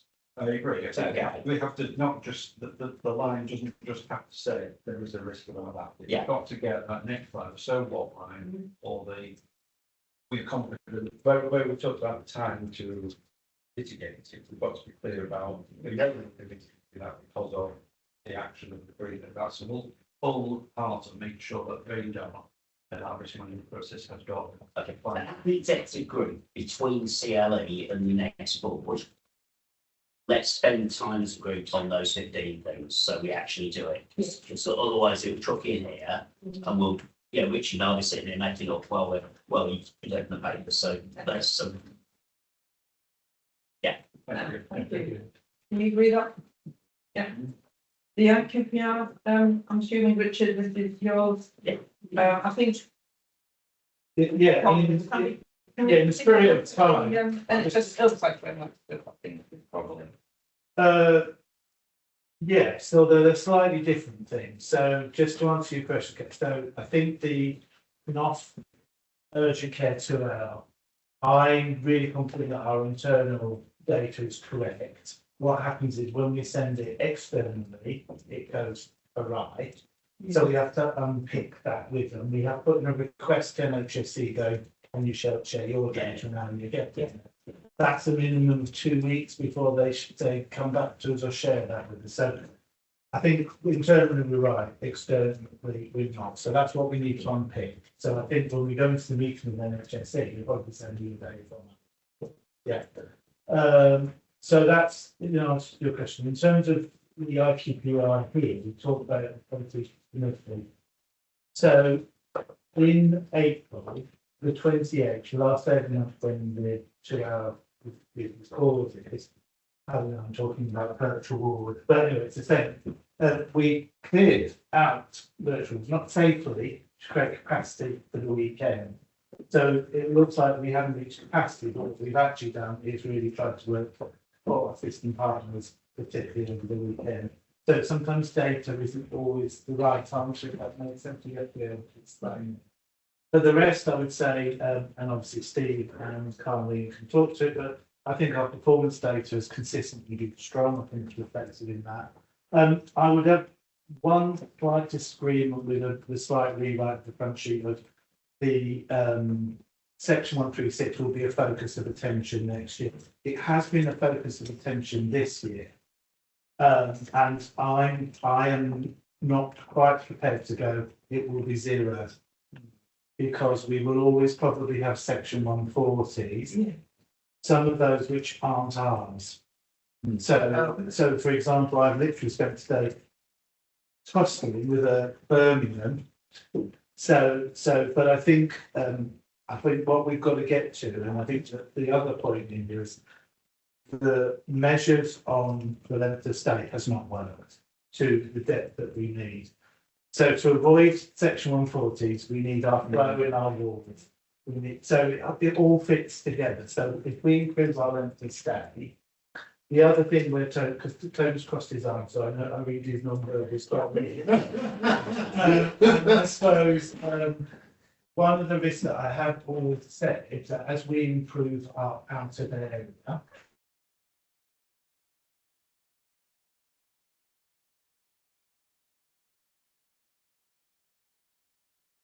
name and suite. until the Monday when we know we've got a bid coming up. So it will continue to be the focus, and the ones that we need to work on is the very small hours where we've closed due to staffing issues, which have been predominantly things, and the assignment support that we work with on some of the maintenance staff. But some of the maintenance gaps this year have been planned closures in North Leeds while they do the listen from the hours.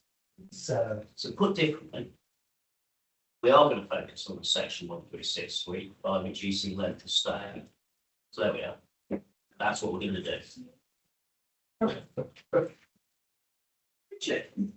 Yeah. Can we exclude all of the places of safety before we use section 136? Or is there an element of that's a quicker fixed problem? No, it's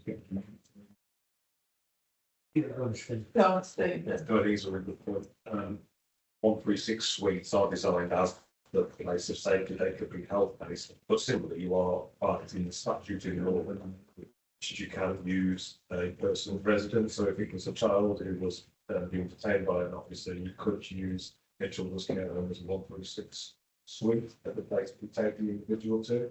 That doesn't happen nationally. And as such, the default position, and rightly so, should be that it's a health-based 136 suite. But all of that explains why we should try and make this vote.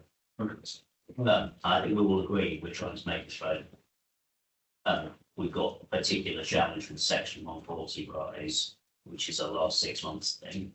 What I don't want us to do is to just assume that then explains all the numbers, which isn't going to happen, but I don't want the rest of us to assume that. Because our 70 hours is a bigger number than it's been a bigger number for much of the last 6 months, as we all understand. So we just need to see what we can do to get that number back down in congruence to your policy. I think section 140 has become an emergent section. No, that's not. That's not fine. And is being misused as a reason to prioritise a bed. So whether you are detained under the actual informal needing an admission, section 140 should only be implemented if it's a requirement for an urgent admission based on clinical pathways. But frequently, and to your point, Toby, it is being misused to expedite somebody going into a bed. So if we stop knocking the door, we sort out the use of section 140, and we have an unrelenting focus on our length of stay, we will improve our lost hours for section 136. okay. Thank you, Richard. Any further questions to the IQPR? An important document, but it gives you a lot of information, which doesn't necessarily mean that you've got. Names like QPR will have some different data in it as well, or different data items. So it's good that we'll have more time to focus. Yeah, at the beginning. I also think so. Yeah, absolutely.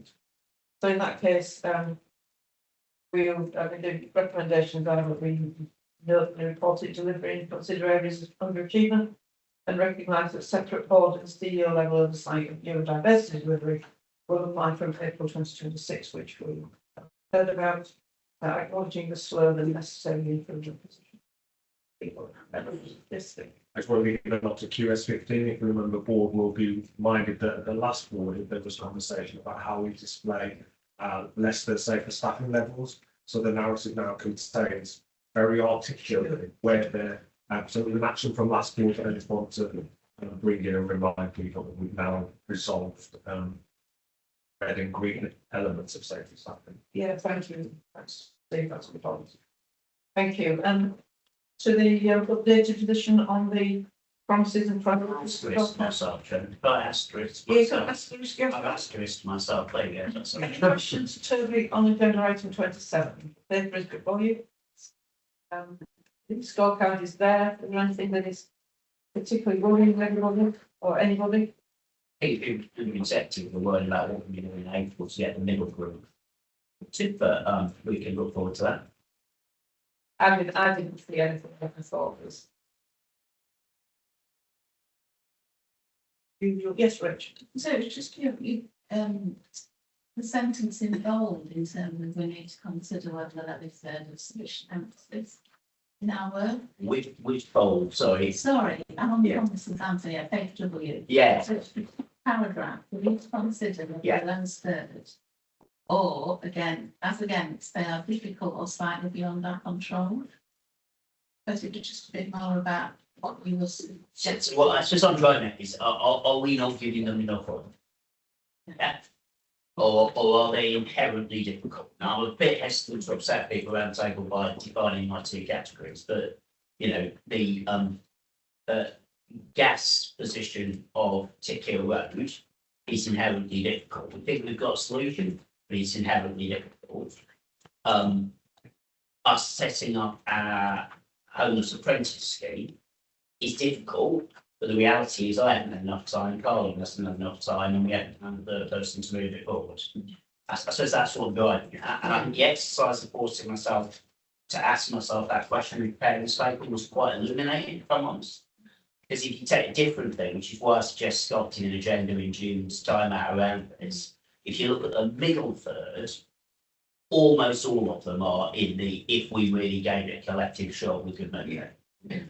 So the idea is then move the middle third on, but grow to more than half the ones you're delivering, and try and isolate at the bottom the ones that are genuinely difficult.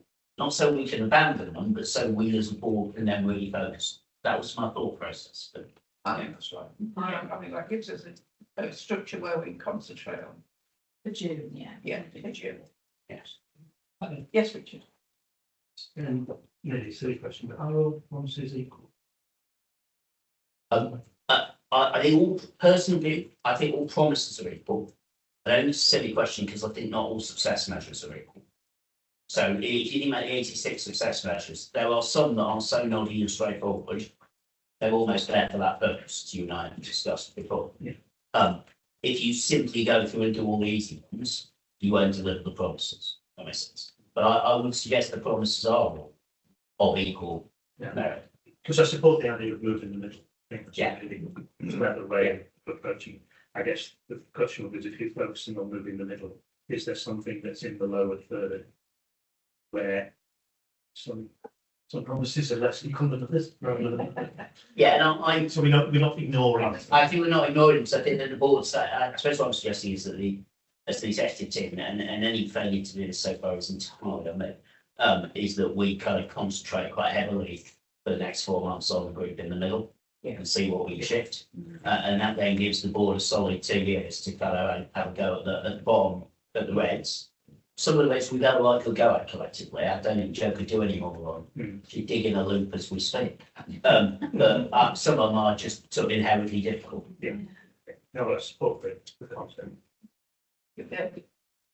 They're almost kind of stressful really to me. But so what I hear is where we as an exec lead into changes, where we generally do things, is the paradigm that then says we'll never empower our 555. So I think I wasn't saying where we don't, it doesn't. I'm saying in the middle group. So paragraph two, there's not argument. No, that's not But when you look at 2.1, in reality, we see better progress where we standardise and move to the paradigm rather than need existing teams. So there is something that we've talked about quite openly. The 555 capability is quite a big restraining issue. My worry for the sustainability of the organisation is a couple of senior execs, handful of senior execs getting on the pitch each and every time to resolve it does not create a sustainable organisation. Okay. And so at some point we have to work differently with the 555 and development. Yeah. And I'm not hearing that in what you said. I heard you say we'll repeat what we. So there's two different points and they're unrelated, but I understand where you can join. One is it is certainly true that corporate attention sustains more success. Case in point, the annual health checks, significant attention, deliberate decision to normalise that retrenchment. The point I was making, the paragraph you referred to, is the one I tried to describe the public health committee, which is where we are trying to design a solution for patients that is better, but is universal. We are seeing more success than the health inequalities issues, where we are trying to design a bespoke solution for a refugee community or for a homeless community. And what we talked about as actually with members of the 555 in the middle is the need to spend some time thinking about why bespoke services are more difficult for us to implement.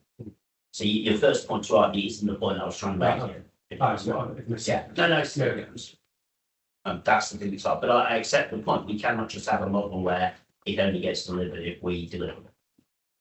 Equally, the idea we just take the stabilizers off, if we just, it's not the wrong mess we give, things will fall over. You know, see, it's as binary as that, they will fall over. So we've got to work with how we do that. Well, okay, so we can agree that sort of more structured approach going forward with that. The separating out the middle of the stuff at the bottom and being focus our attention where it needs to focus over the next, I can't believe it's only a couple of years. I'm scared, it's still a couple of years. I know. But it does make this year quite cool. It does take a bit faster. Because technically it was meant to finish April 28th, but we're treating that as a, you know, broad sort of. Twenty 28. Well, to be fair, that's why we don't publish the court calendar. You're gonna find it comes out in 2023 months. I think my grandson Go goes back back in in. between every Christmas. Yeah, no, thank you.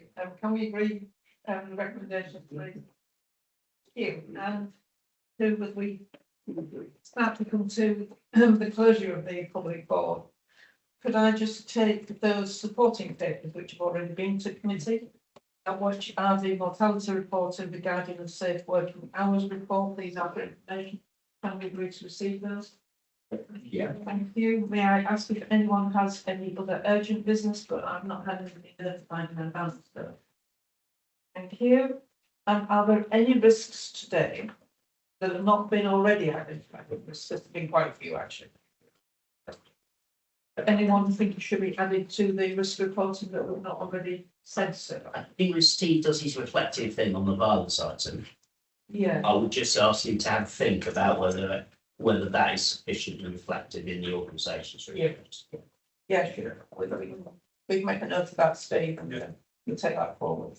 Thank you. We have dealt with public questions and asked about Aglin. Thank you. It's good to have some good, which is totally covered. So that's how things brings us to the end of the board meeting in public. And I now need to resolve that because publicity would be prejudicial to the public interest by reason of the confidential nature of the business transacted, the public and press are now excluded from the remainder of the meeting, which will conclude in private. Yeah. Bloody hell.